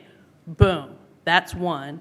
Then the other motion is to direct, maybe that's the word we're looking for, direct the CRC to work with the planning board to recommend a plan for approaching future zoning bylaw revisions, which may or may not have anything other than the usual checkoff, yes, it meets with the master plan. But that way, it's 2 separate things. We're not referring the zoning bylaw itself. We're actually not referring the master plan itself. We're saying we're sending you off to go work on 2 projects. Come up with 2 plans. One plan is how to address the master plan in the charter requirements, and the other is what's the plan now that we already passed the rule that said we're going to have the joint hearings. What are we actually going to do with the stuff you have backed up? Steve, does separating it help solve your problem? Okay. Alyssa, let's... I think I can make that motion. Okay. All right, you're going to make the motion, the first one. Well, I think it can be in one, you hate run-on sentences, but here, so it would be 2 different sentences, whether it's 2 motions or 1, we can discuss, but it would be to direct the Community Resources Committee, working jointly with the Planning Board, to recommend a process for updating and adopting the master plan in accordance with Charter Section 9.8, and then either a separate motion or a single one, and to direct the CRC to work with the Planning Board to recommend a plan for approaching zoning bylaw revisions. 2 separate motions, I'll make them in 2 separate motions then. Move to direct the Community Resources Committee to work jointly with the, working jointly with the Planning Board to recommend a process for updating and adopting the master plan in accordance with Charter Section 9.8. Athena, did you get that? Okay. Is there any further discussion on this one? I can send you an email with the direct language I read. Okay. Is there any further discussion? All those in favor, raise your hand and say aye. Aye. Opposed? Nay? Abstain? 13-0-0. Okay, and the second motion. Moved to direct the Community Resources Committee to work with the Planning Board to recommend a plan for approaching zoning bylaw revisions. Can I just mention, in neither case did we mention and report back in 90 days? Technically, this is a directive, not a referral, so. So we don't need the 90 days? Okay, just go ahead then with this without the 90 days. The second motion? Mindy. To direct the Community Resources Committee to work with the Planning Board to recommend a plan for approaching zoning bylaw revisions. Second. Any further discussion? All those in favor, raise your hand and say aye. Aye. Opposed? I sent them off to you by Abstain? email. Okay. We're moving on to appointments. Evan, this is your show. So, on OCA's November 4th meeting, we had the great privilege of considering 6 sets of town manager appointments, which you have in your report. In the OCA report, we voted unanimously to recommend town council approve each one of those. I'm not going to go through the report because it was not that long, so my hope is that everyone read it. The only thing I do want to point out, and you'll see this sort of in some of the red text in the first motion, is as you are aware, we don't technically ever need to approve any of the town manager's appointments. They simply become effective 30 days after he files them with the town clerk, unless we reject them.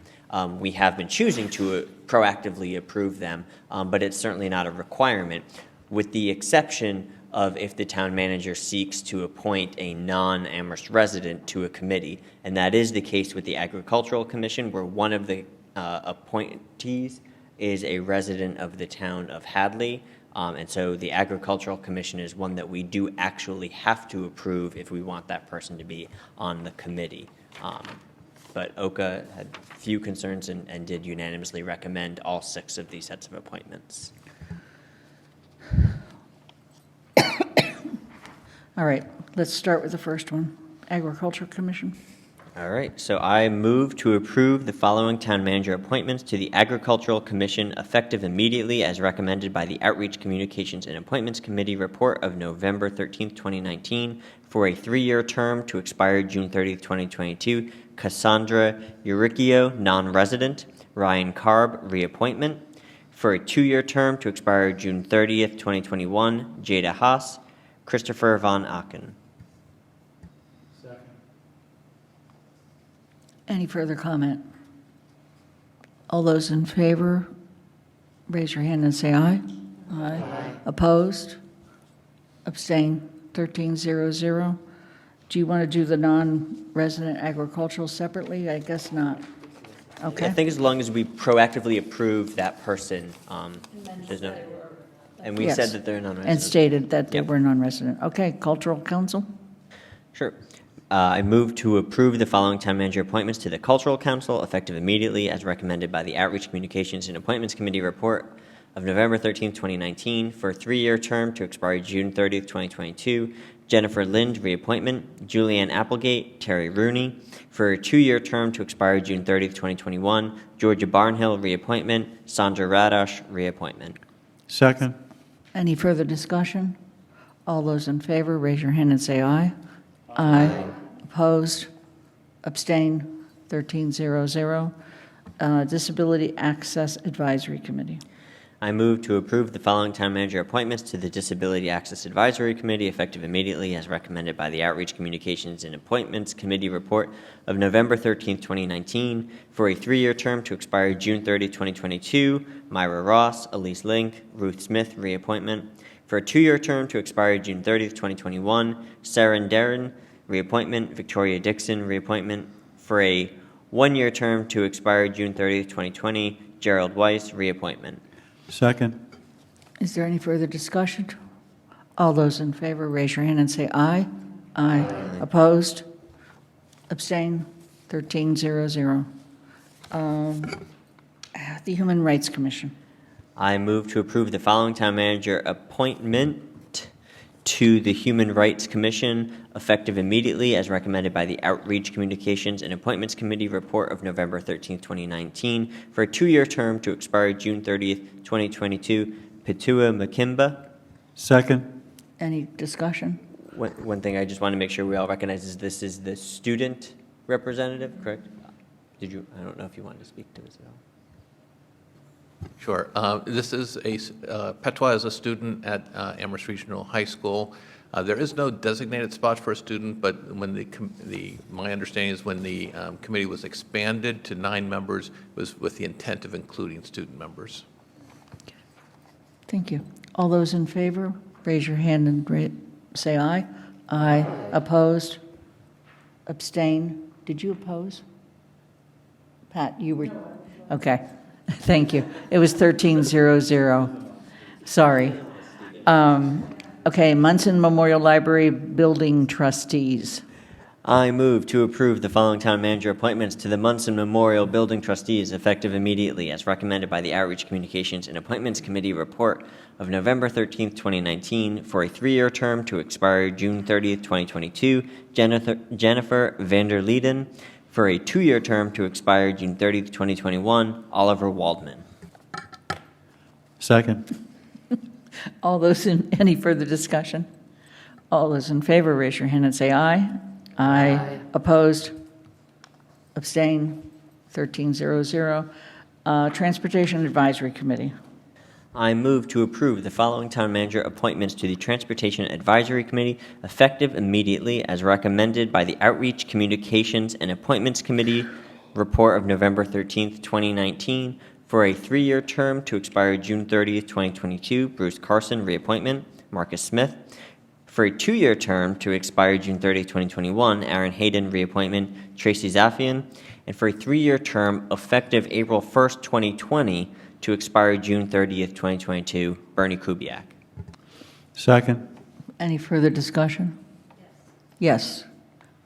As I mentioned to the town manager offline, I have serious reservations about the future of the TAC and how it's actually functioning, but I understand that he wants to have it have a full complement as they try and figure that out, but I just wanted to put that on our radar, that I think that they're in kind of an awkward space at this point. Everybody goes through transitions and different purposes, but this committee is on my radar. Any further discussion? All those in favor, raise your hand and say aye. Aye. Opposed? Abstain? Okay, we have 1 abstention, so it's 12-0-1. Okay, we're moving on to the approval of minutes. We're going to do this as all of them as once, but I'll go through them and see if you have any corrections. So, to approve the minutes of October 21st, 2019, October 28th, 2019, primer on the master plan, October 28th, 2019, public forum to address the master plan, November 7th, 2019, financial indicators, November 7th, 2019, public forum on the town budget as presented and or amended. Is there a second? Second. Okay, so let's then go through. Are there any changes at this time for the minutes of October 21st? Kathy? Yes, and I apologize because I didn't get around to sending them over the weekend. There's a point when we're talking about the assessment method where Dorothy asked whether if we did a split on the residential exemption, would it apply to owner-occupied who had a rental unit? And the current wording says, yes, it would apply and the owner-occupied would benefit. I want to change that because the actual wording is it would apply. It's not clear that that unit would benefit from this because of the way this is. So I just want to change You want to drop the word and benefit? Yeah, so Okay. it would apply in a situation as long as it was owner-occupied. Okay. Period, without the word and benefit. Okay. Is there any Or to their benefit, the way it's worded. Are there any other changes to October 21? Okay. Are there any changes to October 28? Kathy? Again, it's Kathy reading it late. When we first opened it up to council comments, on the master plan, I want to expand what the attribution to me, because what I said was that the master plan envisions a walkable downtown with public spaces, and we often have a barrier to that where zoning laws don't consider the width of the street or the width of the sidewalks, and it was shortened to me saying it doesn't consider the width of the street, and I wanted to point out that we have an aspiration, and there may be a barrier to meeting that aspiration. So, you know, I want to pick up the words I used, but that I had a longer sentence that went with, we have this vision, and Chris Brestrup replied, yes, we're realizing that. And Okay. as Would we you go please along. make sure you forward all of these So to I Athena? will just forward that to you.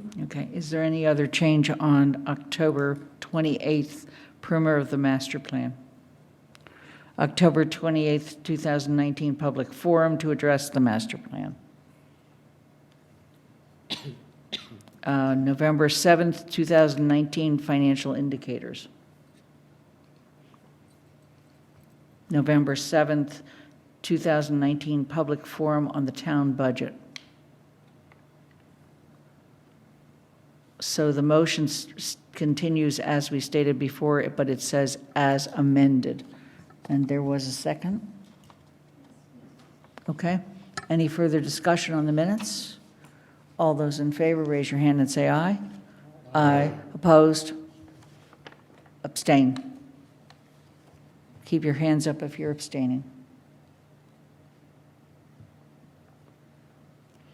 So they pass with 8 in favor, nobody opposing, and 5 abstentions. Okay. We're moving on to, I'm sorry? Committee reports, right. Anything on audit, Pat? No. Right. Bylaw review, Evan, Pat? Alyssa? So thank you to those of you who submitted feedback on the draft report and the draft general bylaws. Bylaw review is busy going through the feedback and incorporating those changes that we are accepting, and also responding to the comments and questions, regardless of whether we're accepting those changes. And so I believe that we are still on track to get you a final report and final bylaws by December 10th for a first reading at our December 16th meeting.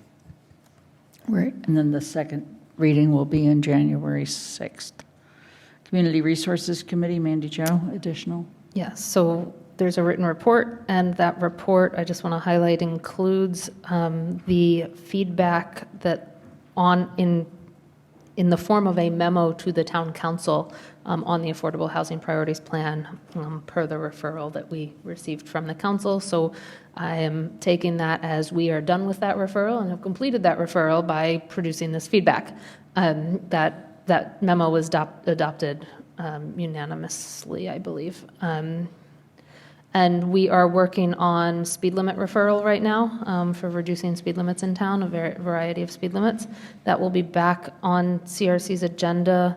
The hope is December 4th for that one. This coming Wednesday, we will be dealing with the master plan, well, the referral to work with getting towards an adoption of a master plan per the charter. I will be adding the downtown parking working group referral that we received tonight to that agenda. And then upcoming, potentially on December 4th, along with the speed limits, will be if the Percent for Art ad hoc committee comes with their language. I hope to put that on as soon as we get that. And so we're moving forward with the referrals. Okay, Town Managers and Council Goals Ad Hoc Committee. That's me. We're basically only at this point working on the town manager's goals. The group has met several times. We do not have a written report. We have completed a first, and I want to emphasize, rough draft.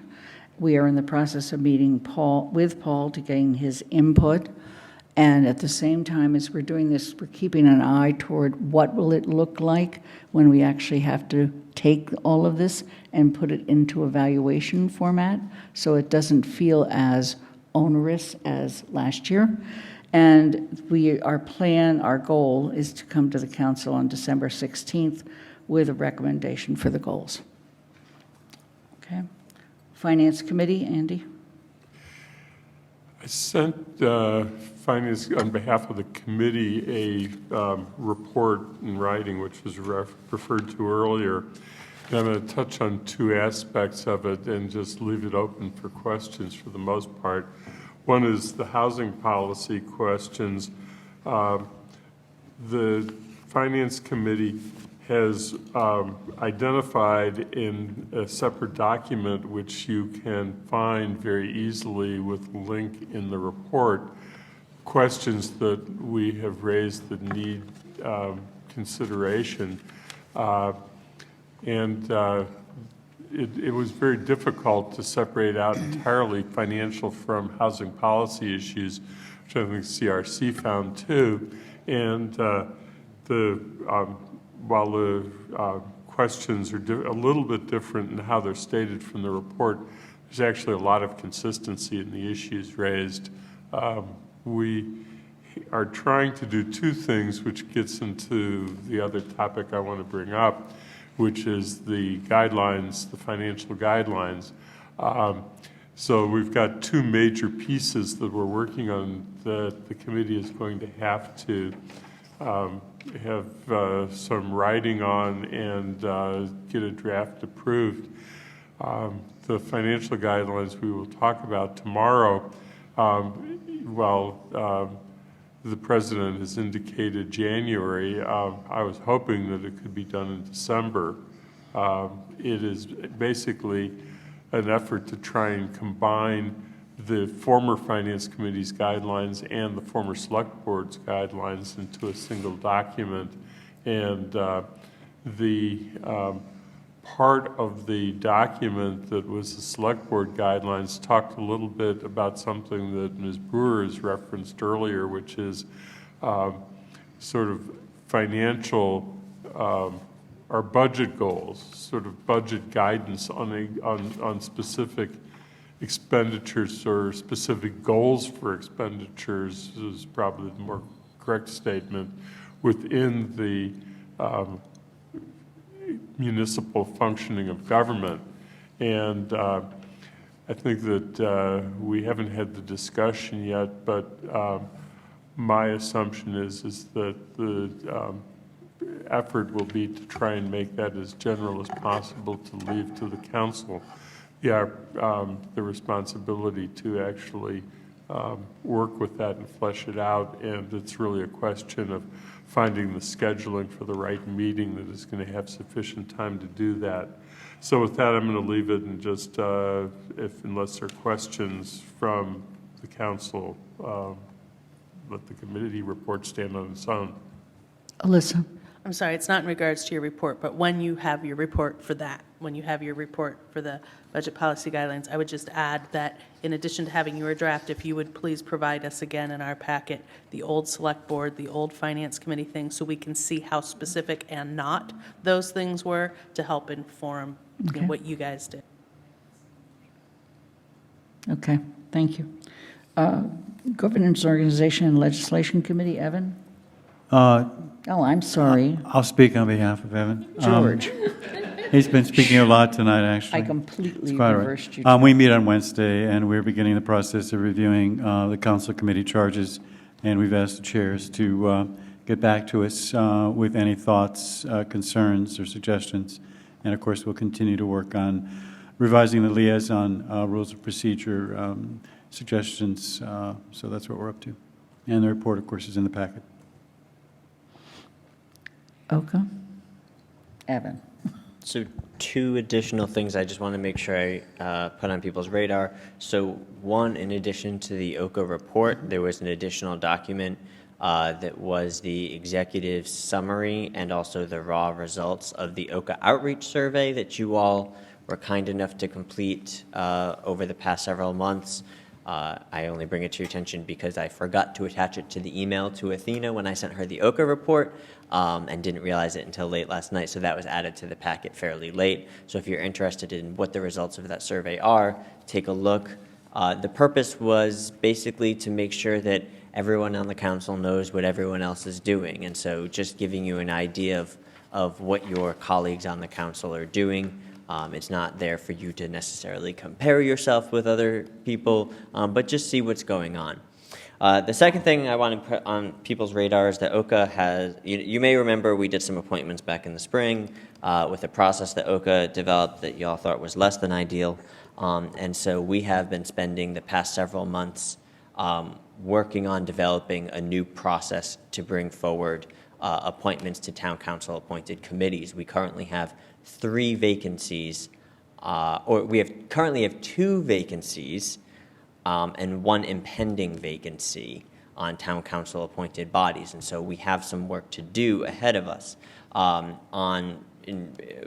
the November 4th OCA meeting, I sort of took all of the notes I had from all of the meetings OCA had been having discussing it and put forth a 8-part OCA process that we began going through on the November 4th meeting. We continued going through that at today's meeting. We almost got through section 6 of 8. And so our plan is to finish up with that on December 2nd and bring forth that process for presentation to the council at the December 16th meeting so that we can move ahead with trying to fill some of those vacancies. It's been a slower process than I think some of us hoped. We know that the planning board is in need of a member. They don't have the luxury of the zoning board of appeals of being able to use an associate. We're working as fast as we can, but expect a process in front of you for you to look at and give us some feedback on, hopefully by the December 16th meeting.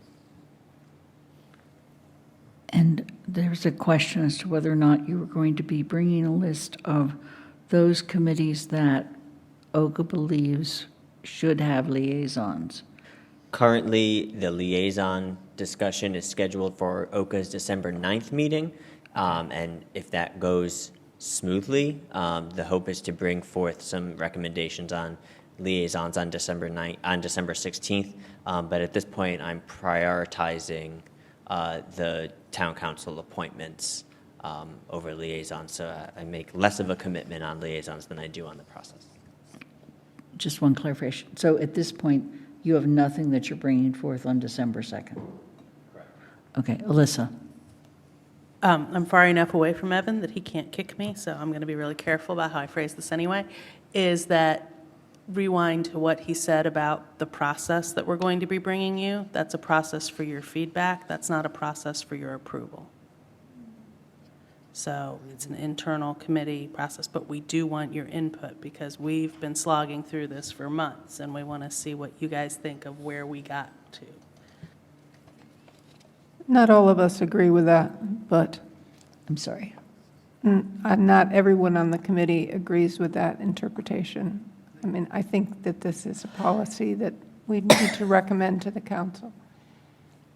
Okay. Yes, Mandy Jo. With regard to liaisons, I know you guys are operating off of a list that had potential interest in committees generated at the last retreat, given some comments tonight regarding the change to the liaison rule or the potential changes to the rule.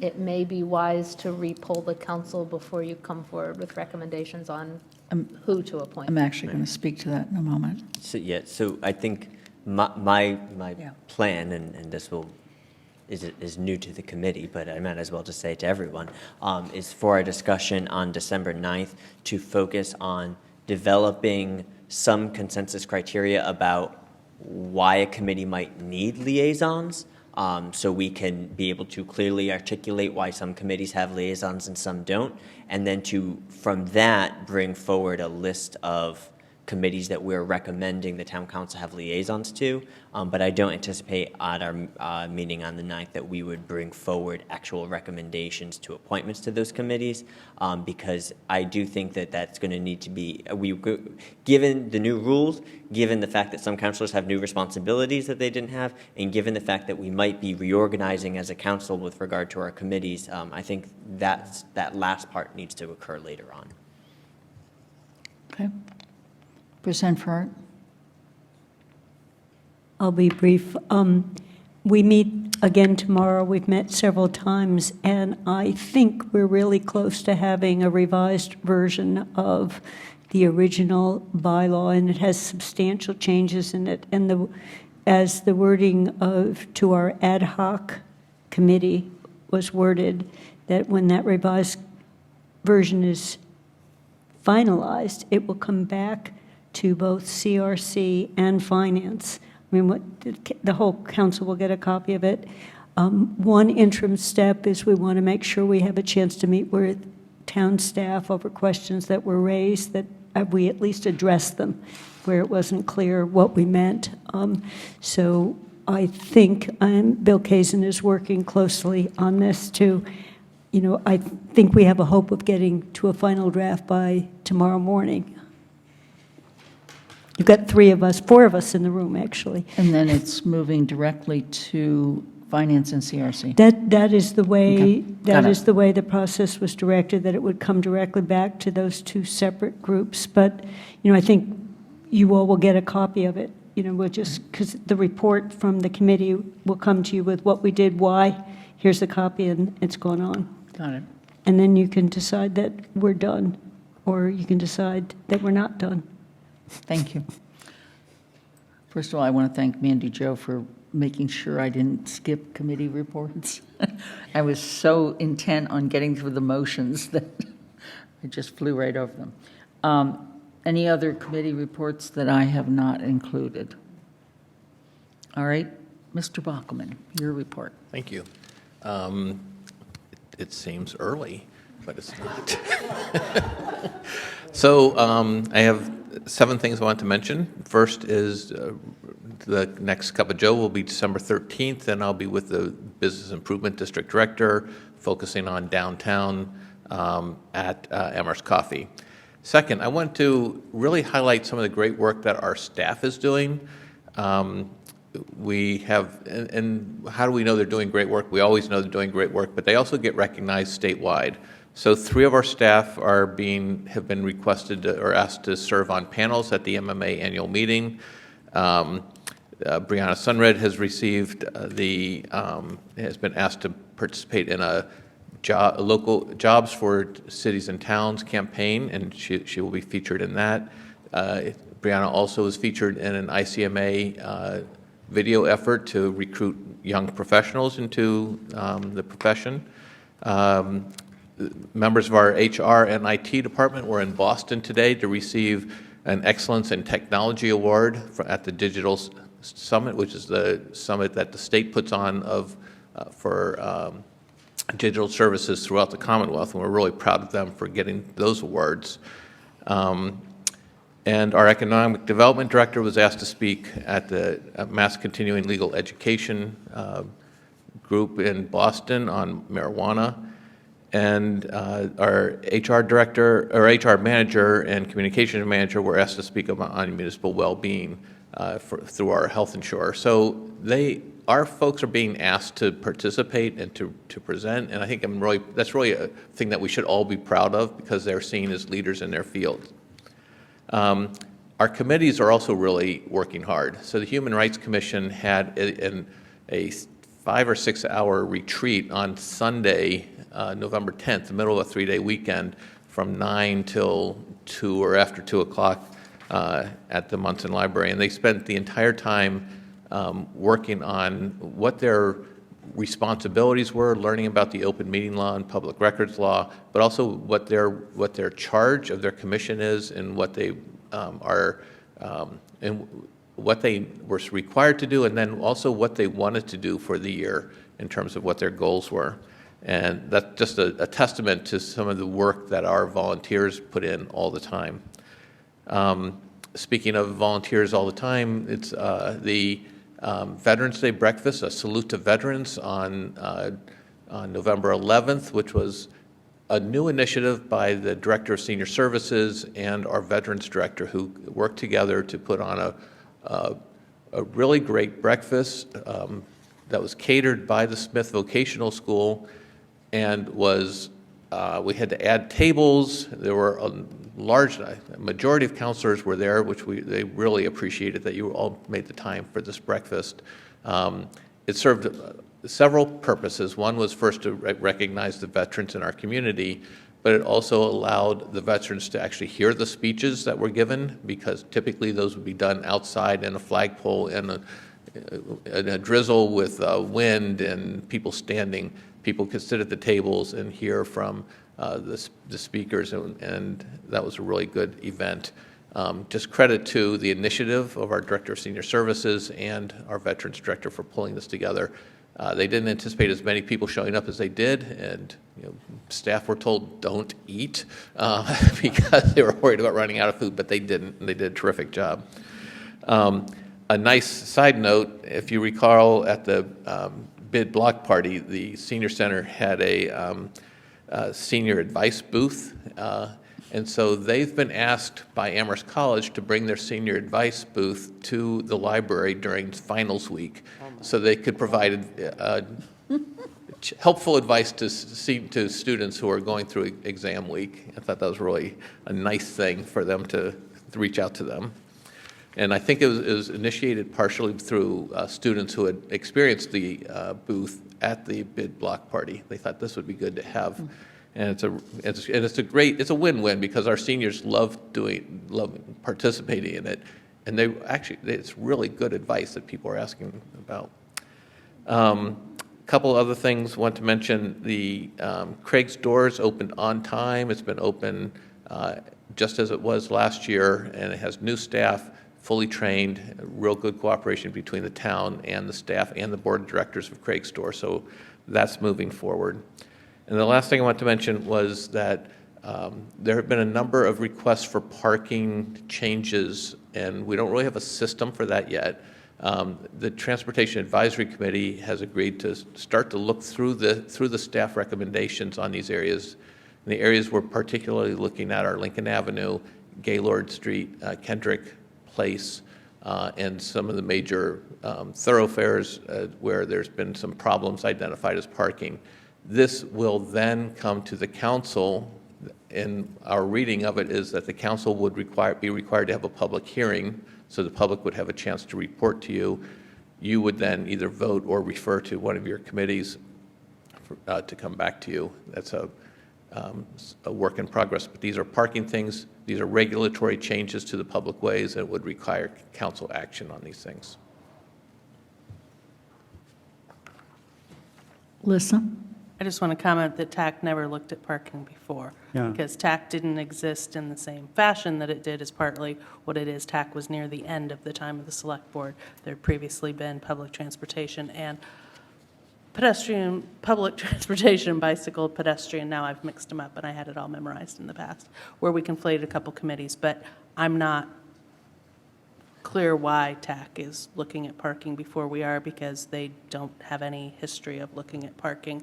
I don't find that I don't understand why they're doing it. George? I have to echo that. I've actually been president of a TAC meeting where the parking was raised, and the staff liaison just shook his head. So they have no history with this, as far as I'm aware of, and they've actually in public is expressed that they don't deal with it. So now we're going to send it to them. That makes no sense to me. I don't see why we can't go immediately to a public hearing and hear what people have to say, and we are keepers of the public way. If there is someone to send this to, I just don't see how sending it to TAC seems like sending it into a black hole. So I have some concerns about that, actually. Yeah, I just want to second, because I was at the same meeting that George went to, and it was actually the chair of the committee said to the person who brought it, "I'm sorry, we don't deal with parking." So it was a pretty strong statement of go find the right place. Mr. Bachman? Yeah, so those are all statements that have been made. But my responsibility is to deliver recommendation to the council. My preference is to run that through a committee in advance of presenting it to the council. I've talked with the chairman of the Transportation Advisory Committee. He was willing to take this on, and it's with the intention of having it presented through a public hearing to the council on December 16th, and that would be the plan of action. So that will be at our December 16th meeting in the beginning. Alyssa? I am freaking out over here. This happened 3 years ago where the town manager, before him, decided to, so it was 4 years ago, decided to publish a hearing for something we knew, as a select board, knew nothing about. We know nothing about this beyond little individual pieces we're hearing from constituents. So to say, oh, good, we'll put it in the newspaper and then you can have a hearing. No. And the TAC, obviously he can ask advice from whoever he wants. That's awesome. We would always get it from, example, the DPW director, fire chief, police chief, et cetera. But the town manager doesn't drive the train on Lincoln and Gaylord and parking. It's up to the council to decide when they want to talk about it. And given that we haven't talked about it at all yet, and George has an opinion, we probably have several opinions from different constituents we've heard from, it's our decision when to decide there's going to be a hearing. It is in no way, shape, or form anyone's decision other than this town council. And the idea that the town council president or town manager would set up that hearing before we even knew we were going to be having one doesn't make any sense to me. Comment? Yes, Andy. I'm not going to speak for or against, but just make a comment, and that is that parking, and I'll use Lincoln as an example, also implicates questions about other transportation issues such as traffic flow and bicycles and public safety equipment access. And it's not just a parking issue. And as we come up with the right process, we need to make sure that that entire bundle of issues is looked at, not just a question of parking. And because a lot of those come in within the purview of the Transportation Advisory Committee. It's not an illogical referral either, because as Ms. Brewer pointed out, it was a combination of the the bicycling had a long title, because it covered pedestrians and several other things. And there was the Public Works Committee that we merged into one committee. But bicycling was certainly part of that charge. So it's not an illogical place to put it either. Mr. Bachman. So I do want to stand corrected on the hearing on December 16th has not been advertised. I've always written that subject to approval of the president putting it on the agenda. So that would be the time frame that we would be shooting for, so that it wasn't lingering in any, that the staff was presenting a recommendation to the council on a date certain if the council president approved to have the hearing on that date. So I you may would decide like, not to. Thank you. I would like people's sentiment as to what else they would like to have happen before we do the hearing. Yes, Steve. Is it too late to reconstitute the downtown parking? I'm very nervous. So as the parking consultant said, parking is a complicated ecosystem. So even though the areas that you're talking about are outside of the downtown, I think they're outside of the downtown parking working group. Still, parking is part of the balance of all transportation: bikes, cars that are parked, cars that are moving, bikes that are parked, bikes that are moving, walkers. So, and just reading some of the commentary about one of the streets in question, you can make an equal and opposite argument that parking on the street is safer for bikes or parking on the street is less safe for bikes. So am very nervous about this council of 13 who is new at this, getting this information directly without it going to some committee that can make some committee of citizens. So I don't know what the best group is, but there needs to be some group that is, well, the CRC actually has as part of its mission parking. Andy Jo. So I will state that as chair of CRC, Paul also asked me about potential ways to deal with this. And I actually recommended that the council have a hearing prior to referral to CRC, and that when the manager, if the manager and the staff and the executive side of the government believes that changes should be made, that those recommendations should come with as much information as the executive side thinks they need to provide, and that would include any relevant committee recommendations that the manager or the executive side of our government believes are relevant, that he kind of appoints. And he appoints TAC. He believes a TAC recommendation might be relevant to potentially his own and his own staff's recommendations on what changes they might be recommending to us.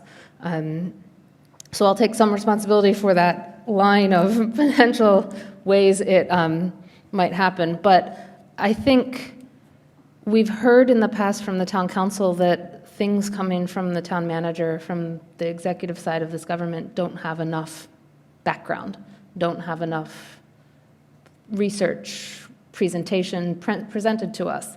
The manager here is saying, let's see what TAC thinks. If we can get that recommendation or that opinion from them prior to us seeing it. I don't see what's wrong with that if they can do it in a reasonable amount of time.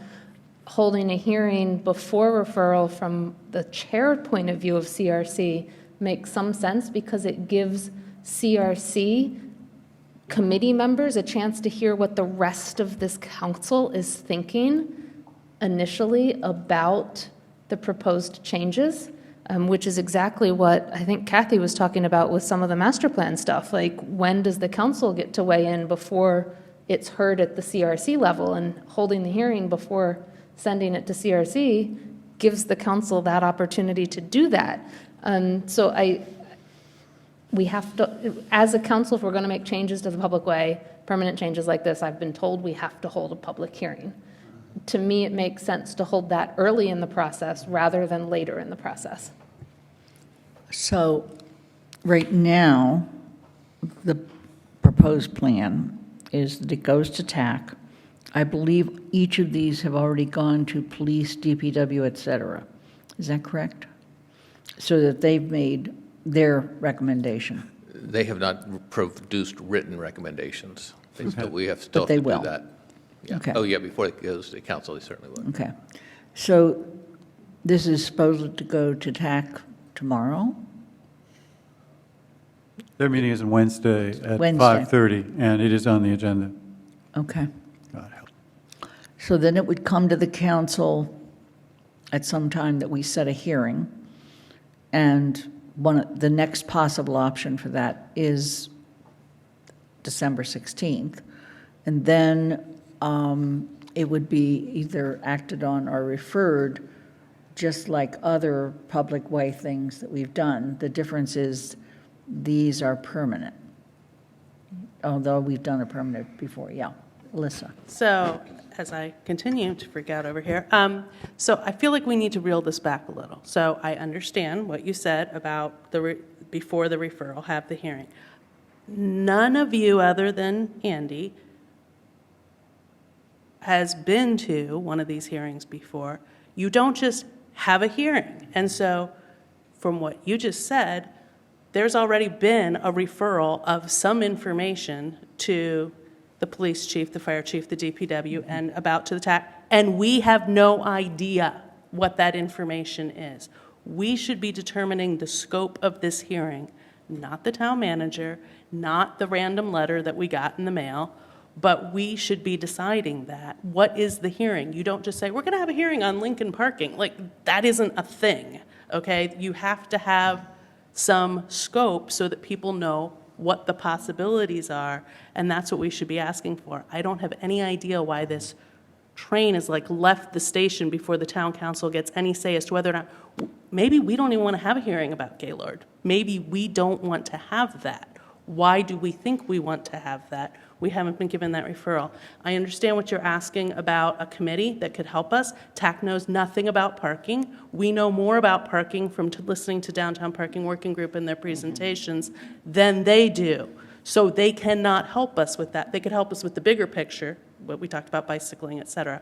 They can't help us with parking. So it's fine, he can ask anybody he wants, but that's not the solution to this. So given that we don't have a solution, given that I'm thinking CRC2, we can have a hearing, but if we agree that we want to have a hearing, it's not just the town manager thinks we should have a hearing and can the president put it on the agenda. This is up to us. This is the public way that we're in charge of.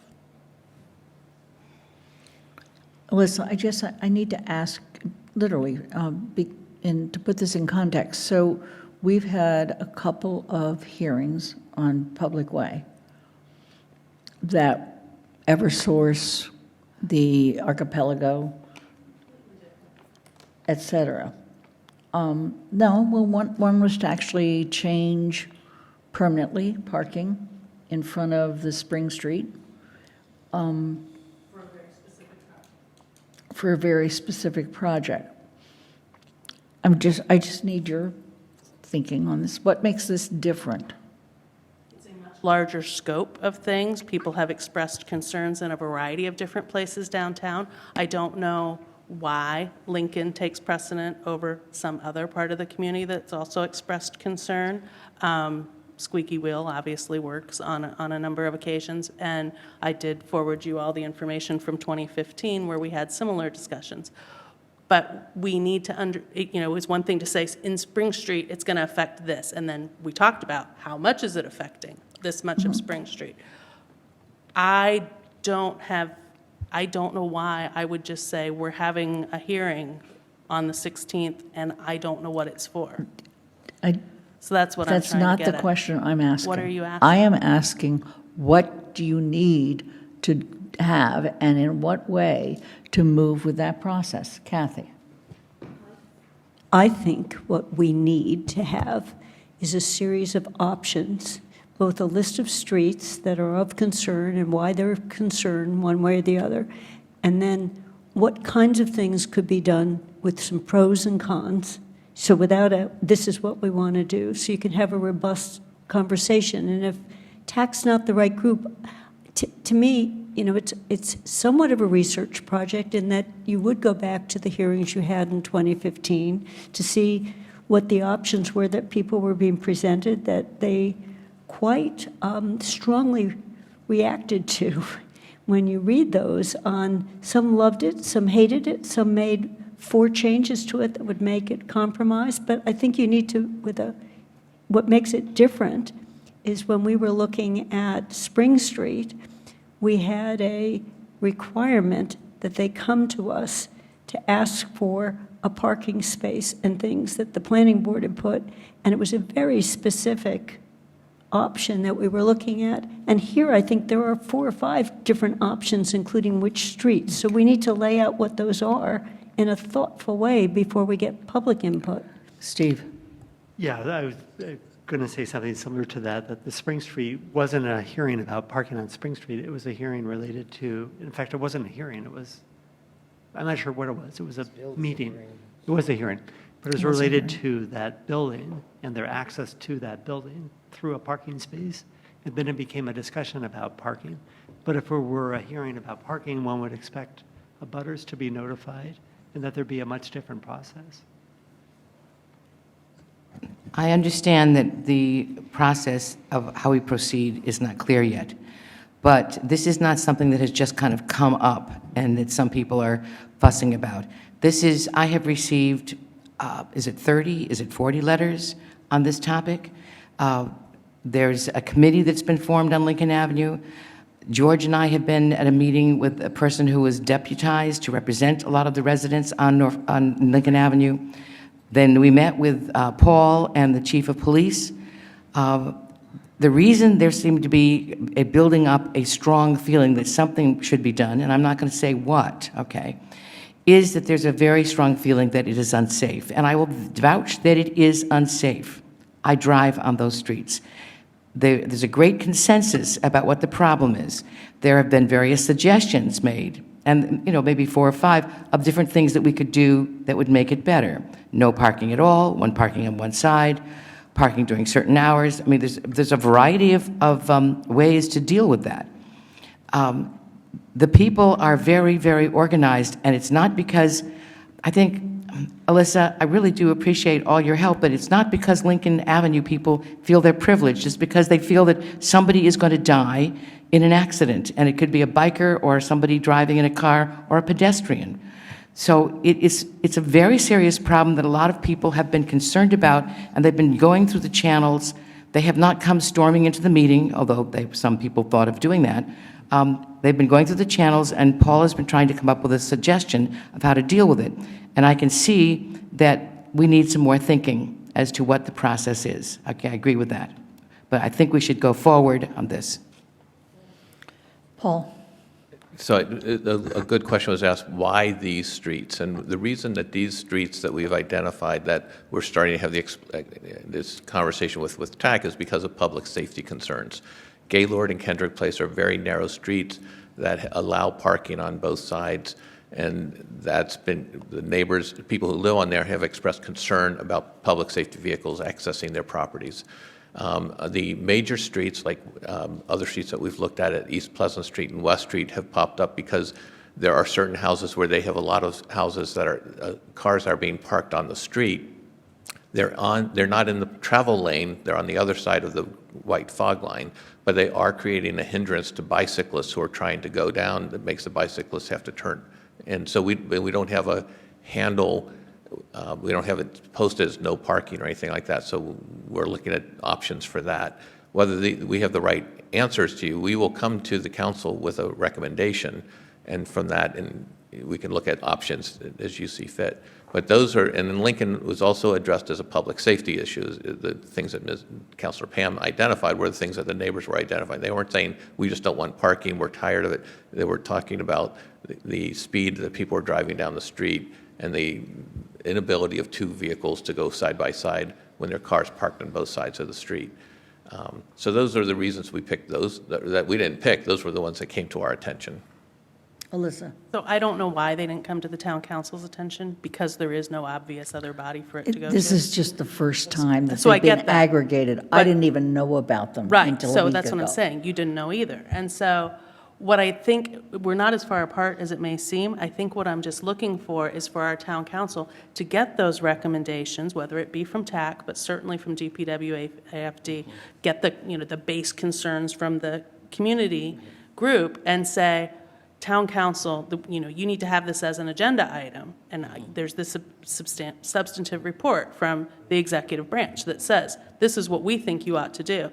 And then we look at it and we say, yep, I don't know, probably. And then we say, okay, so the hearing, therefore, is for these 3 streets on this date, but we're going to put this other one off for a couple months till we find something else out. And then we just decide that as a group, and then we post the hearing, and then we move on from there. It's the deciding ahead of time what's going to be on our hearing agenda that doesn't make any sense to me. Okay. Steve? So I think what we do for the 16th is aggregate all of this and bring it to the council as an item to discuss what the next step is. Meantime, TAC is meeting on it. Does that sound right? Mandy Jo? So I hear what you're saying, Alyssa, except that, to me, seems to presume that the council will have a robust discussion with just the manager's report before deciding on a hearing and before any referral, which then almost maybe implies that the council's already decided which ones they want to adopt before they've held a hearing and heard from anyone. And maybe I'm hearing you wrong and interpreting this wrong, but I feel like if we get a recommendation, we want to hear from the people, and if we have to hold a hearing, maybe it's good to hear from the people through that hearing that we must hold before we start investigating which ones we think are worthwhile. So I'm just not, I mean, I understand we need to have specific recommendations before we hold a hearing, whatever that is. We can't hold a hearing that says random parking changes on Lincoln and we don't know what they're going to be. But that's not what I'm hearing from our town manager that we're going to get. We're going to get a recommendation of we recommend the change being this. And I don't see why we can't get that recommendation, hold the hearing, and then have the recommendations from whatever committees of this council we believe should be looking at them in depth about all these other issues that those changes come with, to come back and say, here's what we recommend adopt or don't adopt based on the hearing we held, the public comment we've received, the reports we've received from the manager, and the own discussions this committee or whatever has had, to get the report and say, well, we're not going to hold a hearing on that one because we don't like it. Once you do that for some and then you hold hearings on the others, to me that informs the public or implies to the public that we've already made our decision, we're just doing this hearing because we have to. Steve?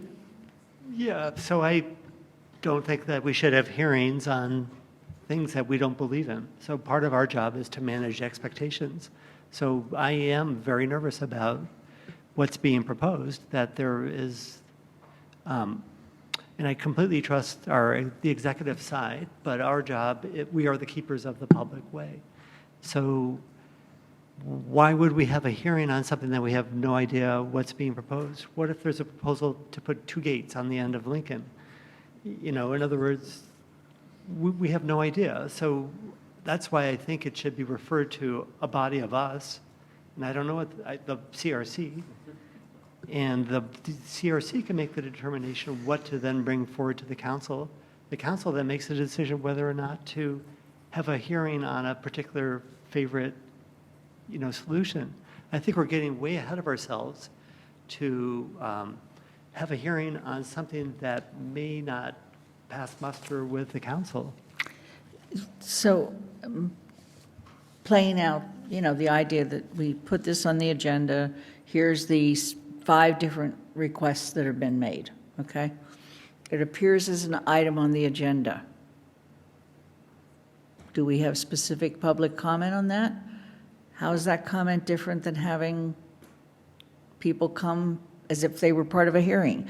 I'm trying to envision, and I mean, it's very clear that under the present circumstances of the council and not having a specific body, committee, that is truly designated for this kind of recommendation, that we're struggling with how to bring this forward. And I'm trying to listen to what everybody is saying here and envision it in relationship to what our meetings look like. I mean, you can't sit here and have a conversation about Lincoln Avenue and not give an opportunity for people from Lincoln Avenue to comment. Dorothy? I think we could do what we've done before. We have a CRC meeting, but Paul invites staff that's relevant to what we're doing. And so we might have 1 or 2 staff members, DPW and police or whatever, so that we would be able to ask them questions about practices, problems, implications. If you do this here, does that cause something else there? That's what we've done on other things. We've had a committee meeting and we've had relevant staff to give us advice. Sarah? I don't want to kick a hornet's nest, and I'm also not trying to be oppositional. I think one problem that I have is that as we're trying to establish process and where things go and how we do things, I think everybody has the best of intentions. I think for me, it's sort of difficult to hear.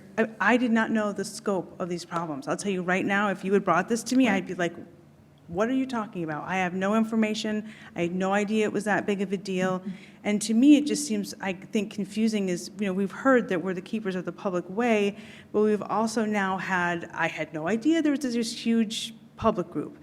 I had no idea that Paul was trying to address it, and then asked Mandy Jo, and then it was already on the agenda. I can see that everybody had the... Not on any agenda Right, that's I'm been just- posted, Kay. So, but I'm just saying, very I think clear. that, I think everybody here has the best of intentions, and everybody was trying to find out the best way to handle it. I think it's just, I'm glad that we're having this conversation and it came up, because for me, it would also,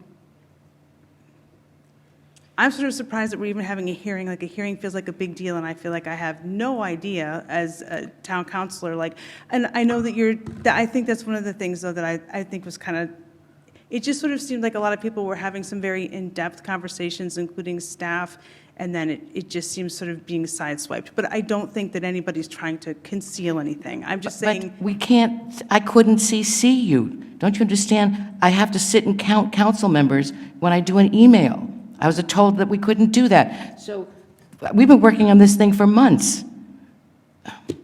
But we don't let each other know. We can't let each other know what we're doing or what's going on because we're told that that's called a meeting. Sarah.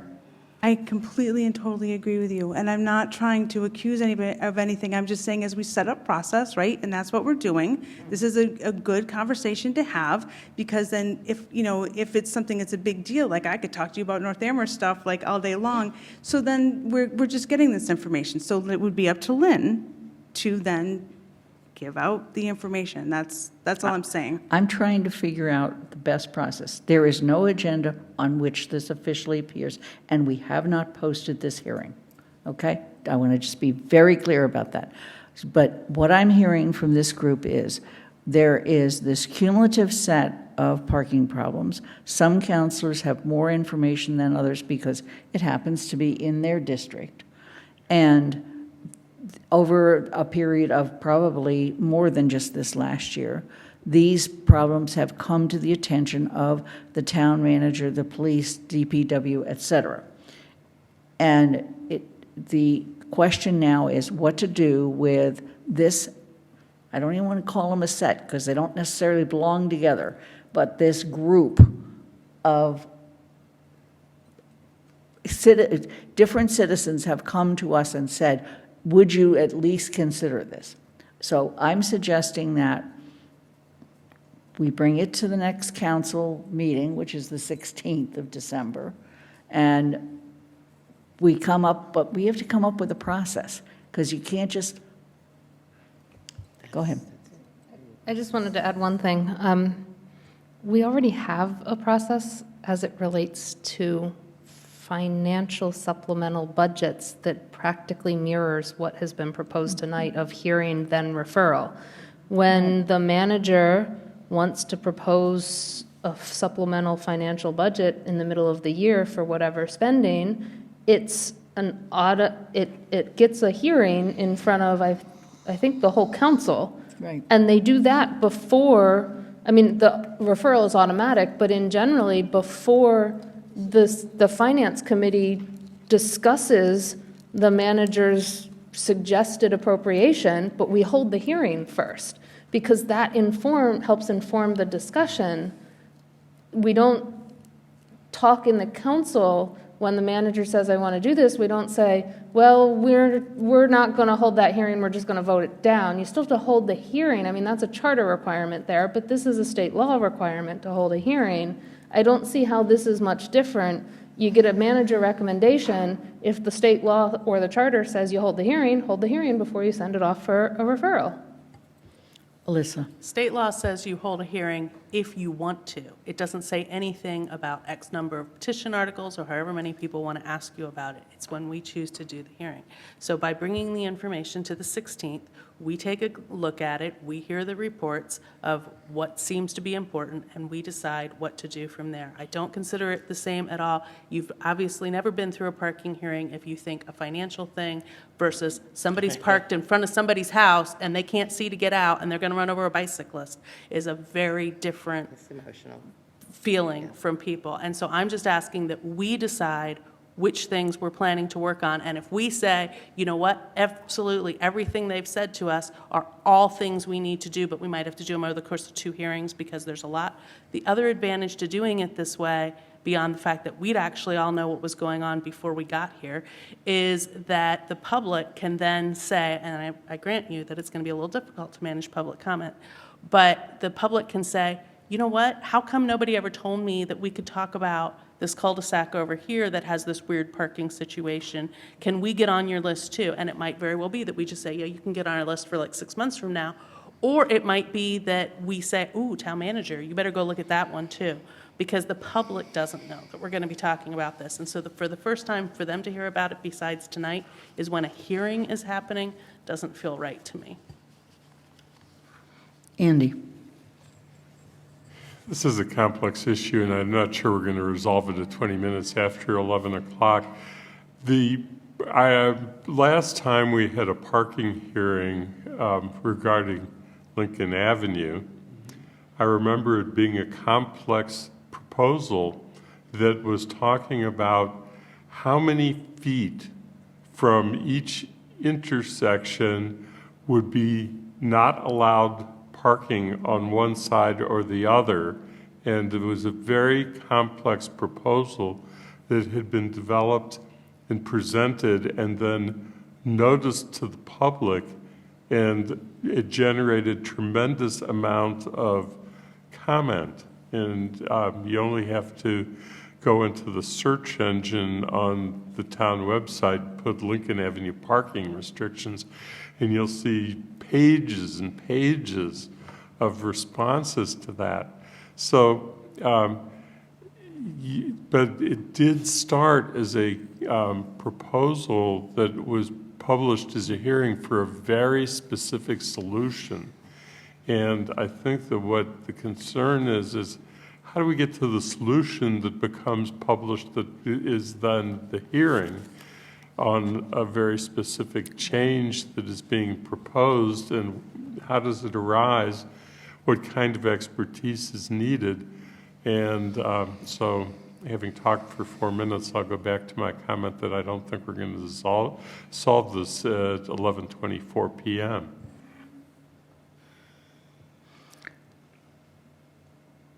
I would suggest that we have this as a discussion item on the 16th with the information, and that we continue it then. Okay? Okay? Thank you. Anything else from the town manager's report? Okay. President, yes. I just have one. It's a North Amherst issue, the North Amherst Library, where I saw that you had the notes that you've asked Kuhn Riddle to get you a full report back. I've been asked, and I have no idea the answer, about when do you expect to get that report back, and who will be able to see it when you get it back? So you don't need to answer it right now, but people are asking about timelines, and you're probably getting emails about this from different people too. Not that many, actually. Some people. So we met with Kuhn Riddle today, and they will have their cost estimator. They have to create the package that they will give to the cost estimator, and they're hoping to get it done by the end of the calendar year. My feeling is that for some people, the calendar year might be an important date financially, so if they can get it before then, then they understood that desire and would try to get it before then. The package that needs to go to the cost estimator, but when would it come back from the cost estimator? By the end of the calendar year. It's a two-step process. They do a package, they give it to a cost estimator, they come up and say, here's what we're looking at. So you're basically saying a report is going to come back from them, you hope, to you by the end of the year, or before the end of the year? Before the end of the year. Okay. End of this calendar year. Right. Meaning December 31st, Yes. But not necessarily New Year's Eve? Lord, hopefully not, because, Okay. All right. Let me just, under President's comments, we still will be meeting on December 2nd at 5:30. The purpose of that meeting is to have the clerk of the council conduct the elections for the president and vice president of the council. And my suggestion would be that we do something where we make up 1 month, and then we make another motion for 12 months, because we have this awkward, the charter says for 1 year, which is 12 months, and yet we have this other month to deal with. After this term, it won't happen again. So that is the only agenda item at this time on December 2nd. Okay? Any other questions? I have one other comment, but it's kind of with Pat and I as a District 2 counselors, so go ahead, Pat. Okay, yes. No, go ahead, Pat. No, I was making a counselor comment. Okay. It's 6 hours that we've been here, and we've been doing good work. I'm not criticizing that aspect of what we're doing, but with hindsight, I think we needed 2 meetings this month, and I don't understand why that didn't happen.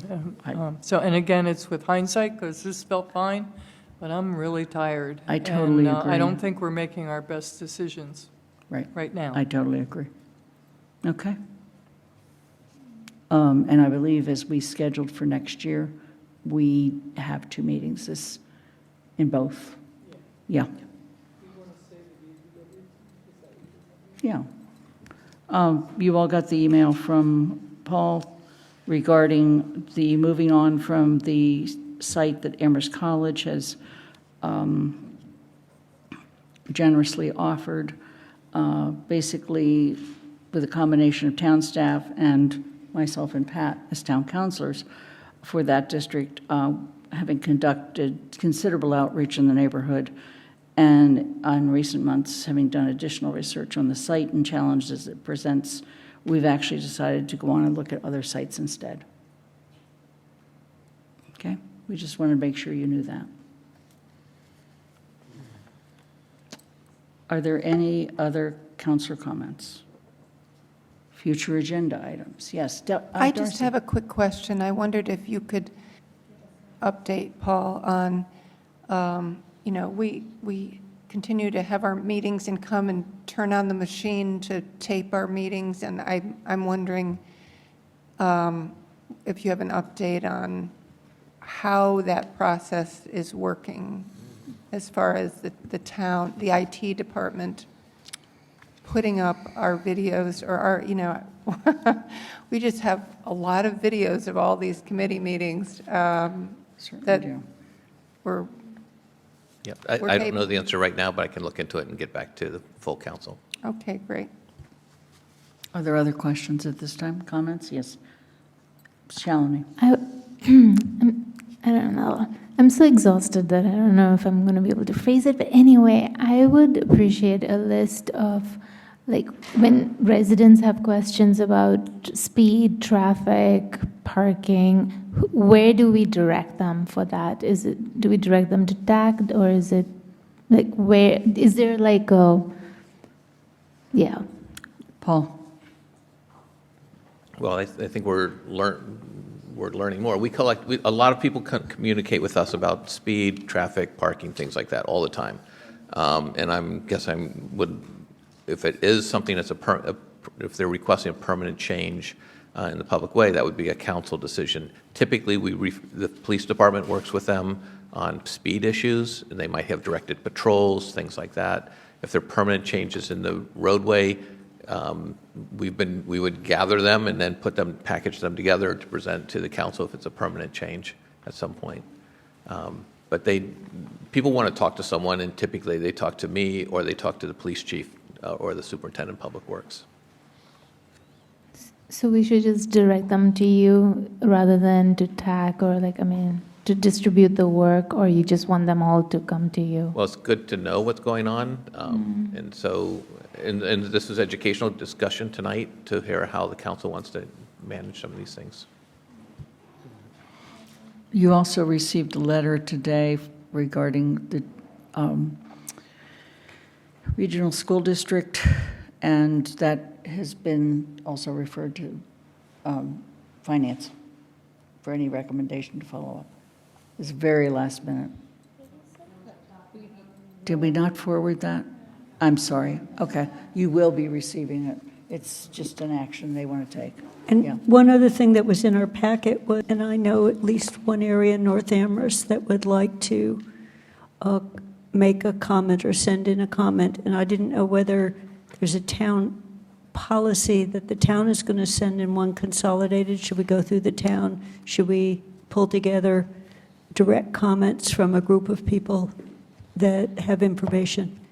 I would need to check with the planning director on that. Okay, so talk to the planning director? Yeah, Okay. I'll check with her, yeah. Yeah. Evan? So first thing, since Darcy brought it up and since you said you were going to look into it, although I sort of missed exactly what the request was, but with regard to sort of the taping of council meetings, I'm still not quite sure who's in charge of putting them up and doing that. But then also on top of that, I'd be very interested to know the staff hours that are spent doing that, if that's something that's a very small time commitment by one person, or how much time that's taking up. You know, I'm looking at the last 4 GOL meetings have collectively 2 views, and so I do think there's some debate to be had at some point in time about the staff effort and staff time that's being devoted to doing these videos and putting them up versus the actual number of viewers, considering that we do have minutes. And so I think it's not just the process, but I'd actually like to know how much staff time is being devoted to that. The question I was going to actually bring up, I'm glad Kathy brought up that FEMA thing, because I almost forgot. Is that something that we're going to get like a presentation on at any point? So it was a document that came addressed to the council, so it transmits to the council. And, you know, honestly, I haven't talked with the planning director since it came in to go into how the president would like to handle it or what has to happen with that. But it's got a time frame.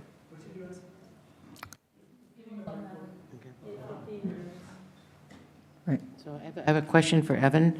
So how do you find out how many people have looked at any video? Just going to the town's YouTube. It shows how many views. Oh, We'll show you. Interesting. Yeah. Anything else? Motion, yes, Darcy? I would just say that if people don't know that our videos are up, or they don't have an expectation that they're going to be put up, then they're not going to look for them and they're not going to watch them. So I don't think I'd really put too much, I wouldn't pay that much attention to how many views they've gotten, because how many of us have looked for them? I haven't. Oh. I've looked at one meeting. When you miss a meeting, it's often viewed by counselors. People right. in my district do watch these meetings. All right. Any further comments? Move to adjourn, Pat? I move that we adjourn. And second? All those in favor, raise your hand, say aye. Opposed? Shoot her. Abstain?